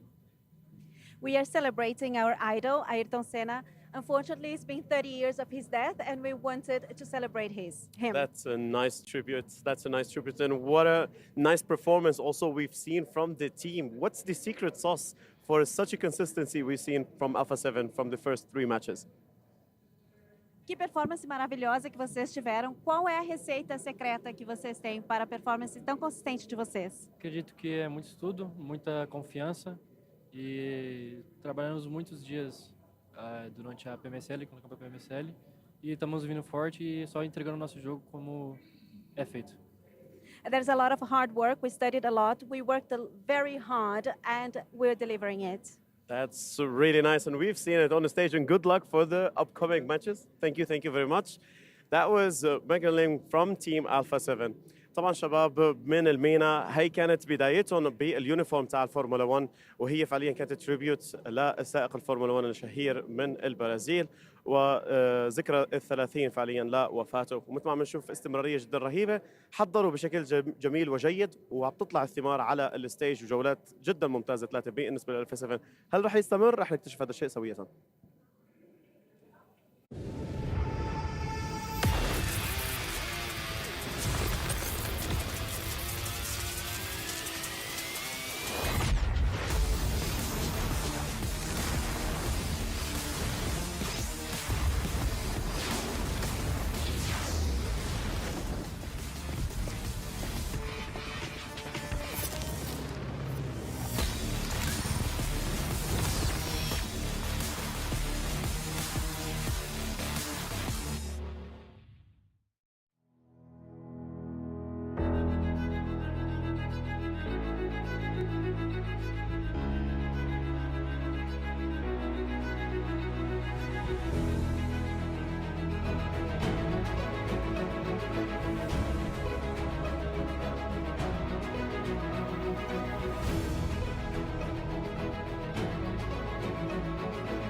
get Kalaris here back on the stage because our South Korean overlords are here to play, man. DRX, the team who finished bottom in the group stage, take home a chicken dinner.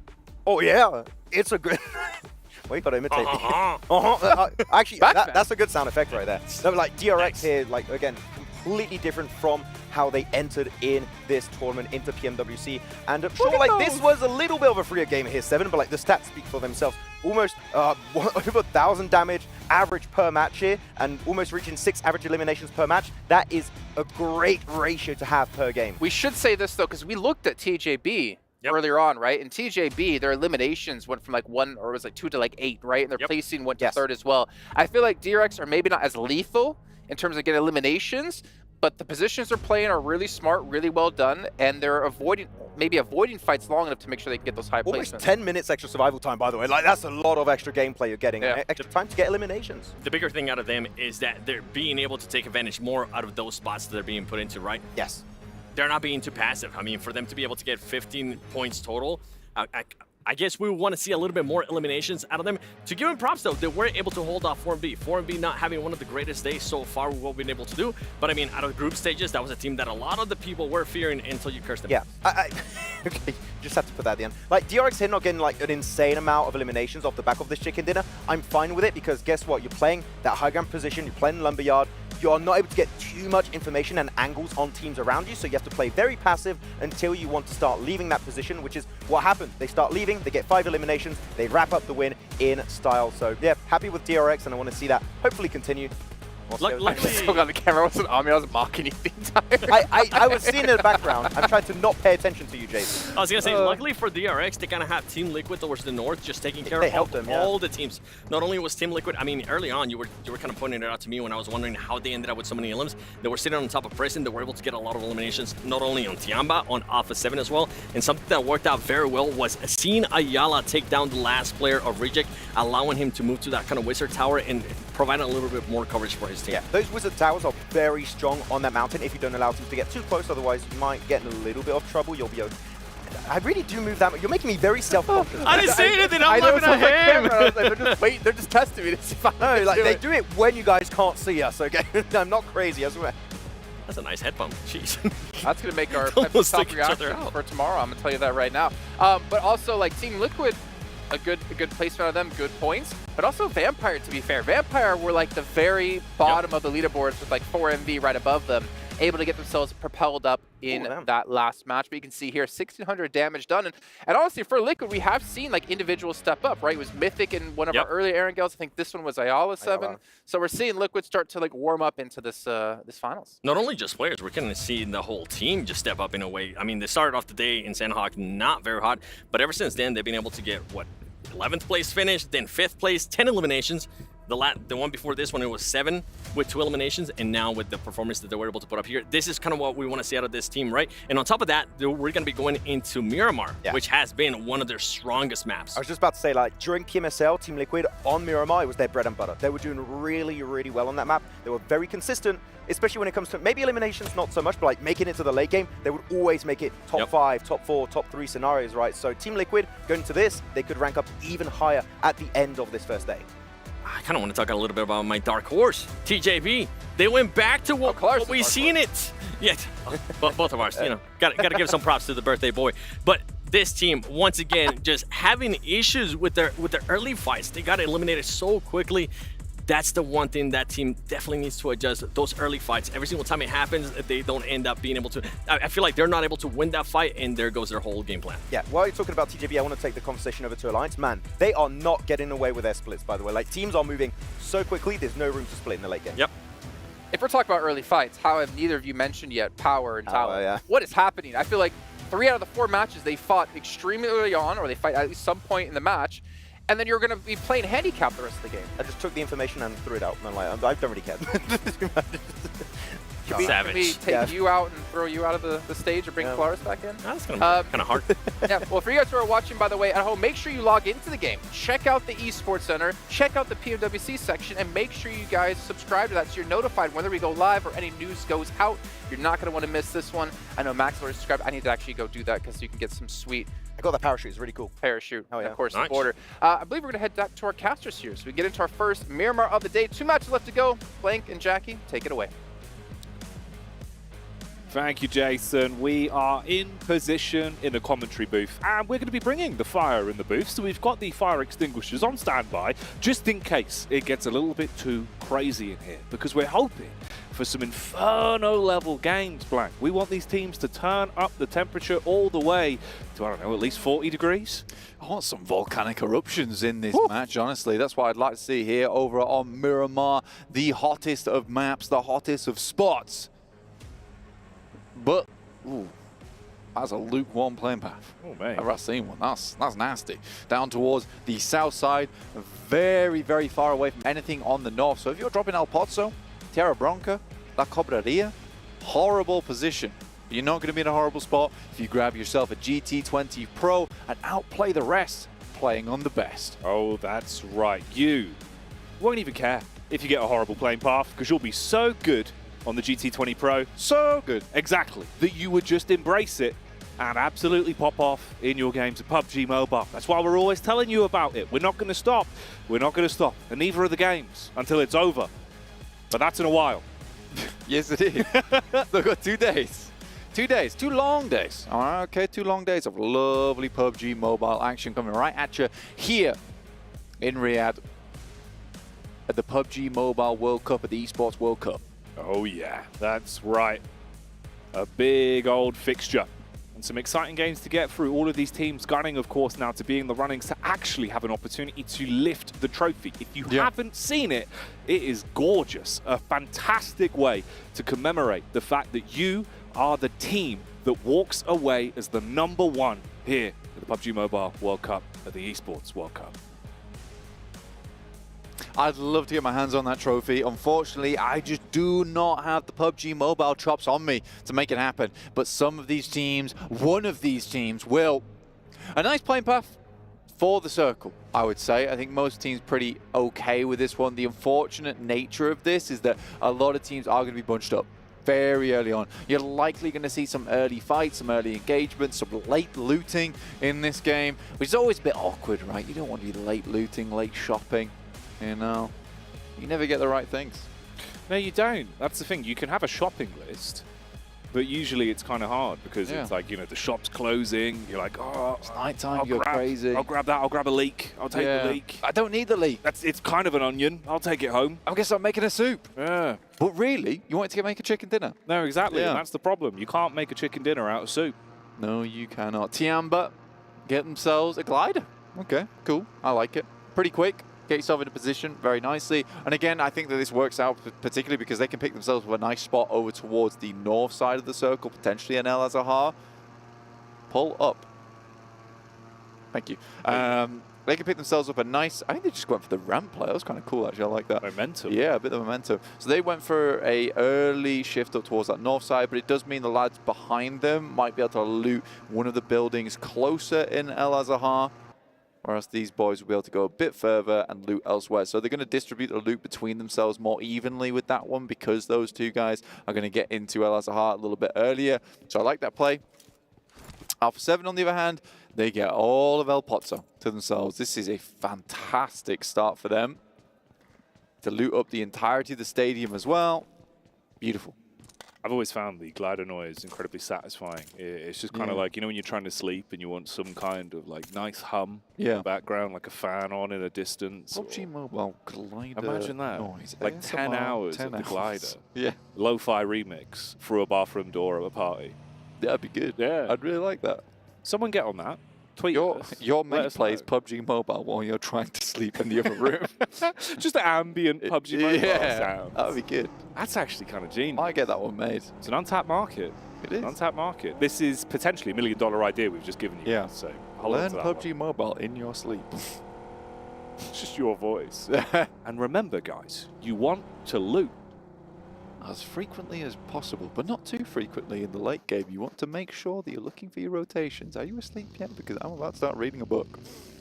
Chapter 1. Chapter 1. PUBG Mobile. How to. PUBG Mobile with blank. And you. Yeah, there you go. Yeah, that could be good. I'm imagining no one would listen to that. I mean, well, maybe. Potentially. You never know. We'll demo it. We'll give it a go. Yeah, We'll see if the people are interested. If not, we'll scrap it. We'll invest some time into it. Yeah. I mean, DRX has certainly invested some time and in between the break, honestly. I think they've done a lot of work to ensure they can get these big points. My main concern is whether they can continue into tomorrow, because this feels like the guys in the desk highlighted. Great analysis, by the way. They were highlighting, look, between the group stage and now, there is a massive shift in the performance for this team. It's not a team that I would personally have pegged for a #1 position at this time of the day. It is Tiamba. It's IWNRX, Kine, here, around the side. Hello! Mate, that is a meaty one. That'll give you a rush of adrenaline. The door opens instantly. Big Papa Pump says hello. Oh, he's teasing him. Oh, he's baiting him off. Gets the first and the follow-up as well. Oh, he's raising absolute terror. Oh, mate. What a cheeky boy. I mean, almost half the team there. The rest of his team was just not available. This was Tiamba, who obviously took the glider. That's Bond and an XC down. And IWNRX will pick themselves up a cheeky 2 points off the back of that. Yes, they're down to 3 players, but taking down Tiamba, who had the entirety of El Azahar to work with. What a great result that's been. Losing Bond's a bit of a sight for sore eyes as well, man. Like, Bond was having some huge plays at this very event. He was able to pull out some smooth moves. Exactly. Yeah. Like 1v4, where effectively he was just the king of the castle. He really was. Laying down the law. Getting some levies on the go. Very nicely done. Tiamba tries to escape. Wolf is taking some very over-aggressive shots. Tells Swain where they're coming. They try to isolate one player, and they do grab him. Zedwolf cannot spot him out, though. Swain had all the time in the world to potentially peek over the edge there towards Shan. I mean, the call should have come back from Zedwolf, so sort of curious of how this has all gone down. It's gone a little bit wrong now for IWNRX, but both teams just sort of taking each other out. Yeah, you're going to be sweating a bit on this one. The 1v2 is one thing, but then the longer the fight goes on, the more awkward it gets, especially with the zone starting to come in as well, and you trying to fragment your mind between two sides of how you want to play this one, get away without it resulting in your team going down. Worse for wear out of this encounter. Zedwolf does link up. Him and Frozen on the move up. Monster trucks doing tricks. Yep. The monster's got wings, apparently. Alpha 7 taking a shot there. That's onto Mafioso, who was pulling out some pretty clutch moves last game. Alula XIHC actually getting a bit of payback, but I think he's very much in a resible position here. McGrellin moves across. We'll pick that one up.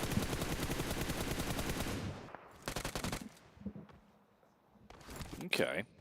Bit of a reposition on the drop down. Now for 7. Sniffing out the Lone Ranger of Godless, who moves in with a different angle. He actually peeks from the back line just as you're going to reposition behind the rock, knowing he's now in a good spot to get an angle on you. Luckily, it's just a few bullets. It's not really going to have you too worried, as you can tuck back in, play with the squad from the elevated angle they've got, and have a good assess on where exactly Alula IHC now are. Oh, that's a nice tap in response, though. That's actually from Twisted Minds. Of course, it's obscure. It always is. Yeah, he's very good at, like you said, getting these opening picks, Jackie. Revo taking heavy hits, and Zjol will find that one. The original members of the IHC gang, all the way from Zeus. Creo looks to pick up Revo here. Surrounded by enemies. Mafioso scared to peek as the circle pops up towards El Pozzo. Despite all this, Alpha 7 had so much space to play. Yeah, now they're in a position that's worse for wears. And Team Liquid takes up the position. I believe that's Cardozen down. Unlikely he'll get back up on his feet, as Regiosio will easily be able to pick that one up. I think he must have got spun out in the vehicle. It's now just 3 players for Team Liquid, but they are not unused to playing this. Since in the group stage, they were basically 3 the entire time, Jackie. That is a good point. They were having to play effectively as a trio for an awful lot of those games. Now, this is the second time we've seen this in quick succession for the side of Reject. They detonated the vehicle onto Cardozen, then followed it up. Now they do the same thing over to DXavier, getting that one off from quite a substantial distance. The rest of Liquid are at least near each other. They have cover as well with the compound. Alpha 7, after their moves, still continue the fight they were stuck into previously, and it's Alex that's out of cover, now near the compound that Godless has grabbed himself. Basically a small layer of protection, with a smoke being the only thing that's given them a somewhat shroud. Yeah, I think for Alex, it's a very difficult spot to res. He has to technically push his way back, but there's going to be shots being sprayed through the smoke here, and yep, there you go. Carrillo will pick him up. In the meantime, Duello and Ragey on the team of Reject are just tearing Team Liquid apart after they had a very strong position on the outside of the fields that sit on the south side of El Pozo. It's a pretty frustrating position for Team Liquid to be in, considering they had what I would say a kind of a nice rotation in from that northern side. And there are so many teams down towards the south. If only we were able to keep maybe 3 or 4 members up there, potentially Team Liquid has a really, really good game. Off the back of their last one where they picked up 2nd place, this could have been a time to get the wheels moving. Instead, it's just a little bit of looting for Reject. Swoop in, grab what you can, make out like bandits, and start to make your next move. Been choosing good fights that have worked for them so far from their position. Talon on screen as well. Their initial move, bit of a look over the lip, see if you can potentially find an opportunity to fight onto the 2 teams ahead of them, as they do spot out DRX, Alula IHC. IHC that, of course, suffered heavy casualties in this one, in the fights they've been thrown into. A lot of damage, not much opportunity to restock the supplies they've had to use as well, so that could be a problem. At least for Demo, there's a fair few things in his backpack. Smart rotate from Alpha 7. I like this actually from the team. You can see it on your screen right now up towards our northwest side. They know that El Pozo was fairly cleared.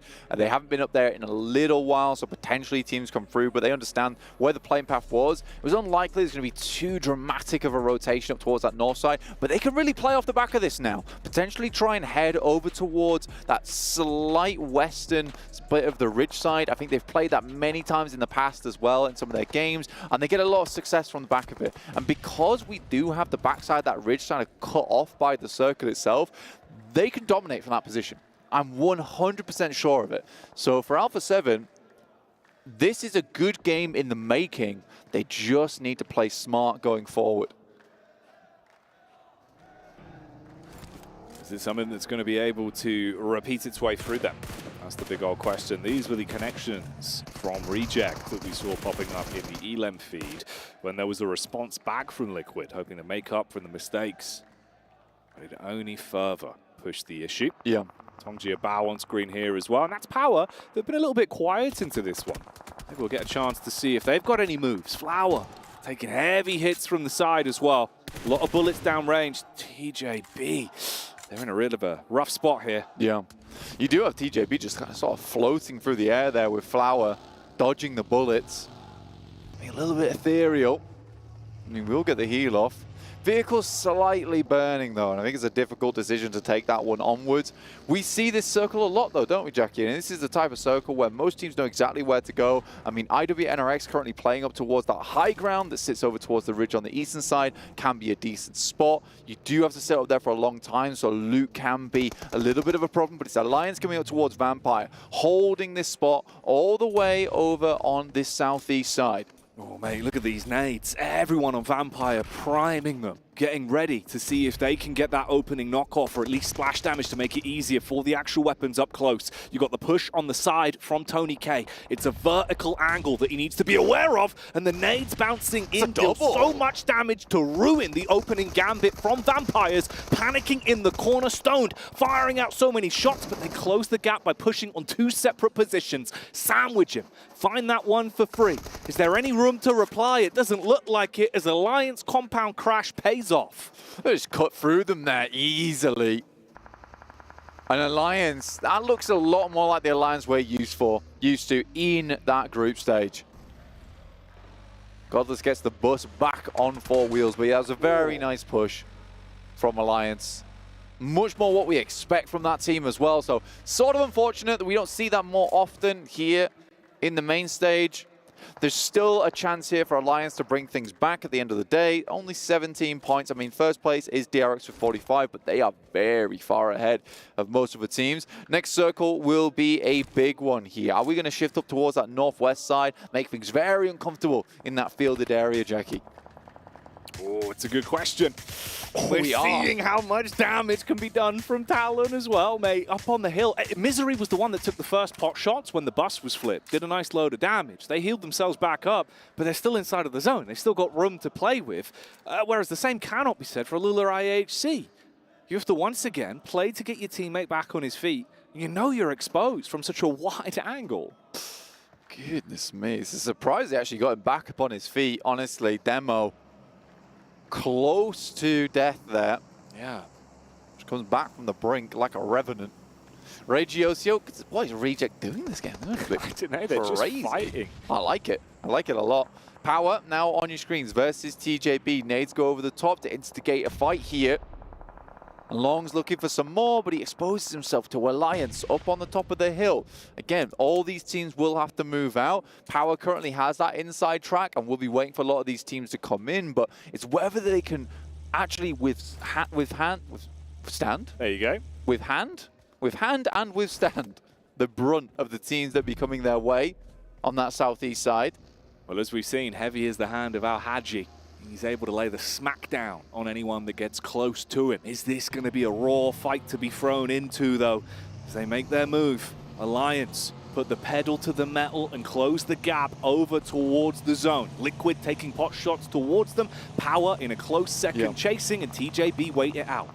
This is a full-on run coming through from both these teams. Now, I think the Team Liquid picks the right position in this building, but it's going to be a huge amount of teams coming in. The saving grace is the fact that there's two teams trying to fight this at the same time. Oh yeah, they're getting thrown into the hell in the cell right now, and it seems like Al Haji again is able to punish up close and aggressive with the shot. If Team Liquid gone down early, out of commission, even though they had the pre-set up inside of the building, and now the nades are soaring into the compound, beating down on the confidence level of Power, as Alliance have so many to work with, and they are lighting it up. Lots of nades going through here for Alliance. They got the full refresh over on Vampire, but they do lose one player in the process. This is not a bad position to play, gives them a lot of defense early in the game. Xavier goes for a crazy split. They're thinking this is going to end inside the field, and they're going to have all the positions to play from. They even got high ground on the eastern side. In comes TJB, though, looking for the fight here. But Al Haji and Co holding them back. That was TJB that waited. They bided their time up on the hill. They didn't follow suit when everyone went for the chase, the reposition into the zone. Here's the barrage of damage up close and personal, clearing out angles as they're able to strike back. Al Haji, though, he's been so mean, so consistent with the DBS, cleaves his way through them. The butcher knife swinging. He gets himself in position for another one. A quick bandage, quick reset, goes for the swing. He wanted to take the fight to them, but he gets himself back into cover. TJB have to heal as well. Al Haji could make a monumental play on this one. Al Haji all on his lonesome here versus the final member of TJB. It's only by himself. Al Haji with the DBS. Looking to lay down the heavy hand. He can't make it, though. And TJB will hold Power out. But that's the best we've seen them in a while. In the meantime, the circle sends us up towards the field. Xavier, they've got plenty of areas to play, and Lamborghini moves further in.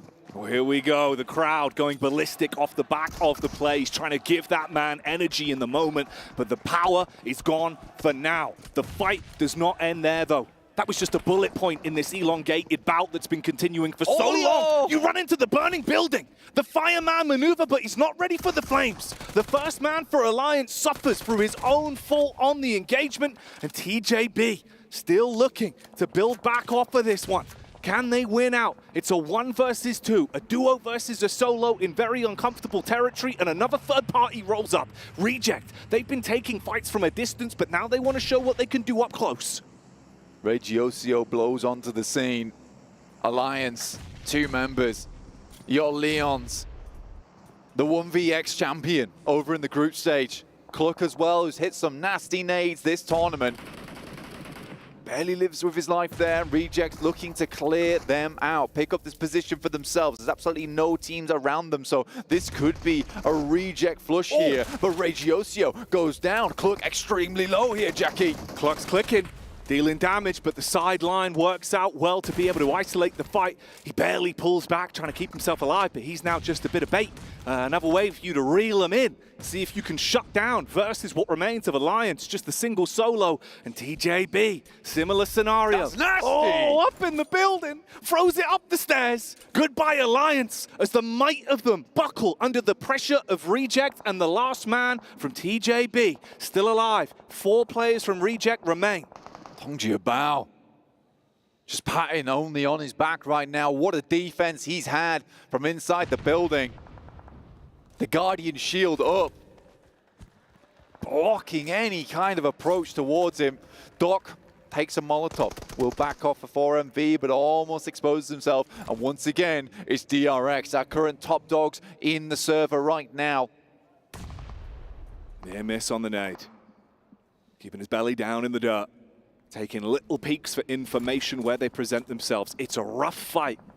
It would all go down to the timing of when he takes these engagements, and potentially if a third party opens up an opportunity. Hello, Twisted Minds. They've moved in. They've got the vehicles in a bit of a split, but they're taking a ton of damage on contact. The vehicle goes bye-bye, and so do 2 of them, falling down to the ground. Buckling now as DRX are full focus on fighting through Twisted. The M249, too much to handle there as bullets rattle onto the floor, and Twisted Minds similarly look like they're going to be hitting the floor soon. Ratto Boy cleaned out. 2 players left alive, but directly moving in towards DX Xavier's purview. A dangerous opposition. Talon themselves a nice split themselves, but it's Alpha 7 who I've been looking at this entire game. They've had so much information, so many windows to play, and they've been vaulting through all of them. But it's only versus all of the players from TJP. So far, one's down. Pulls the pin on the grenade, that's dangerous. Swings back and forth, Zara takes him out finally. That looked bad though. You could see the thought process, but the timing on it from Reject. Outmaneuver him, struggles to recover from the situation he was left in, and he goes down. DRX have moved up as well. Hearing the commotion, the dinner bell being rung by Reject. Meanwhile, the other teams that moved on out. Talon further back, playing with a nice split as well. Lamborghini trapped on his lonesome. Twisted Minds that had to bail out after their bout versus DRX that left them torn to pieces. DX Xavier. Love this position for them with Shadows all the way over on that eastern side, providing a little bit of that high ground support to the 2 players in Lamborghini and Paragin looking to hold out Talon. You'd love to see it, but DRX slowly working their way through this circle, working through the problem. And Reject, currently the problem that's in front of them. How do they solve this? How do they go about it? Obscure goes down. Just a shoddy there, and Divine tries to hit the shots, but he's baiting out so much from him. He's getting information, relaying it back to the rest of the team. Sniffed out the first player. More to be done though. IWNRX in the meantime take a heavy hit.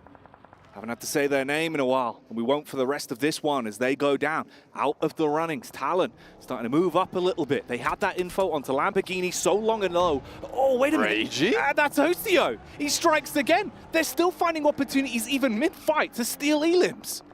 Osio finding the flow in the game. Nice nade over towards Talon from Yoru. Lamborghini will set that one straight. He has another nade, immediately pulls it. He knows the angle to go for. Oh, another! The exchange of nades between these 2 teams. Lamborghini, it looks like he might want to actually move up on this, and the splash damage is a gigantic opportunity to potentially fight off the back of that. Misery, really feeling it now. This is going to be punishing. It's uncomfortable.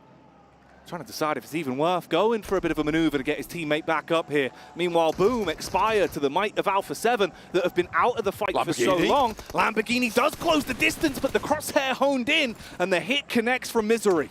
Oh, it's a nice play from Lamborghini. You can see the thought process, but the execution, very bad. Last player alive is DXavier's Shadow, currently on the high ground, one of the only players left remaining in this position. So many solos, just trying to eke this game out. McGrellin's already made his way in towards that north side, giving the anchor point for the rest of the squads. Only 2 squads at full power, Alpha 7 and Reject, but 2 very different setups from both of them. DRX went down to a 3-man unit. They've been playing on these angles. They were trying to be baited out into the initial warning shots that went across from Reject, but they're not falling for the same tricks anymore. Playing more of a 3-man setup in a line, so if there is a peak, they can trade for one another. The best thing about, wow, right towards the center, and Alpha 7 has a killer position in the circle here. The difficulty for DRX is right now Reject's controlling a lot of the good cover. Obviously, the hay bales that's already been picked up by DRX is going to be so important, but eventually DRX is going to have to come out into open ground where Reject should be able to get some pretty clean shots off of them. This is a good read if he finds it, but switches the position too early. The airburst is way, way too short from Duello, and that's the last nade. At least he got the position baited out. He overcooked it, but it could still be the start of the dinner that they're looking for. They've got smokes. Got utility for the cross. They know there's so many angles they have to be switched onto at this point. There's no easy fights for Reject. You're going to feel uncomfortable due to the positions that are so close from DRX. This is a big game, potentially, for Alpha 7.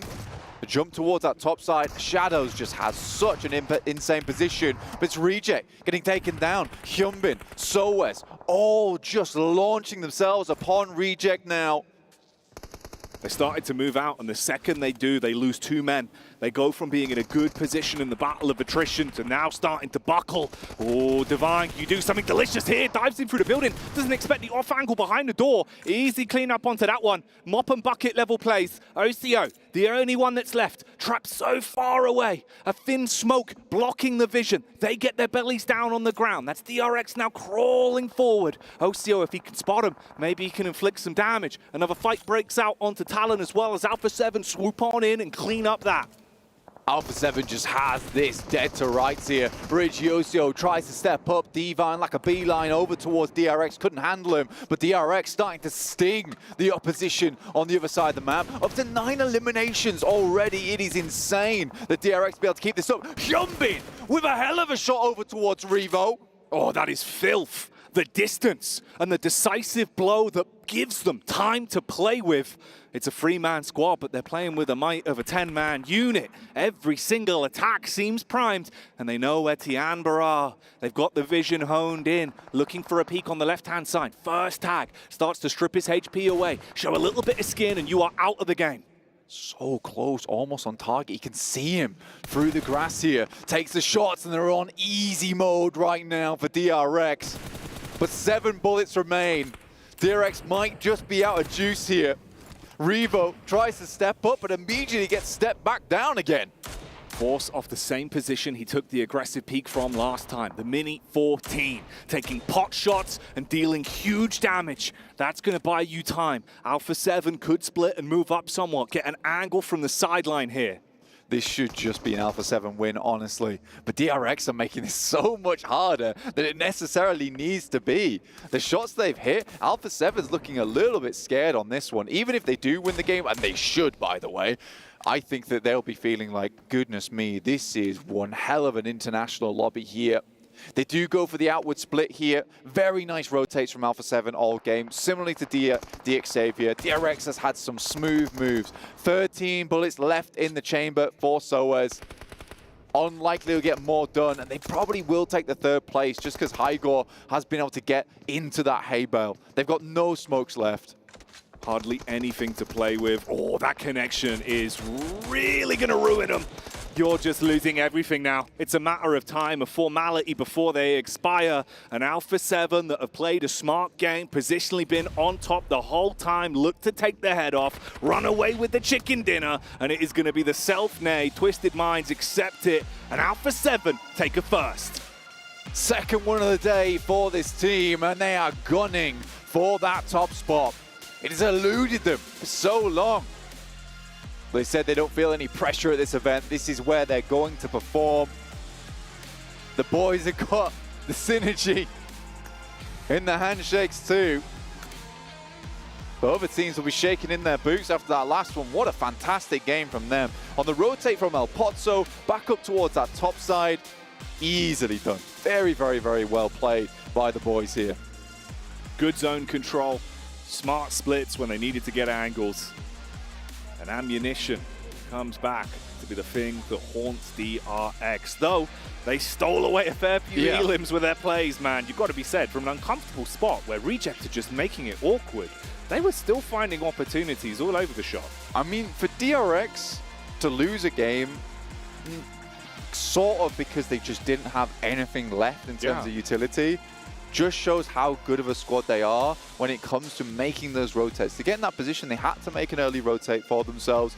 And I think for DRX, they really do use everything in their power to get these wins. So, you know, it's efficient usage of a lot of the supplies that they have on board. And I like that from DRX. They're not letting a single game be sort of a lukewarm one. They know they've got the momentum today. They know that they've got that fervor, and they're going to take that and try and earn as many points as possible. Because like I said, I'm worried for tomorrow. Will that flow all the way through? But if they can get a huge amount of points here, Jackie, it's good news for them. It really is. Will they stay in flow state? Are we going to see DRX continue with that pace? Can Alpha 7 potentially take another win? All big questions. Get the answers after the break.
Alpha 7 getting their second chicken dinner of the day and tying the record of Vampire of 2 in a day. If they can pull off a win in our final match, they'll be getting themselves an extra 25K and probably a first place on our overall leaderboards. But gentlemen, a good play, a smart play, a methodical play out of Alpha 7.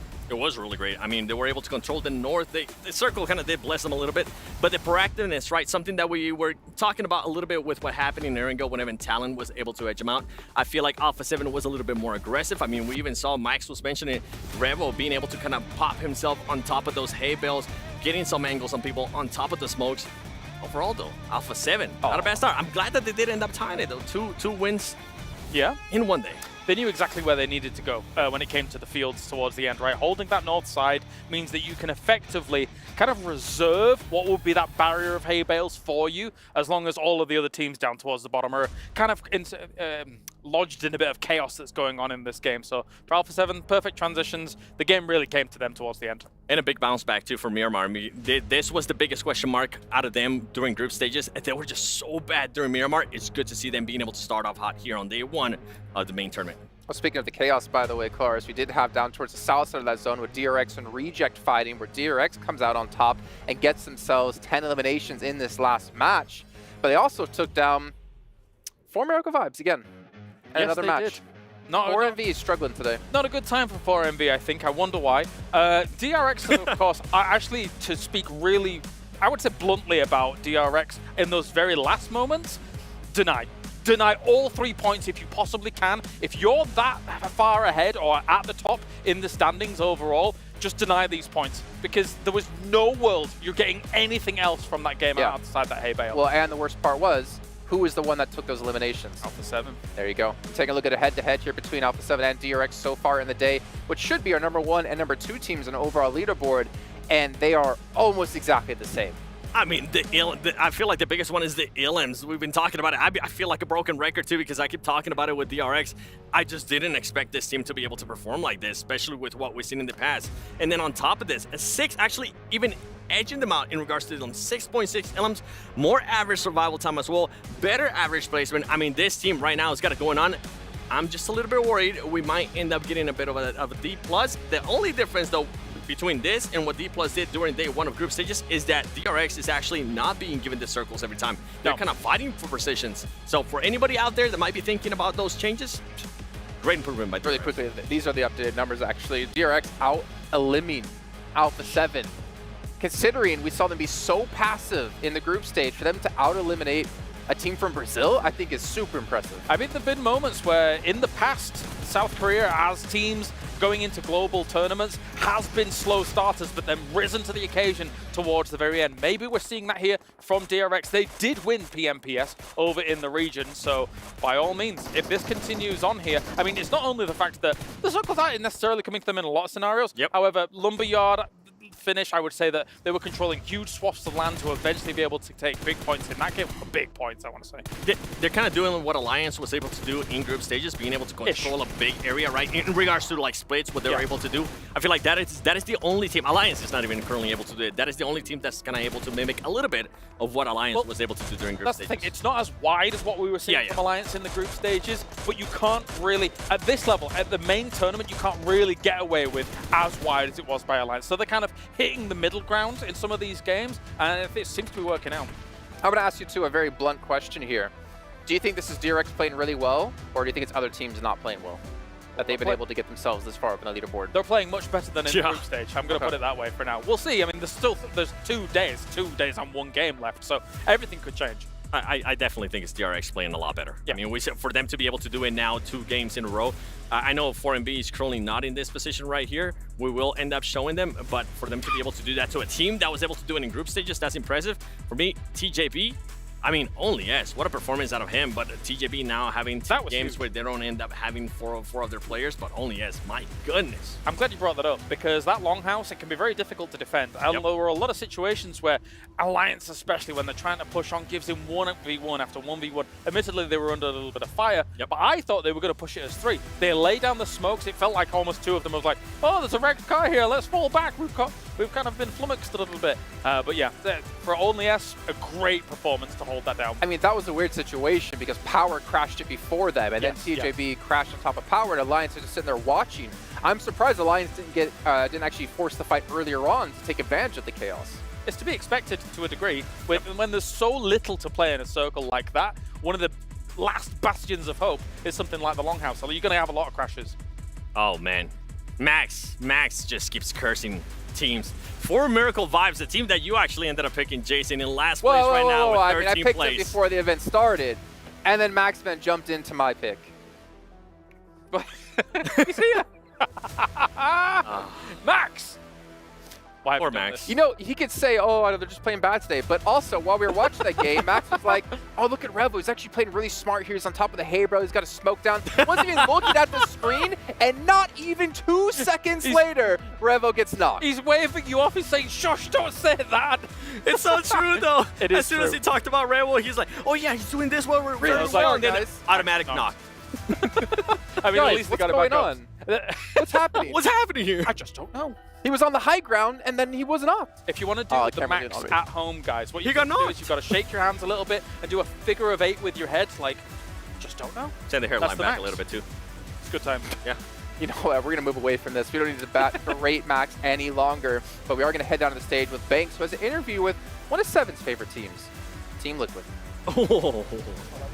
Welcome back to the STC Arena, where I am joined by Mythic from Team Liquid and Mythic's dad, Alexandri. Absolutely amazing. Just to kind of represent to you guys how the vibes are here at the PUBG MOBILE World Cup, at the Esports World Cup. We've got families here, we've got people from all walks of life, all over the world, all sitting here, all watching and cheering on their favorite teams. But Mythic, let's talk business first, okay? How are you feeling so far? We're 4 maps into the main tournament. What's your outlook? What's going right and what's going wrong? Vamos falar de negócio primeiro. Estamos já com 4 mapas. Como você está se sentindo? O que está funcionando? O que não está funcionando? O que está dando certo? O que não está? Acho que a gente está desempenhando o jogo bem. Na primeira queda a gente não foi tão bem. Um spot novo, bootcamp, a gente nunca tinha caído lá. Trocamos de spot e no restante dos mapas estamos caindo normal. E tá tudo encaixando direitinho, só encaixar ali o finalzinho para sair a vitória. So it was something new. We never fell there. We changed it, and now we're just gonna carry on, and everything is going to work well. Everything's going to work out. I like the positive outlook. Alexandri, how does it feel to be in the crowd at the Esports World Cup, PUBG MOBILE World Cup, to watch your son competing on a stage like this? Como tu te sente de estar aqui assistindo teu filho no palco, neste palco, de estar na audiência assistindo teu filho? É uma emoção muito grande ao ver essa estrutura e saber aqui que nós preparamos um campeão. É muito orgulho para um pai ver o seu filho em destaque. It's amazing to see all the structure, and I'm so proud to see my son that we prepared a champion, and it's amazing for a father to see that. I love that you've made it all the way out here to celebrate and to kind of watch and cheer on your son as well. It's really heartwarming. Having a son of my own, I hope that I'll do that later on in life as well. Mythic, how does it feel for you to have your dad in the crowd cheering you on? Does it give you an extra boost of energy? Como você se sente, Mythic, de ver o seu pai na audiência para te dar essa emoção, para te ajudar a te apoiar? É muito gratificante, né, ver o meu pai sempre assistindo de pertinho, viajando para os mundiais. E acho que é muito, a palavra é gratificante de ver um pai orgulhoso do filho. It's very gratifying to see my father always following me very close. He's always traveling to see everything, and the word is gratifying. Love that. Dedication, absolutely brilliant. We're fighting back tears here at the STC Arena, but we've got more maps to play to round out day 1 of the main tournament. So for now, it's back to you guys. Thank you so much, Barney. A really cool interview there, actually. Getting to see the inner workings of not only someone that is playing on this stage, but how much it means to the whole family. He loves the support that's there. That was really cool. Also, had a cool voice. Yeah. That was cool. Just take my job. Yeah, I think so. We need him in the booth. Yeah, we do. He was good. Yeah. Yeah. I like that one. Maybe That we was need to cool. get dad interviews in. Barney, if you can find any other dads in the building. Yeah, come on, Big Barnes. Yeah. Sort it out. Get it going. Get it Yeah. going, Barney. That's on you. What?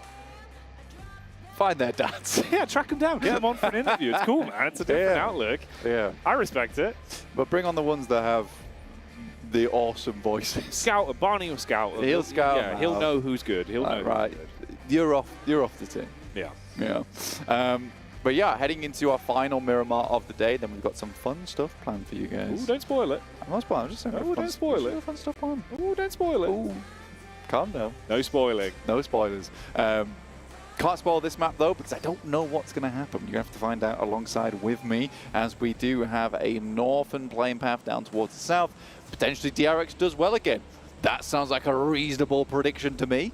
It does. I think all of our predictions are always reasonable. Something that will give you an unreasonable competitive edge, though, is the GT20 Pro. If you want to be the best on the server, grab yourself that phone, get out there and show just how good you can be at PUBG Mobile.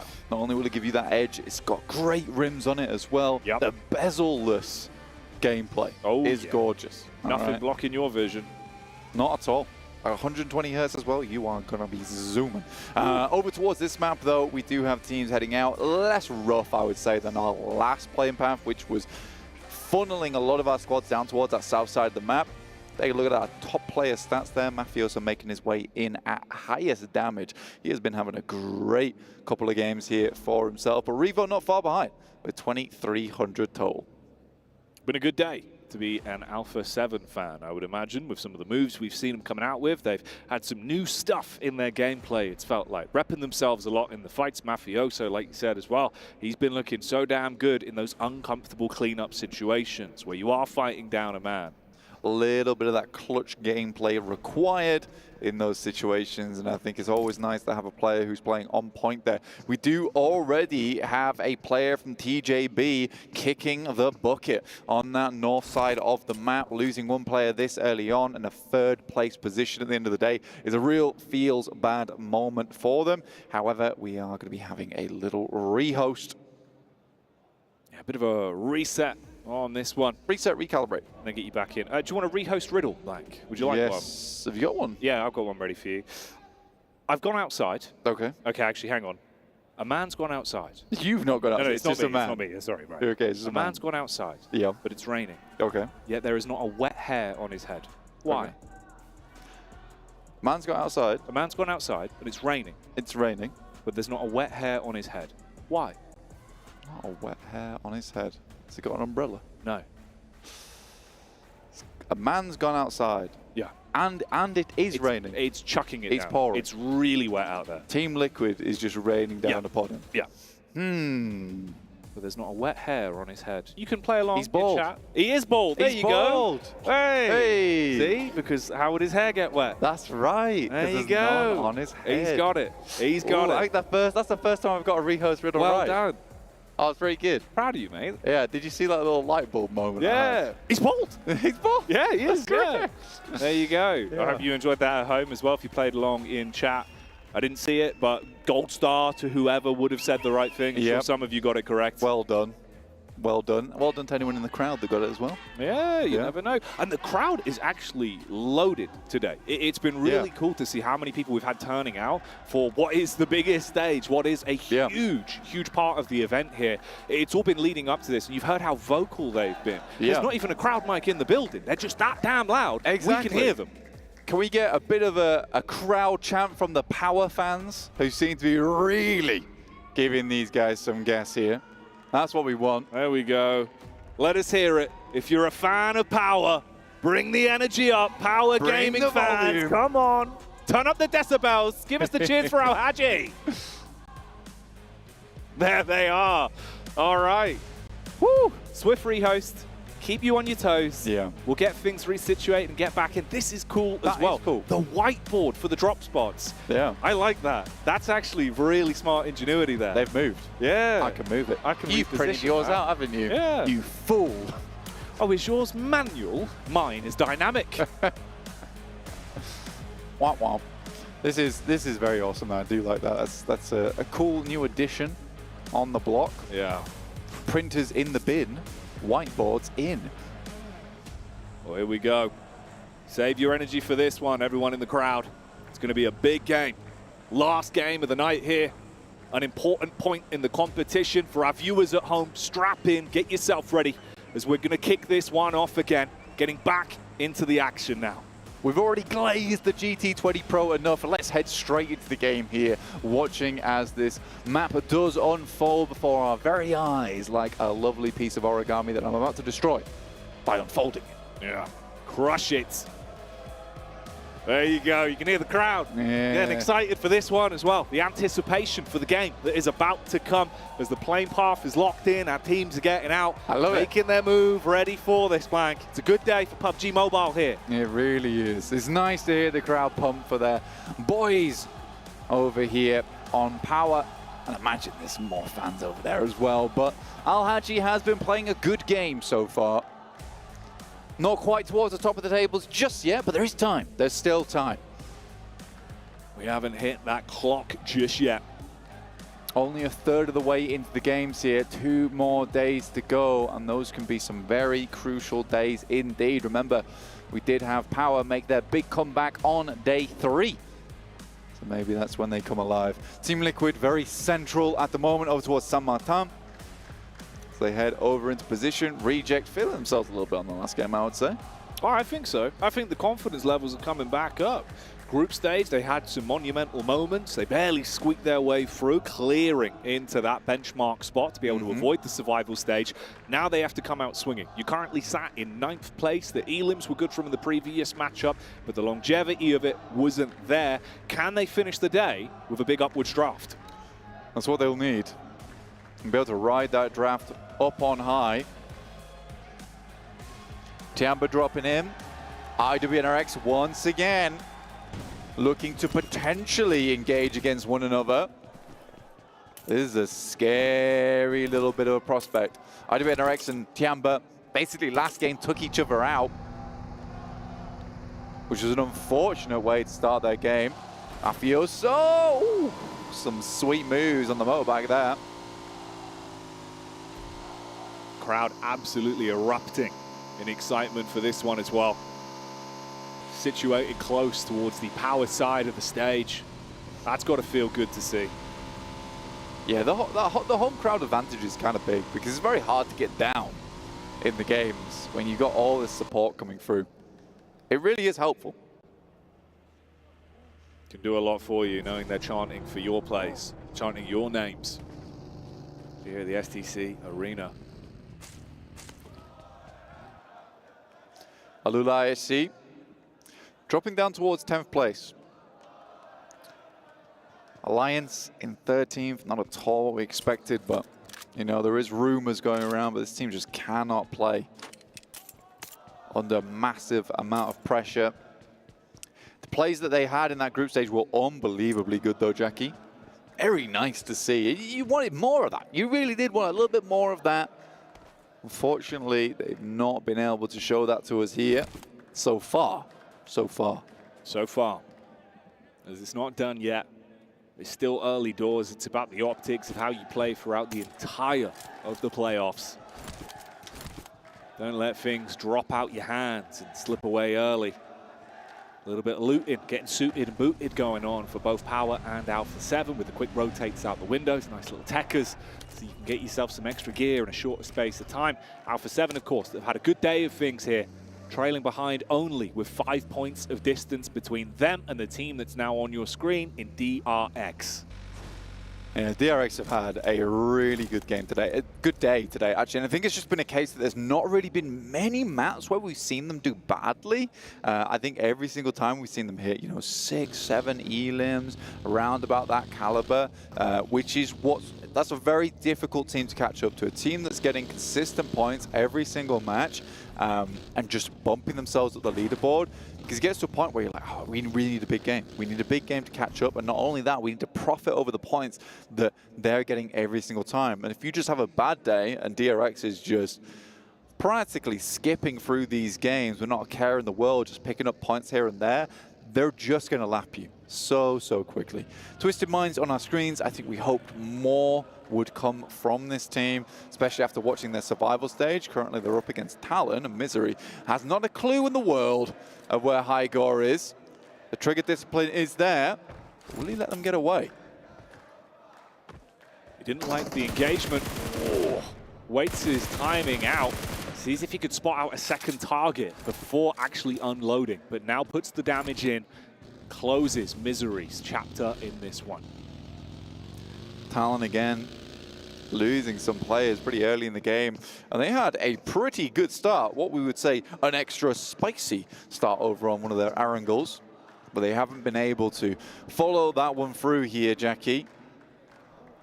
Not been as consistent. That was the big question we had. Is it something that's going to be consistent from them and sustainable? Team Liquid trading blows with Tong Jiabao as it goes both ways there. Damage done inside of the building. Oh, nade round the corner goes a little bit too far to remove Flower from the equation. And this could be a battle to remember between these two teams. Liquid need to get a leg up in this one.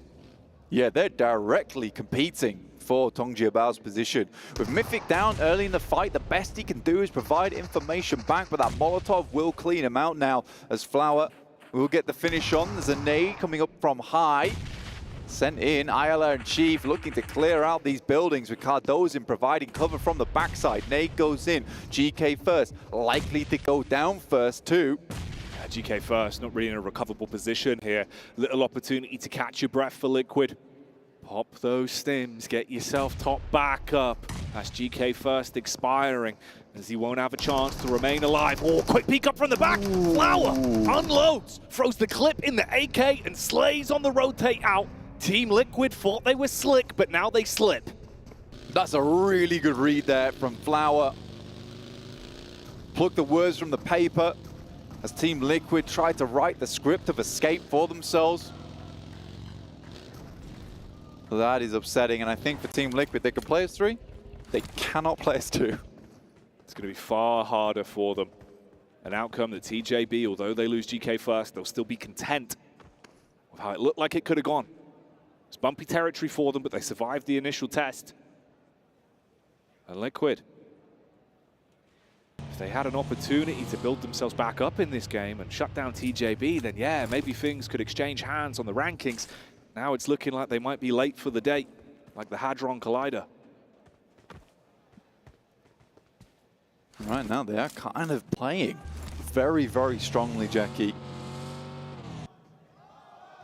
It's a difficult one to handle for TJB because I think they had some pretty strong games. Like Kalaris was saying, some of the positions for some of these teams up towards the top were very influential, especially over in Primos. This was a good stand-up, though, from Flower. I mean, that's what you got to do in that situation, though. You can't cower away. You just have to hit some big shots, especially if Team Liquid's going to give them to you like that. I think particularly on the buggy, it might have been better for him to just crawl away before getting in because you are on that elevated position in the back of the buggy, especially in a situation where there's the window looking directly at you. Problematic. So is Power Grid, and that's where we're heading here, over towards that western side. The electricity in the arena now fizzling around Power Grid. It's the name brand. But will it be the name that's being chanted? Can Power lay claim to the point of interest that is their namesake? On the rotate for now, we'll join their POV. Vehicles galore as they make their move. Twisted Minds as well. They've still got all 4 players alive, but a bit of chip damage has been dealt onto each and every one of them. Meanwhile, Alpha 7 just in the distance from Tongji Abao, DRX and Talon close towards one another as well. Derek's down a player. First time in a while as well that we've seen DRX lose a player early. A lot of times they like to play out their endgames as 4. They're a bit more of a family squad in that way. They do like to have all players up and alive in those final moments to make the calls, to make the plays off the back of one another. Just really chaining together to get themselves the best kind of performance in those scenarios. But we still have 16 teams here, Jackie. At around stage 3, pretty difficult to squeeze all of them into this circle, I would say. Yeah, not the biggest circle, but a big collection of teams. No one yet to fully be removed. No one's opportunity snatched away from them. Some in far better standing than others. There's always room to climb. The grouping down from 5th to 8th isn't that far off each other. If you could have some big elim games, get some momentum, have a finish that gives you that chicken dinner, then who's to say there isn't a big shuffle towards the end of today to at least break into that top 4? Yeah, I think that for 4MV in particular, they haven't absolutely gutted themselves in these games. I mean, 14 points is still not a horrible starting point for them going into tomorrow if they just go out now, but I think they would like some more points. And you're right, the grouping isn't horrendous, but tomorrow's going to be the big one. Yeah. Because that'll be when teams are going to decide, look, we're either going to set ourselves apart from the pack or we're going to fall behind. And that is just the way it will be. Today is a little bit more of a grace period in the sense that it is recoverable by tomorrow. It does also require teams at the top not to fly too far ahead and potentially have their own off days. Yeah, at this point in time, the grouping is looking a little bit forgiving towards the middle side of the lobby. Alpha 7, though, already in a crazy good spot for themselves around power grid, getting set up, siphoning a lot of that electric for themselves and using it to get themselves in a great position going forward. Absorb the energy in the air and channel it into your gameplay. Everyone moving their way in towards the zone. The space between squads is becoming finer and finer, on top of one another with these angles. Vampire, there is a potential snake in the grass behind them, and a man from Tiamba that's been biding his time. It's a bit of a ditch you can play in, so you do have cover from either side. Boom are the squad that are ahead of them. They begin to rotate, so Vampire hopping in the vehicles, getting the gas on the go. That's the peak back up. This is what Boom are waiting for, and the first contact's good for them. Instant knock. Razy has to back off. Does hit some shots back towards him, but very unlikely that Vampire will be able to get their boy back up again as Newsy left out in the cold. Tony K just moves on forward and directly into the clutches of the duo from Team Liquid. Uh-oh.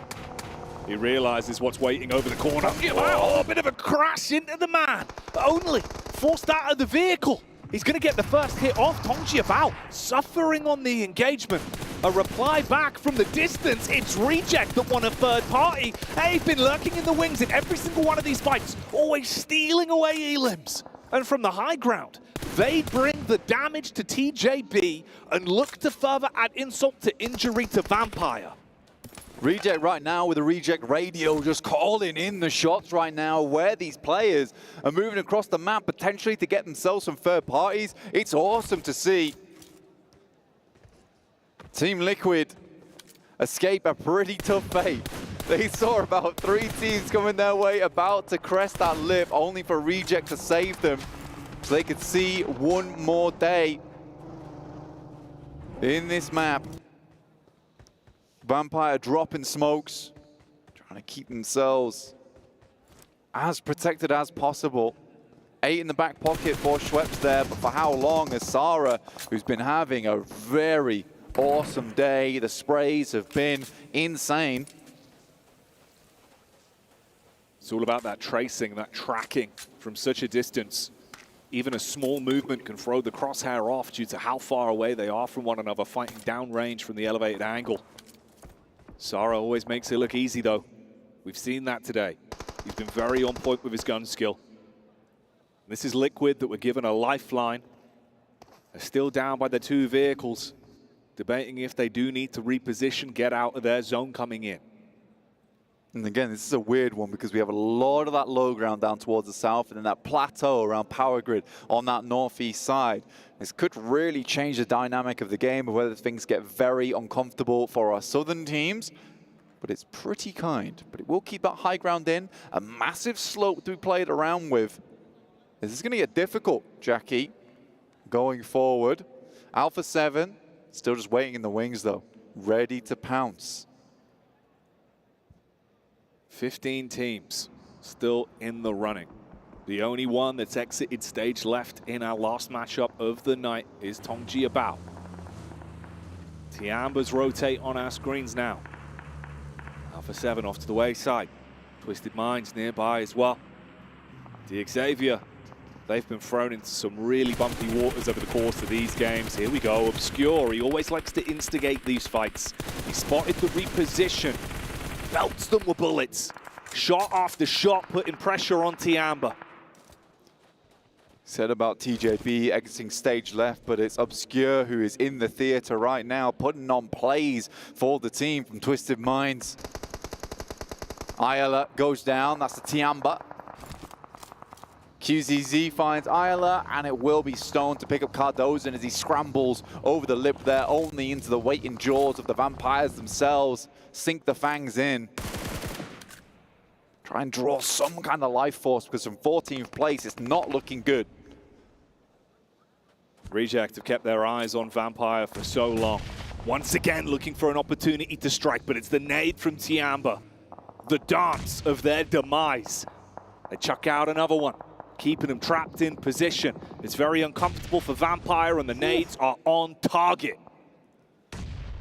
And there's got to be one that hits. Schweppes has to swing so far wide as the bombardment happens behind his back. That might tag. It's a little bit too far away, so they don't have the information on it. There's a lot of investment. That's a good one. Will hit some damage, and that's the main thing. They have an idea of his location. NXC looks to move to the side, but the shots, I think that's from Reject. Sara stepping back up once again now that he's finished with Boom on the other side. In comes QZZ.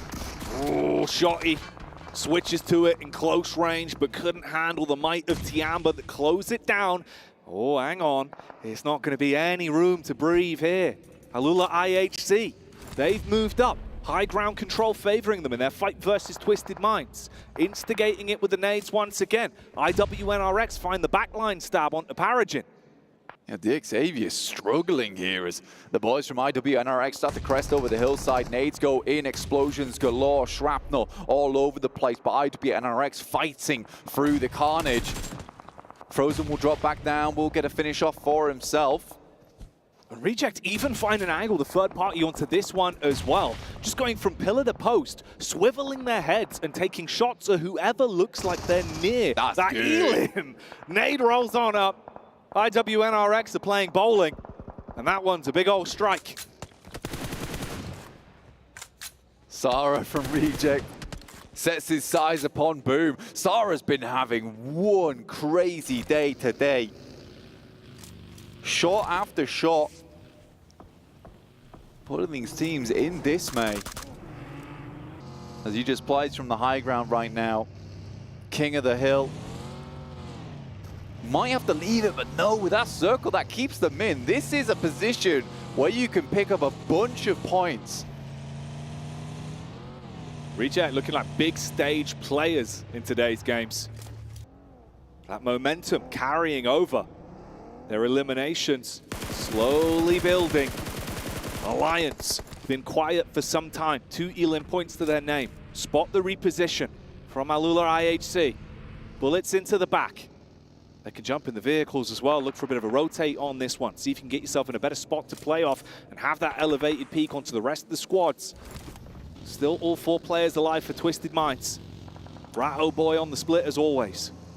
12 teams alive, 40 players still up at stage 5. This is sort of unheard of.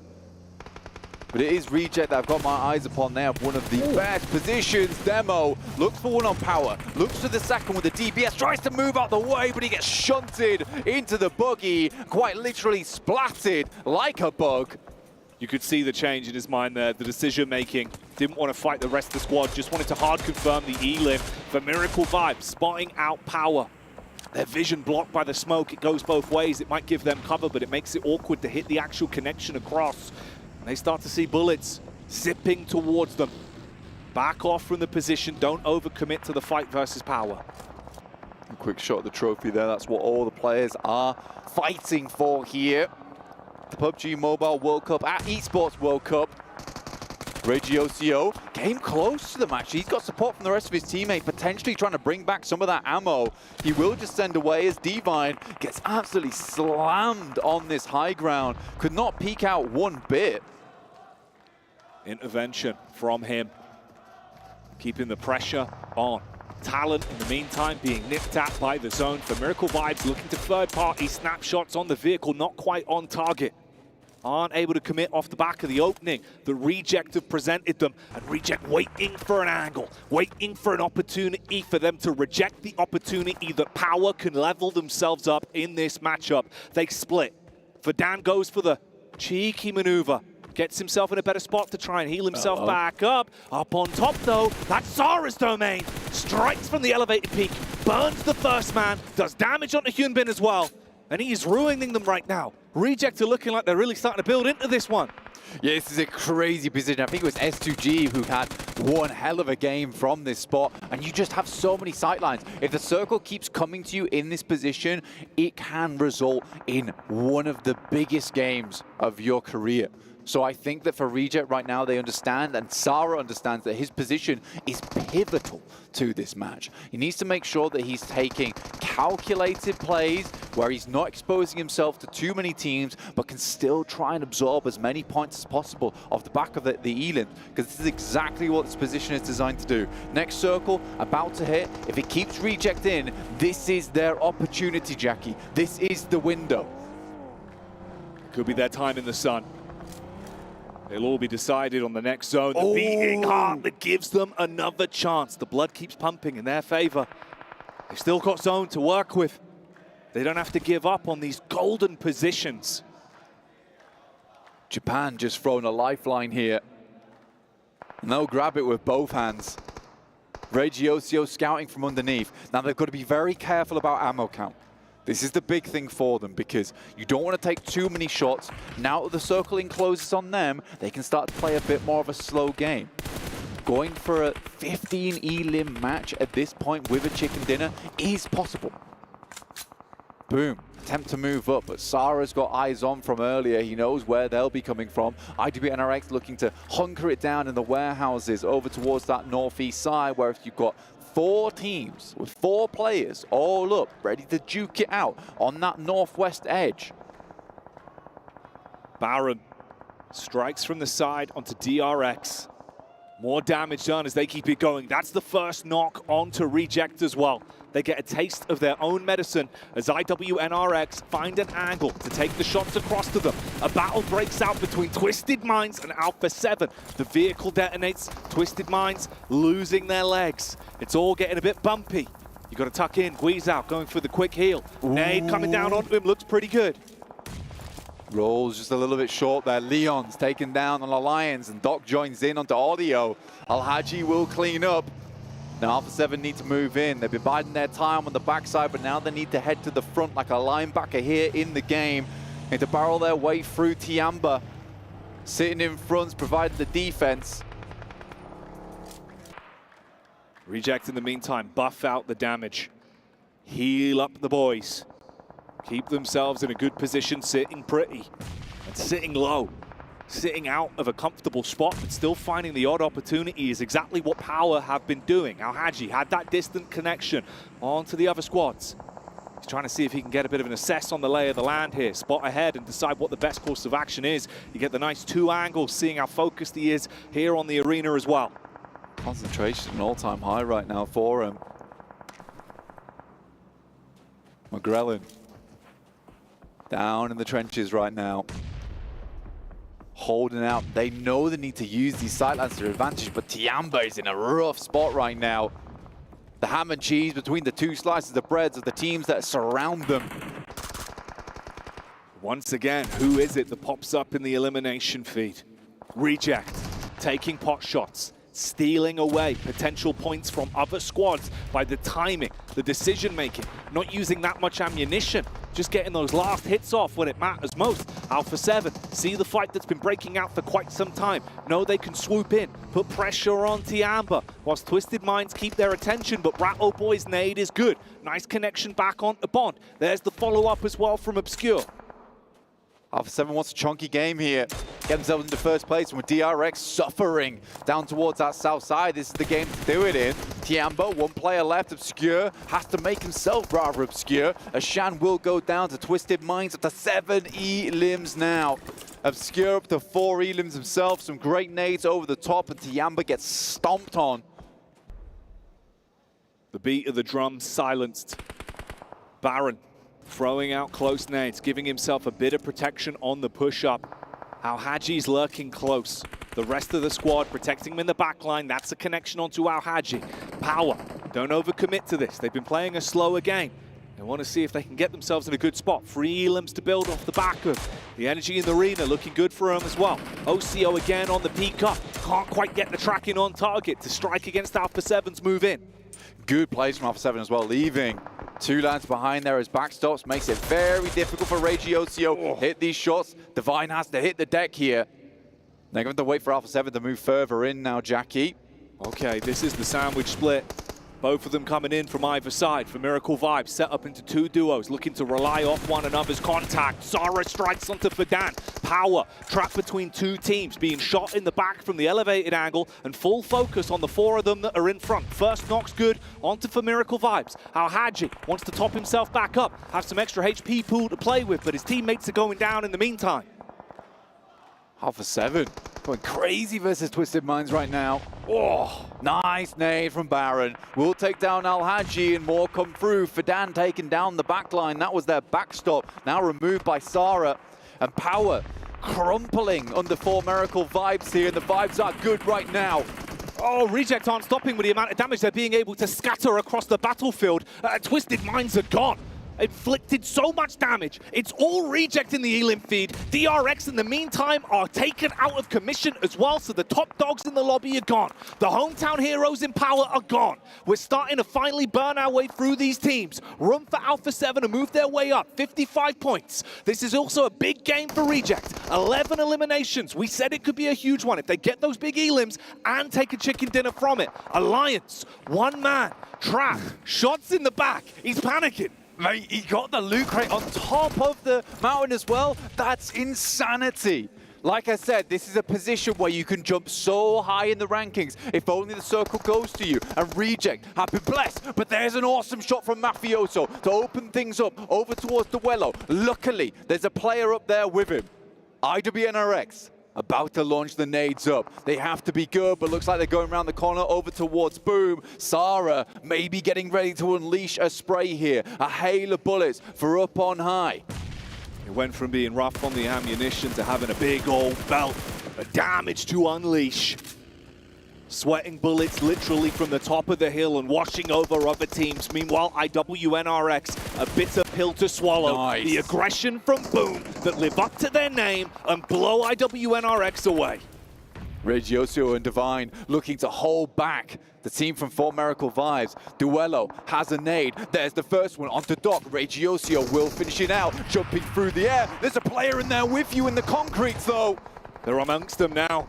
Reject, they've had distance for so long, but this is where they could crumble. Up close, the aggression starting to be thrown at them. Nades cast out. Apex wants to move in. Strikes from the side. Takes away the edge that Reject have had for so damn long on this one. Sara replying back with the bullets, realizing their grasp on the game is slipping away. Divine down on his last legs. They go in for the hard commit. Apex grabs that one. Sara with the nade round the corner. Bobbing, weaving. In the meantime, Alpha 7 thrown into the fight versus Boom. 4 Miracle Vibes been fighting through a very tough match here for themselves, but managed to scramble up the hill, and now are scrambling the Reject radio. They can no longer communicate one another. They're both so far away. Duello right up on the hillside. A bit of a disconnect coming through for the team as 4 Miracle Vibes live to fight another day. Duello might have the sideswipe though, Jackie. The elevated peak. He could comet across. If he gets a clear line of sight, takes down the first target, the distance between the timing from Boom's rotate to get stuck in to do anything, having to cross round the ridge of the rock could give them an opportunity. Sara starting to move in as well. The pressure being applied, everything coming together now for an intense final fight between these three. Stage 9. This is where it all ends. Can Reject get their name in the game? On this last match of the day, 12 elims, but a little bit more would be nicer. Apex underneath. Sara crawling around like a python in the sand. Looking to strike, and Duello's been spotted. They've sussed him out. They know about the angle now. The element of surprise was the big boon for him. But he might have lost his edge. His blade might be dulled. Sara waiting to strike. He's the one that's repositioned and got himself into a spot that could potentially toy with the minds of 4 Miracle Vibes. Duello, hello, that's the nade down. Big connection. That one was yummy. Sara now has to handle 2 players for himself. The repeats coming through. Apex starting to move forward. He doesn't have assistance from his teammate. Apex flies through. Sara finds the first. Sara strikes. crouching round the corner, pounces in with the aggression, fragments for Miracle Vibes, and keeps it going. They want a big elimination game and want to run away with a chicken dinner to boot. We're in a 2 versus 2 in terms of the manpower left. It's awkward for Boom. They're panicking now. You got to make your way round the corner. Duello's got the high ground. He knows exactly where you are. They can't go for the pickup on Yummy. Duello wants to go down, deciding when the right moment to strike is. A barrage of bullets strikes onto the first. Reject run in, and they will take it home. Reject with the chicken dinner. Slice the opposition in half, move through the lobby like fruit ninjas. Not letting anyone step to them, and this was the game that they needed from up on top of the mountain there. What a game from Reject. You always believe, Jackie, and maybe the belief is coming a reality. It doesn't matter what anyone else says. Reject everything that isn't their own gameplay inside of PUBG Mobile. They stick to their guns literally from the high ground, laying down other teams, stealing away Elim points the whole game. And when it comes to the clutch, they prove that they know how to handle it. Divine might have been denied in that fight, but Sarah, what a game that boy had. That was unbelievably well played. The 1v2 versus 4MV, the 1v3 onto Boom from Duello. What was this game? A reason to support this team. Show-stopping showmans on the stage. Huge game. We saw the potential. We're debating 15 elimination games and then taking a chicken dinner. They do one better. They make it a reality. And might have given themselves a chance. That's one hell of a way to end the day. What a sick game that one was. 4MV, you got to give them credit. It was a good run up the hill, and we talked about 4MV needing some big points here. And they do find some of them, but it's Reject who come away with the bag, Jackie. Oh, yeah. Again, Sarah. I think he ended this game on like 8 eliminations with some shots over towards Boom as well. It was insane work. I mean, he was the guy up on top of the mountain as well, early game, getting a lot of those shots. And although the Reject radio got scrambled, didn't seem to matter in the end. They were shouting to one another for that victory. Whew. Yeah, they really did bring the heat. We were saying it could turn into an Inferno, and it was a Reject-sponsored Inferno at that. Mate, that's magnificent. Huge plays there. That's an intense finish, Blank. It really was. And I mean, I hope to see more of those here in the main tournament, because this has just been a pleasure to watch so far, Jackie. It really, really has. So let's not keep you any longer. Let's get back down to the studio and enjoy that one. Yeah, thank you so much, Blank and Jackie, and it was an exciting and exhilarating finish. However, Cloris, talk to me about Boom. Me? Talk to me about Boom. Me? Talk to me about Boom. I do think maybe they should have had a little bit of a better read on where Rejects was in these late game moments. I mean, they had to have known somehow, be it kind of footstep cues or any information that they had on the high ground when they eventually came off, as Yummy did. They probably could have made a better meal of that, if I'm going to be honest. A better chicken dinner, Robbie. Oh, that was light. I thought you were going to go in even more. No, I thought you were going to absolutely roast him, because we thought that Boom was going to end up winning that. But hold on, Max was in second place? Can it be? Well, we were told off stage that you relinquished your prediction, right? So as soon as you did that after the previous game, all of a sudden now they're doing well. It's I got crazy. too many threats on Instagram DMs, yeah. I have to move away from that one. So now they start doing well. They're going to win the whole thing, maybe. No, oh, no. And he cursed him again. Well, I thought he changed his pick to Alu IHC. I didn't change my pick to the team that does bad every game. That's not my fault. That's not me. That's not what Rebel said last game, but okay. Well, fact is, 4MV, they've been non-existent today, able to show up here. But Reject, 27 points. Like, on leaderboard, that should have shot them up extremely high, because we don't have necessarily a big gap between all these teams just yet. So I'm curious to see where they're going to finish off with, and we're starting to see maybe a little bit of the magic of Reject at 1 PMGL. Yeah, now we don't have those weird circles from the start of the day. We've seen other teams able to rise up the rankings a little bit here. So our PMGO team here, look that way. They're doing... I could just see you moving in the background, but no, they're doing really good here. It was a weird circle, right? That kind of terrain around Power Grid. Actually, I was impressed with how Alpha 7 were able to survive for as long as they did and got as many eliminations as they did, because leaving Power Grid when teams are already in the circle, in those good spots, is a really tough transition point. Why are you pointing to me? No, You want me to explain? Yes. Okay, fine. Give it to them. In fact, I mean, so Power Grid actually is a great spot for this circle, obviously, right? However, there are two trenches that really run alongside Power Grid, which teams can exist in. And if you've got a decent amount of utility, you can actually dislodge teams from there. But they do impede your progress quite significantly in terms of speed. So for Alpha 7 to dislodge those teams and get to where they were, good for them. I thought maybe they'd have a good run of it, but again, high ground teams like Boom being where they were, it's kind of their kryptonite in that moment. Boom absolutely just stopped them, though. Alpha 7 would have had a chance, but Boom was just on them right away. Who's 7? Who? Boom. Boom. Now wait. Boom. No, wait. One more. Wait. I'm not doing it, no. Well, let's take stock of things. Let's do a quick little recap of the day so you guys can see who won all of our matches. And it was, honestly, it still is a pretty crazy day considering how things have ended off. We saw Alpha 7 get 2 chicken dinners on the day, potentially have been able to break our record of Vampire getting 2 for themselves with TJB. The Dark Horse by Claris, of course, the only one to actually pick them as a Dark Horse with Win doing fairly well in the day as well. And then DRX continuing that momentum from the survival stage. Yeah, DRX having some really good positions in these matches, right? They are moving a little bit quicker. Yep. There was that kind of a hill finish over on the Wrangle over on the Lumberyard that was like pretty free, but outside of that, they are fighting more. They're willing to take fights. They are in central positions a lot quicker in these matches. They have changed really significantly from the group stage until here. Hopefully you don't see a D+. Yeah, that's my hope. No. I mean, we kind of talked about this earlier, too. This is a completely different team than Dipliskia. They're not being just, besides the one you talked about, Lumberyard, they're not being fed those wins. They're actually fighting for it. They're winning those fights, too. I mean, we saw them eliminate back-to-back 4MV. That was impressive. Okay, well, speaking of impressive, let's take a look at our overalls and see where our teams currently stand for MV. I believe they've gone out of 16th place, but we're going to start over at the top. And Alpha 7 have actually surpassed DRX because they win in the tiebreaker of chicken dinners.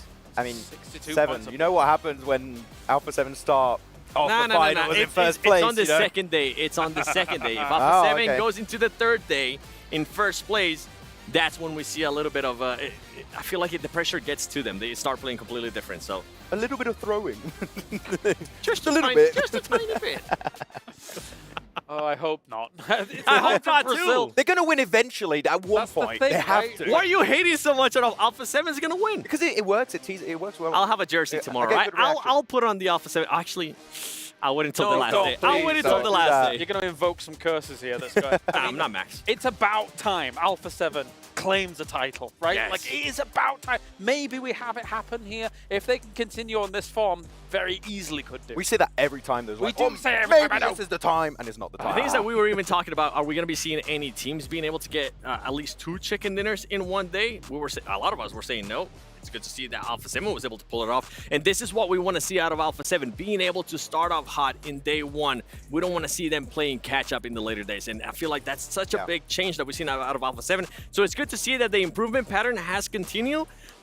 But I have to wait and see how this team is going to perform on the final. Yeah, and I kind of want to go on to Kalaris on here, like talking about Tiamba in particular. Yes. Their placement points, 6 placement points for 26 eliminations. What I've been seeing throughout the rest of the day, they've been going on like these sweeping edge playstyles, but then teams are so quick to send it center, there's no more room for them to really occupy in these late game scenarios. So maybe giving up some of the elims for like better positions might allow Tiamba to just rank up higher on more of these matches. I wouldn't be surprised if we see a roster change maybe tomorrow for them coming in. Obviously, they were not fielding Ling Yu today, and I wouldn't be surprised if they kind of revert back to what we saw from them in the group stage regarding their roster overall. So maybe that's a change for them to make and challenge for the top. Yeah. Did want to say Reject on 49 points, 27 in the last match. They over doubled their points from that one match alone, making themselves into top 3. But as we take a look at the second page, some things are definitely going to be standing out here. Vampire in dead last at 16th place, D Xavier in 15th, Alua IHC in 14th, and Alliance, our group, I don't want to say champion, but our group winners,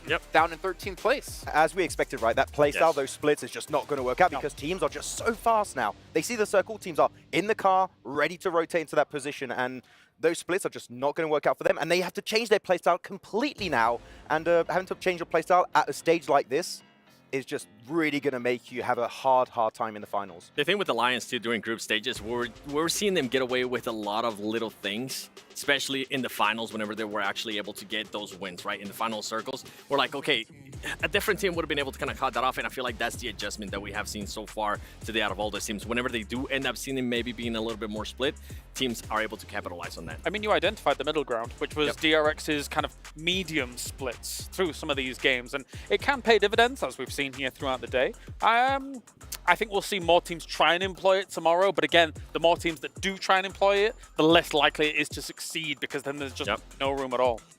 And just to go quickly back to our leaderboards there, at the start of the day, we noticed that IHC was playing Alex over Rogue. Yep.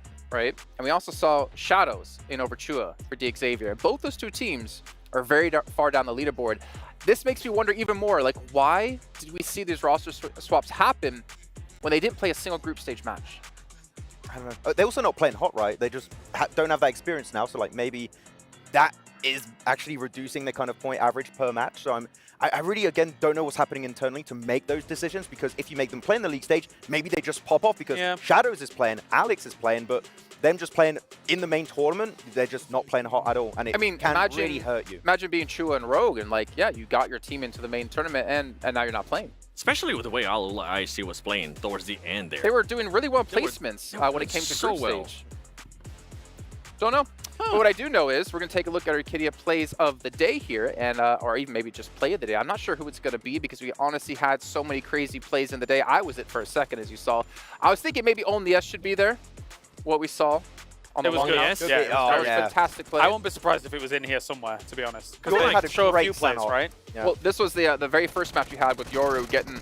How many eliminations did he have? Because they had 10 eliminations total. I think he was on like 7 or something. He was like 7, 8 something. Really high up there. Almost breaking the record. Yeah. It was 8 in the first game. Yep. They got 10 elims and he got 8. There you go.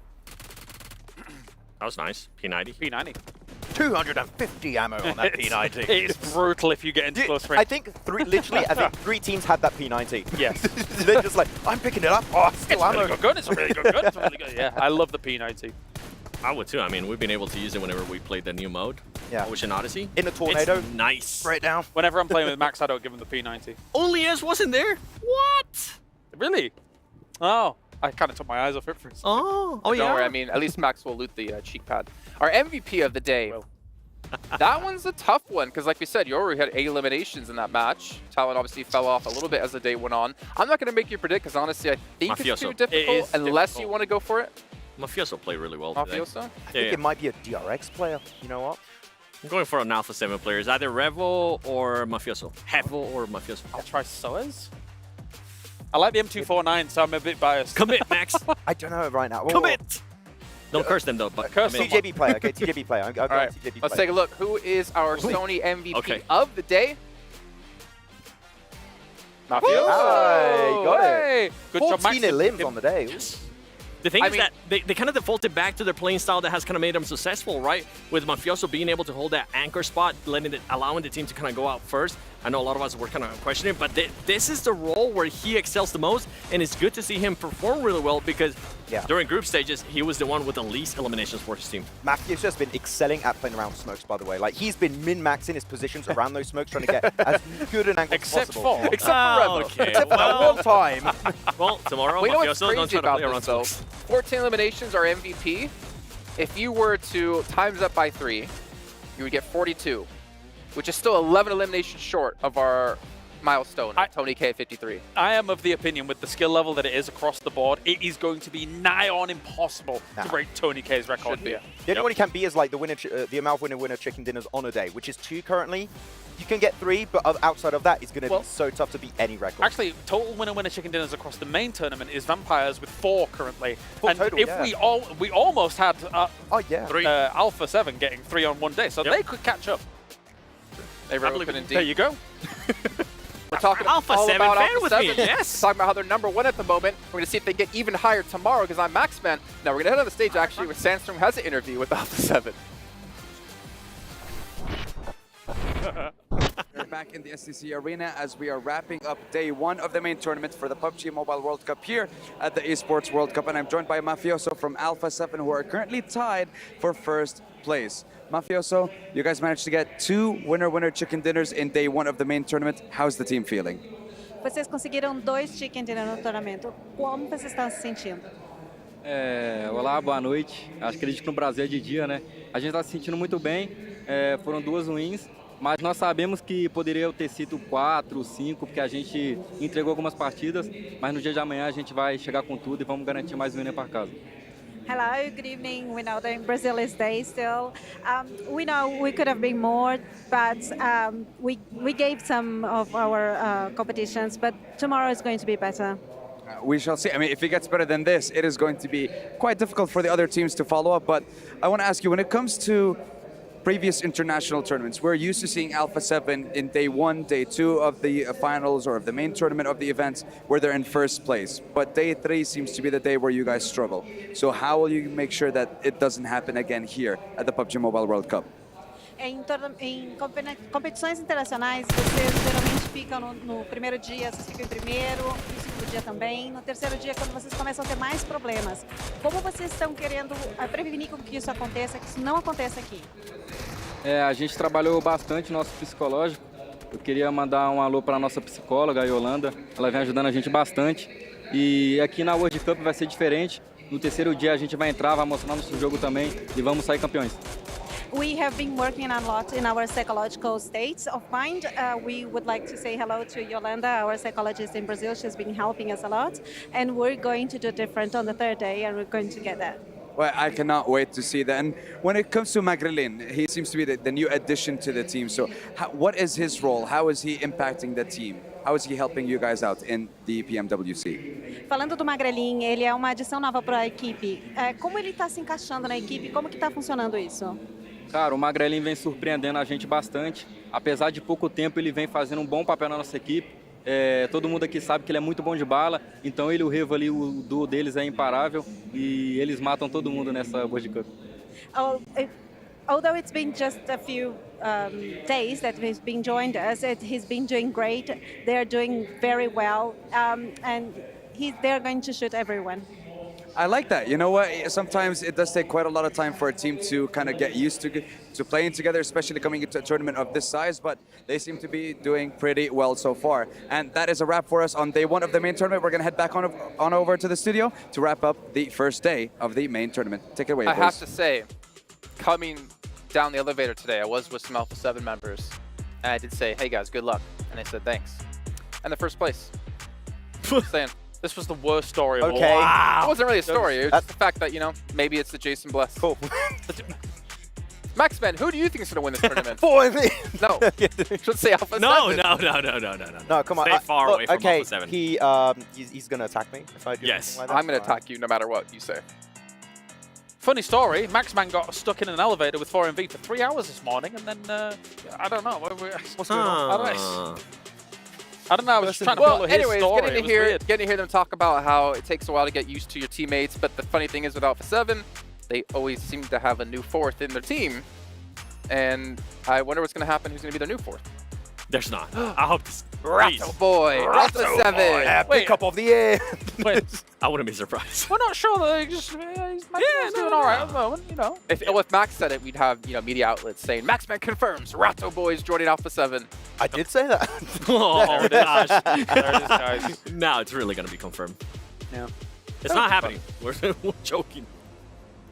There's somebody out there that's like, what are we doing? You guys hear what are we doing? What we're doing is we're actually not done with the show. Normally we would have ended things off by now. We actually do have some show matches coming your way today with some special guests. I'm not going to spoil it just yet because I still want to focus on what's happened today. I want to ask maybe what's your takeaways of the day? Your highs, your lows. We'll start on the other end this time. Maxman, you can think. Yeah. I can think. Well, you go. That's kind of you to Max.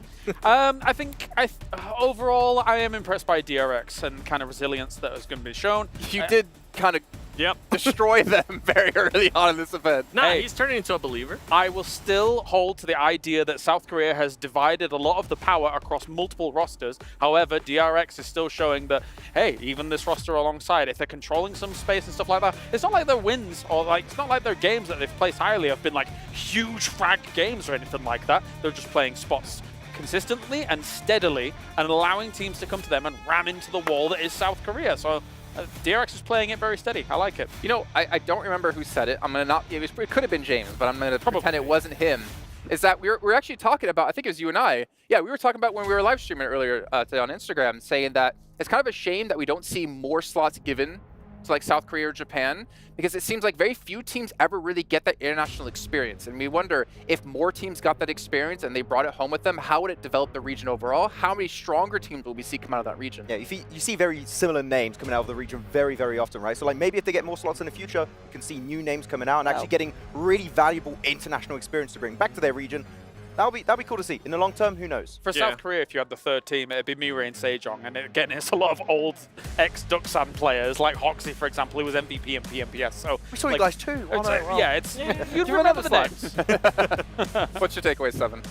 For me, TJB. I was hoping that they will break the pattern of being able to, the inconsistent pattern that they have showcased throughout the whole tournament.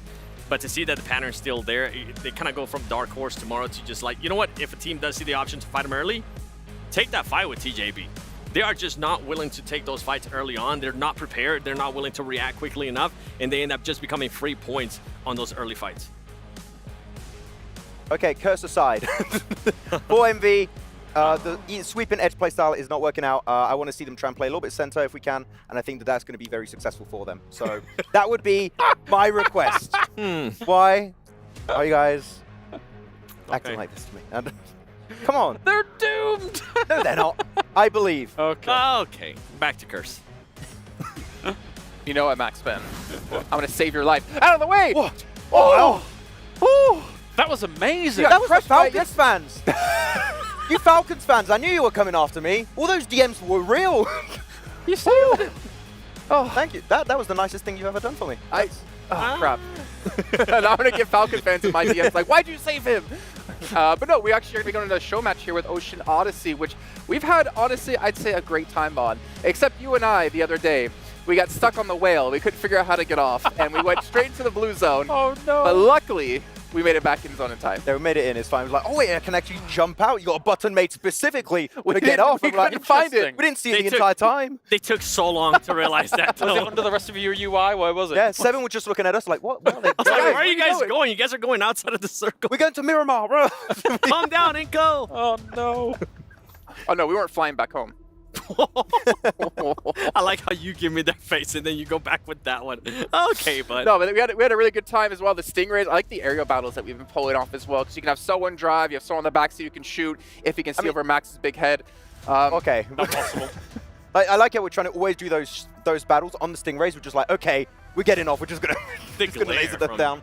I mean, the thing is, those are really sneaky. You can hide like on top of trees as well. You can get on top of buildings really easily with it. The reason why we're struggling, we need Kalaris with his exceptional gyro control, okay? Thank you very much. He's Well, gonna we gotta laser get them all down. We have no chair in the hotel that swivels, quite like what we've had in the past. Yeah, that's why. Admittedly, we I've can been a find bit one. busy, so I've been painting a lot, you know? I'm Oh. sorry. Maybe tonight. Hey, maybe tonight. Maybe. Well, it is your birthday. It is. So maybe we gotta get some birthday PUBG Mobile games. Yes, I'm getting old. We'll get some chicken dinner. Nice.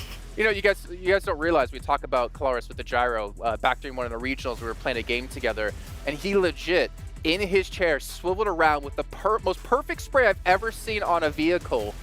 And you know what? It was perfect. It made me want to get one of those swivel chairs. Good times, good times. Good times. It was a perfect gyro. The perfect gyro. Beautiful, beautiful. Yes. This absolute legend of the gyroscope. But in the meantime, we do have those show matches coming up. For now, we're going to head down to the stage with Barney to kick things off. Welcome back to the main stage, where our first 6 maps of our main tournament are complete. But there is more. As many of you well know, PUBG Mobile version 3.3 launches its first ever underwater-themed gameplay, Ocean Odyssey. Defeat all of the enemies in the Ocean Palace in order to obtain the powerful themed item, the Trident. More secrets about the Trident and, of course, the Kraken awaits discovery. So, with that being said, I believe it is time to jump into our first ever Ocean Odyssey show match on Livik. Prepare to be amazed and enjoy.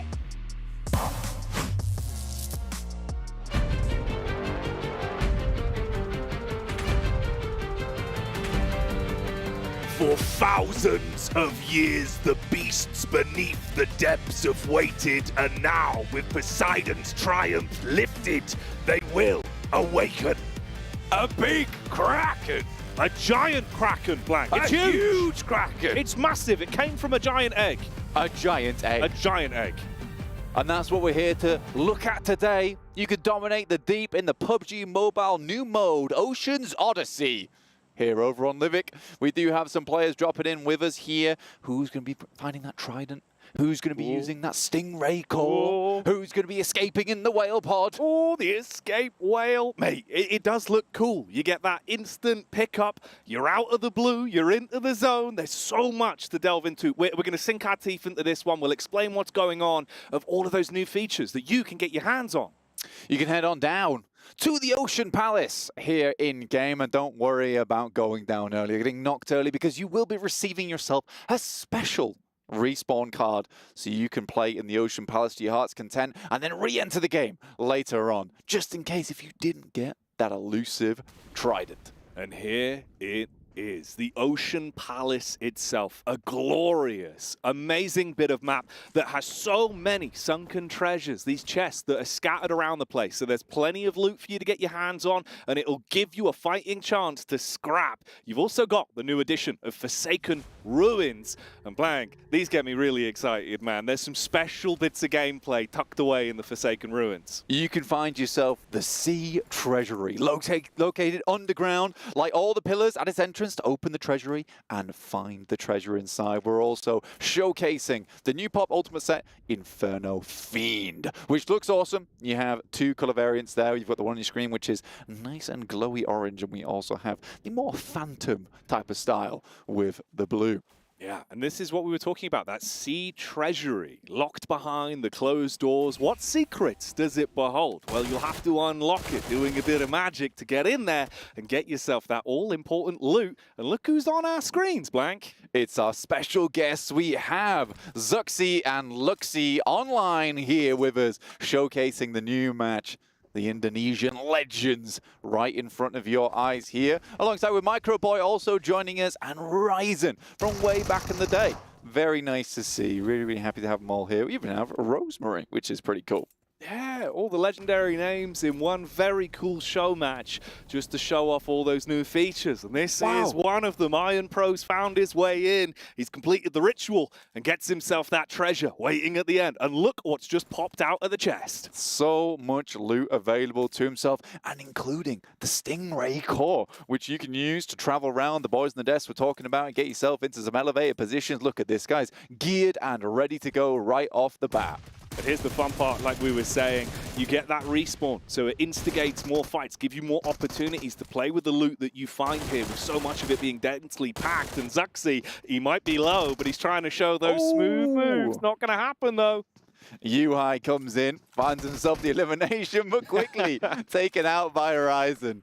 I love the friendly rivalry between these three, obviously. Ryzen playing on side with Zuxi and Luxi back in the day. Yuhai kind of being that uprising star that came after Zuxi and Luxi.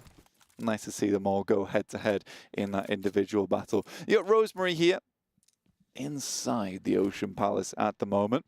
Not outside inside the water just yet, but you do have to swim through, but you will be gaining yourself some special abilities when in the water, including some water slices, a speed boost through the water as well. It's all very fun. It is, it is. It's completely changed the way that Ocean Traversal works. Previously, you're not limited to being kind of slow in the water. Hey, you can instead move like this. You get that quick dash, the cool new animations that have come in, and like you said, the possibility to take really cool underwater fights as well. There is the air bubble, though, that is protected by this, the trident in the center of the palace.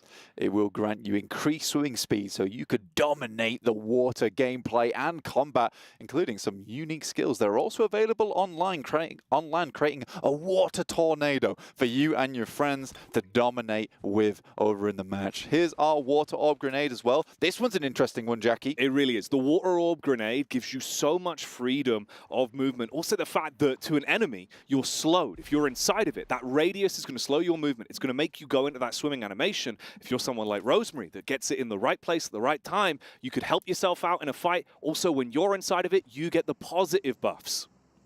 Get the speed on through, and it looks like Rosemary will be picking himself up the trident and summoning the Kraken.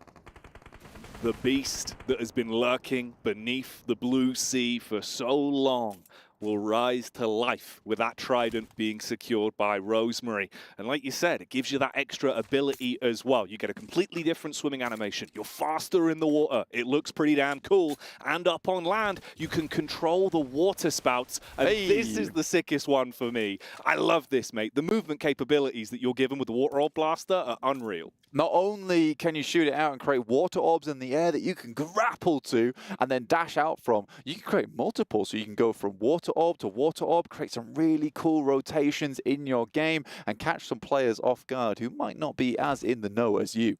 Exactly. So it's one of those. You could use it defensively. You could use it aggressively. And it opens up new ways to play PUBG Mobile. Movement gets a huge buff inside of this update. And I think it's really cool the way that we can present new play styles. If you're a newer player, if you're an old school player, there's so much to delve into and get your hands on. Vintor is here. The move upwards. And here is the gleaming Stingray. I like that it's described as a cute pet. It can fly at any altitude and shoot bubble traps. It's mainly very good underneath the water in terms of speed, but equally just as useful as a land companion here to move around and mobilize inside the map. Yeah, look at that rotation speed for possibilities that you're presented. You can keep yourself quite low behind geometry as well. So if you don't want to be a big open target, you don't have to be on the Stingray. You could use it really tactically. Switching this Stingray into max gear here, 75 kilometers per second. It's very nice, per hour. Per second would be crazy. That would be pretty quick. That'd be nuts. That's the speed it gets to underwater, of course. Yeah, it is rapid underwater. Like big old Grand Rapids, mate. But here we are back on land. So sad, but Rosemary, after picking up that trident, did get himself a nice P90 here. Using that to his advantage, as well as a med kit. He got two of them from that drop. Himself back up to full HP immediately. Heal himself up. Get the reload off. And take things slow. 2 elims to his name so far. Of course, even though we saw the initial damage that came out onto Zuxi, onto Rosemary, when they're inside of that Ocean Palace, it doesn't matter. You can get your respawn, get back into the flow of things. And everyone's on the Stingrays. Look at the sheer movement we're seeing. Yeah, it's good. They're getting from place to place. We're waiting for these circles to crunch in. Right now, we do only have 8 players remaining. Vintor is still trying to drop some nades underneath. The Ocean Palace will obviously be slowly flooded once the trident snatched away and that air pocket is taken away in the game. So there's limited time you can be in here fighting within that air pocket. Ventoras was looking for the trident. It's already gone, you know, because it's being flooded. Rosemary's just trying to fly away, maybe use the bubbles to his advantage. There you go, takes one shot. That was really well played. Okay, Rosemary's been in the game, that seems to be sure. Yeah, he's clued on. He knows how to use it. Didn't even stick to the raw firefight. Just jumps on the Stingray. A second Stingray pulling in, though. There's a school of Stingrays now on our screens. He's parked it inside the building. Goes for the top floor peak. Rosemary wants to use the water bubble again. Knocks him back. To open the door here, here's the water slice action coming through over onto Ryzen. It's Iron Pro trying to fight it out. Ryzen thinks to just dash to land, and quickly Iron Pro realizes maybe he's made a big mistake. Oh, switches to the weapon just in the nick of time and is able to get the medkit off as well to heal himself out, showing that if you're not a fan of that instant engage with the water chops, you can still double back to land, but you got to be swift. Iron Pro knew to use that dash, those new water mechanics for his advantage. What a smart guy there. He also has the recall too from that special respawn card that you're given for just entering the Ocean Palace. Just stepping foot inside that rain would mean that you get to come back once again, fight alongside all of the previous enemies that you saw inside that. Just a nice bit of fun. But if you do survive the Ocean Palace, you get themselves a bunch of awesome loot, which Iron Pro is using to his advantage. Yeah, you get so much from it. There is an abundance of sunken treasure in the area. But obviously, it's not the only POI that's going to give you a whole load of good loot. We saw that with the treasury being cracked open. Torres trying to get the heal off as well inside the vehicle, being a bit cheeky with it down under the water. Iron Pro's still looking for him, thinks he can't be too far away. Wonder if he can maybe slice him out of the vehicle here, Jackie, potentially. Onsem with his P90 as well, and his cool backpack. You gotta love that one. Yeah, he's got the drip. Oh, that was nice, actually. Well done. The air burst into the water. Shallow waters now. Stingray coming in though. Yeah, in comes Zuxi here from up on high. Maybe he heard the explosion. He's just observing, trying to figure out where exactly these players are. Rosemary, no recalls available for him. Already used up his. We're in stage 2 now. 6 players remaining. He's getting a bit more intense. Drop down. Oh, I am pro. Hello. And that's the cleanup. Ooh, there's the water dash as well from Rosemary, showing off that mechanic. Seems like he's out of ammunition on it though, so can't actually make those quick moves as much as he might like to. It did get him into a better spot, and you can see all that mobility that you now have to play with. You've got to be smart with how you utilize it, and it could give you a big boon. Yeah, just being able to throw those bubble traps out is really devastating. Onsen's just flying through the air. Ventura is trying to dodge the bubble traps. A good spray could be all it takes, but that thing's going fast, up and down. It's hard to track. He's not going to nade out the air. Come on, Surely not. The speed of it. He's playing with him. Oh, mate, look at the repositions. The jukes. Those are some hot jukes. Absolutely. Oh, maybe we need hot jukes in here for this kind of play. Rosemary did spot him out, though, took some shots for himself, and he's got the water grappler himself, the water orb blaster. 2 orbs to work with. Found a little bit more to top himself back up. And there's some of the treasure. Yes. That celestial sea treasure that gets dropped off on occasion. You'll notice it from the pillar of water that comes down with it, Blank. A gift from Poseidon himself. For anyone that wants to pick it up, you got the P90 in there, backpack, water orb grenades as well, water orb blasters, a stingray call, and a personal AED. Damn, Poseidon is feeling generous. Thank you, Poseidon. Base Poseidon. You're welcome for your gifts.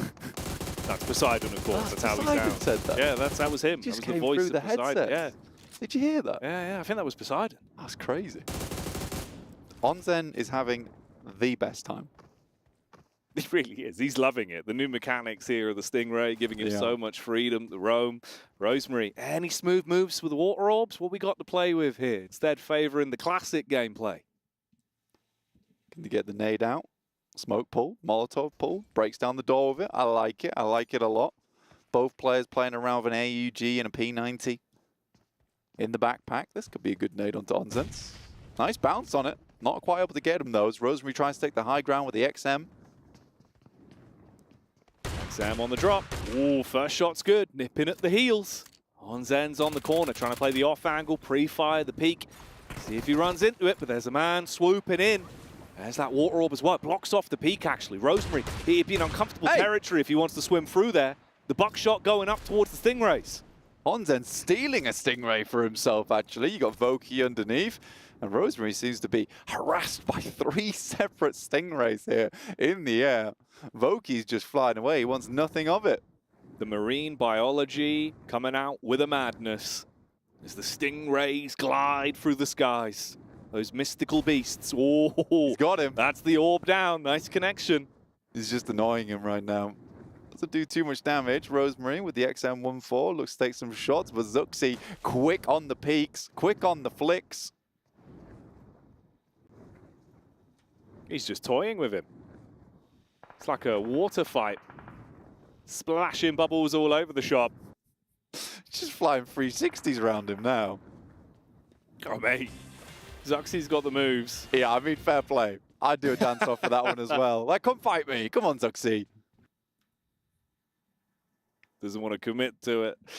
Just going to keep soaring through those skies with the might of the Stingray. It is cool to see all these new mechanics, how they come together as well. Like we were saying, so much more freedom in terms of movement, quick rotates, quick aggression, if you want to swoop in. Also, the opportunities that present, you know, although it's a vehicle that can be used for a quick reposition, it's also quite a good bit of aggressive kit as well if you want to instigate a fight, using those water orbs. Yeah. Some more dances coming out here. Voki's enjoying himself. The good thing about the Stingray as well is you get the Stingray core to work with. So the Gleaming Stingray, a very good vehicle, but it is accessible anywhere from the backpack. Like you just saw there with Voki, spawning it in, dancing in front of his new Stingray friend. We also just launched the collection system. So you can go get your rewards right now with PUBG Mobile version 3.3. Make sure you're checking that one out in-game. Because we got rewards for you. Because we wanted to reward you for being such loyal and having such good patronage to PUBG Mobile. Boons for your efforts from Lord Poseidon himself. She's still just flying circles around people right now. Oh, mate. Look at the speed on it, the airstrafes as well. Mate, Zuxy's such a funny guy. I remember we went to an arcade one time and he just demolished me at race karting. It was like, he was just, because I was using it just in automatic. He had it in manual. Oh. And he owned me. I thought he was good at driving in-game. Yeah. At the arcade, too good. I was like 8 laps behind the guy.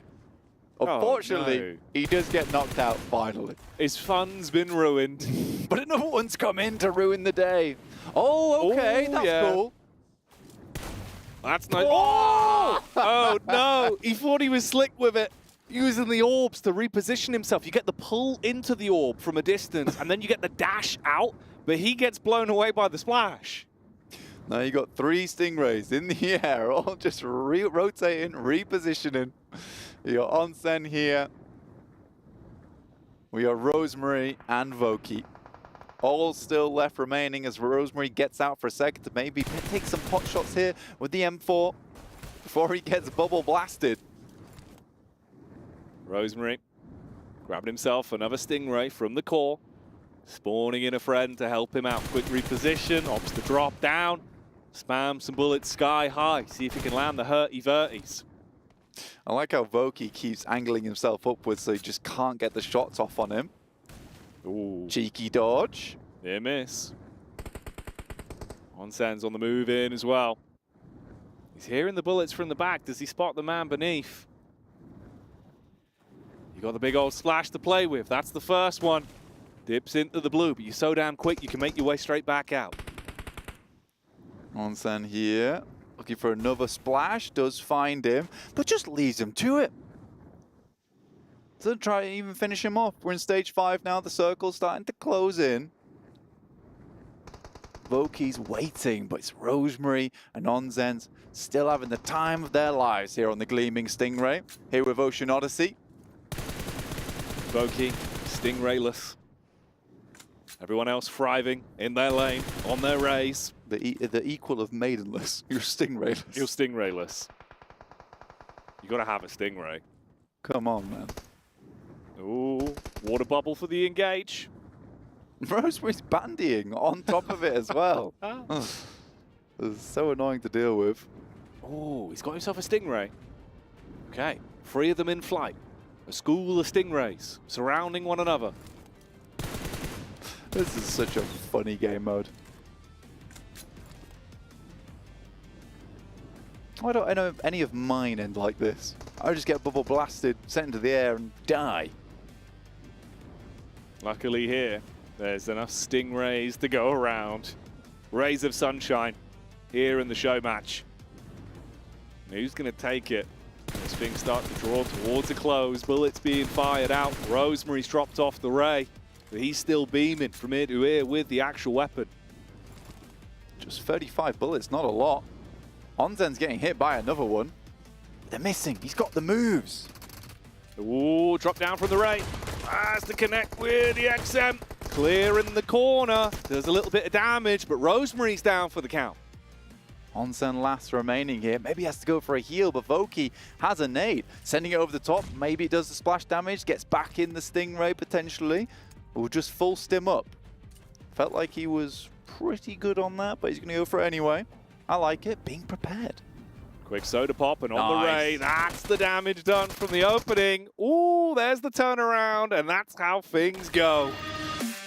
Nice one, Rosemary, taking himself the winner chicken dinner here on Ocean Odyssey with PUBG Mobile. It's out now. Have some fun in the Ocean Palace and the Forsaken Ruins. Get yourself in that sea treasury and be looted up and rich with both fun and loot. Dominate the deep. Oh, Poseidon's back again. He's back. Where's he come from? He's talking to me in the ears. Oh, but you better do as he told you. Get out there, get control of that trident, and have some fun with it. A whole lot to play with, Blank. Absolutely, and that's what we're here for at the end of the day. Although we just concluded some high-octane gameplay over in the PUBG Mobile World Cup here at the Esports World Cup, we are, in fact, also about fun. Just in case you forgot. No, exactly. And is there much funner than that? You can see just how enjoyable it was for everyone that was playing. And here is the next game mode. We're actually going to be showing off, Blank. We're keeping you guessing what we got going on today. Today we got the Water Gargan defense with the aliens. They're back again. Return to play with one another. A little bit of nostalgia here for you guys at home who remember the glorious days of the Red Aliens. They're here for some tower defense gameplay. You can find the map code up on the top right there in World of Wonder. And here we go. All right then, let's see if they can defend. We've got our cameras as well, and a good mix of talent. So we'll be teaching about this one at home, so you can experience it for yourself if you like the look of things. A nice fun game mode here. You can leap to the elevated areas to gather some loot. And the red crates enable a player to build a special turret on the red carpet with a wide hit zone. We're basically playing a little bit of a tower defense gameplay here in World of Wonder. You also get yourself some shop tokens where you can buy some various upgrades. Again, the creativity of the PUBG Mobile players is boundless at the moment. It's so nice to see all of you guys having fun in World of Wonder after we released a lot of the new updates for it.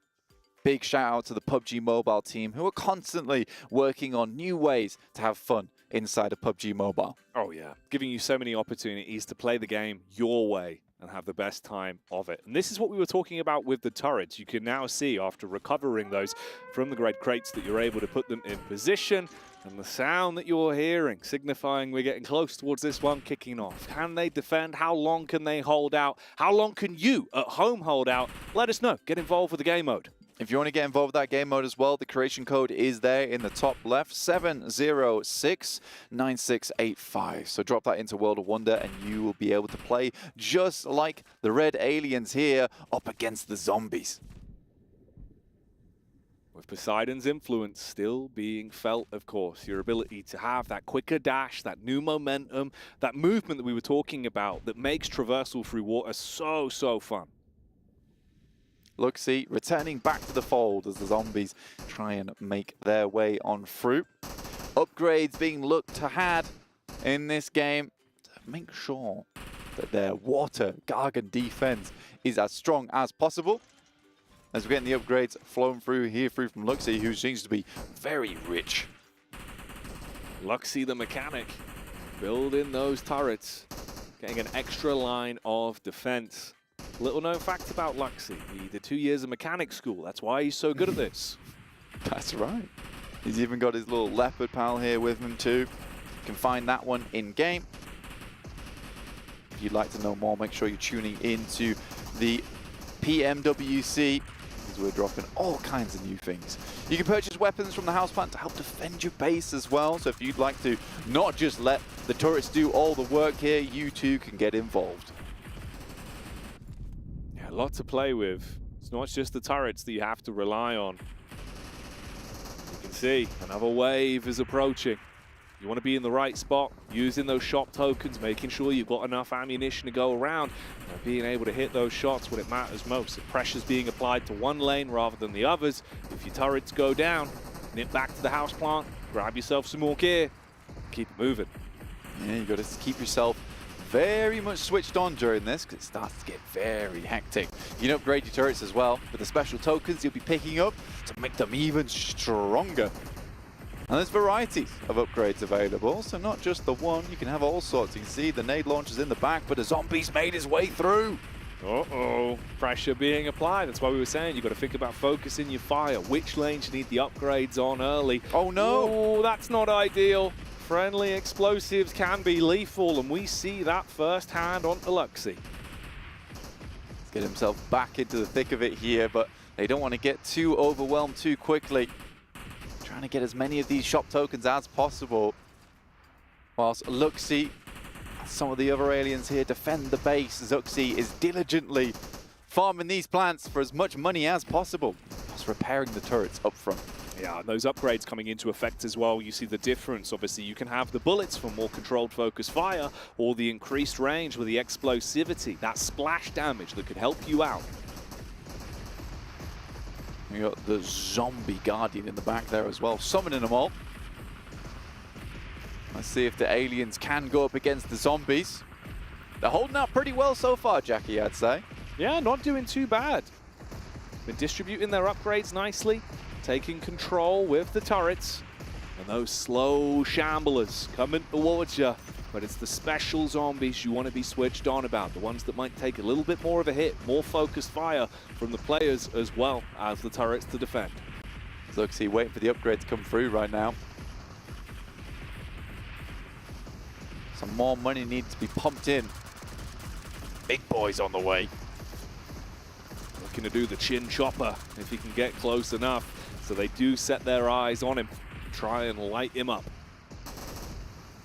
Shambling through. Not taken down yet, I don't believe. No, he's on his way. Oh, look at him. This guy's tanky. Zuxi goes for the quick reposition, trying to favor the loot to give them more to play with. Bolster the defense, and luckily, that's going to go down. Say goodbye to that zombie, because he won't keep on moving. Getting some more purchases in. Looks quite low here, actually. Down to 30% HP. You do have unlimited ammo as well on your M4s and the weapons, so you can have as much fun as possible. Don't worry about conserving ammo here. Just make sure you're taking down the zombies before they can get to you.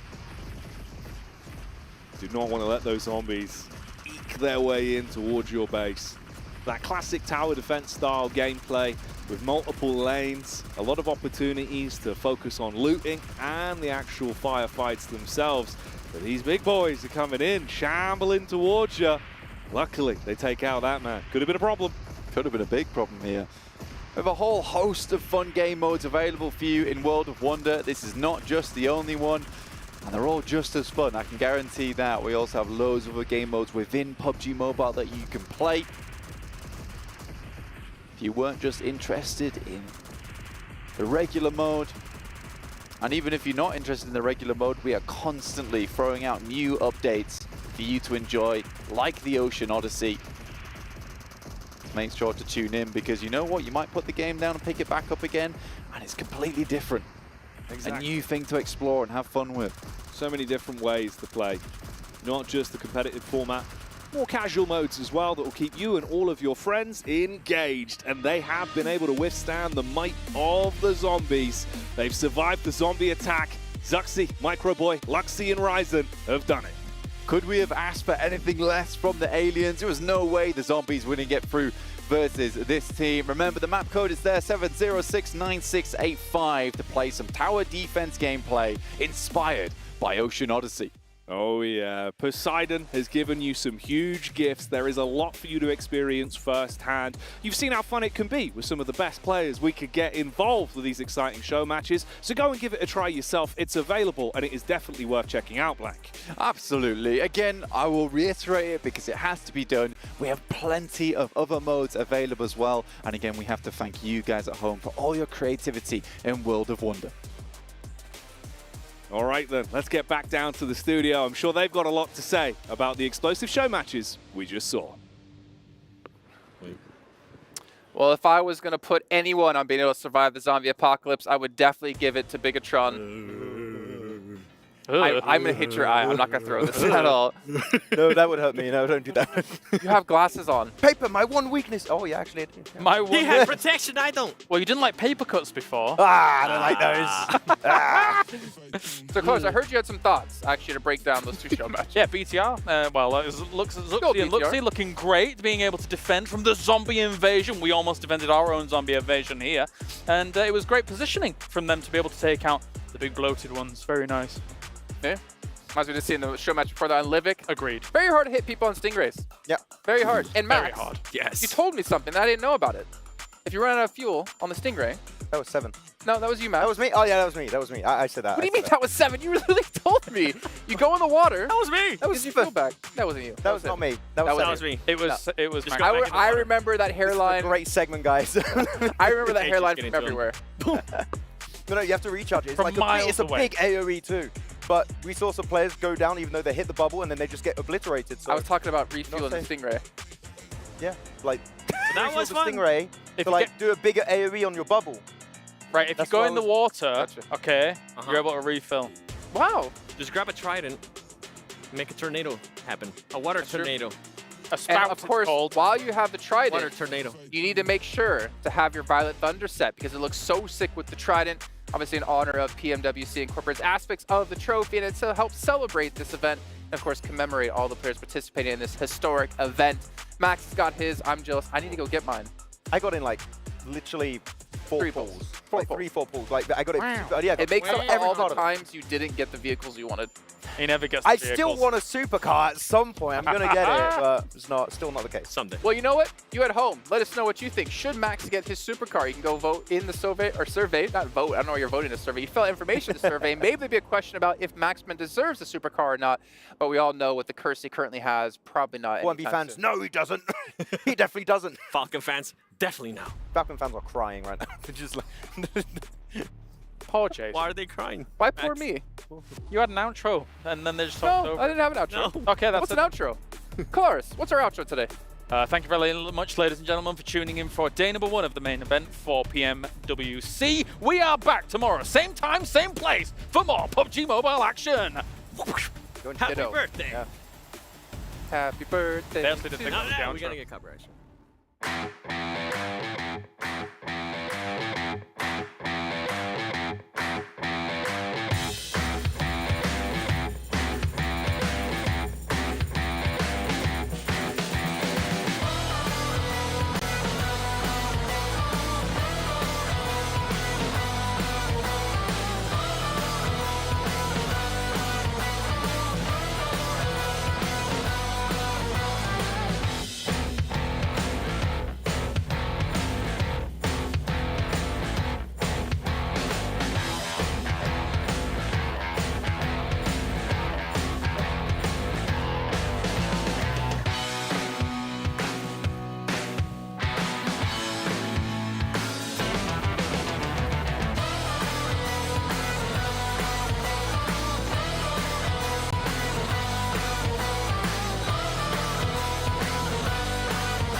You ever wondered how a Hollywood movie is shot? On a Sony. You review it on a Sony. And how do you make that sound epic? You record it on a Sony. Lunch break on a Sony. So why wouldn't you watch it on a Bravia by Sony?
They wanna live for.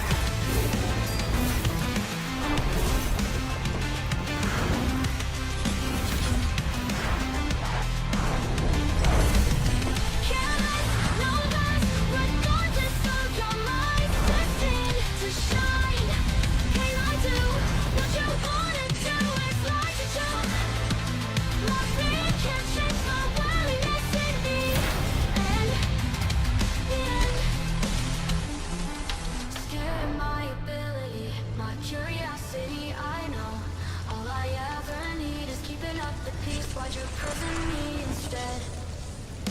Cut it, what's good from us? Escape what comes along. You two come upon to visualize who we are. Light, careless, no less, regardless of your mind. Destined to shine. Can I do what you wanna do? It's like a joke. My fear can't change my willingness in me.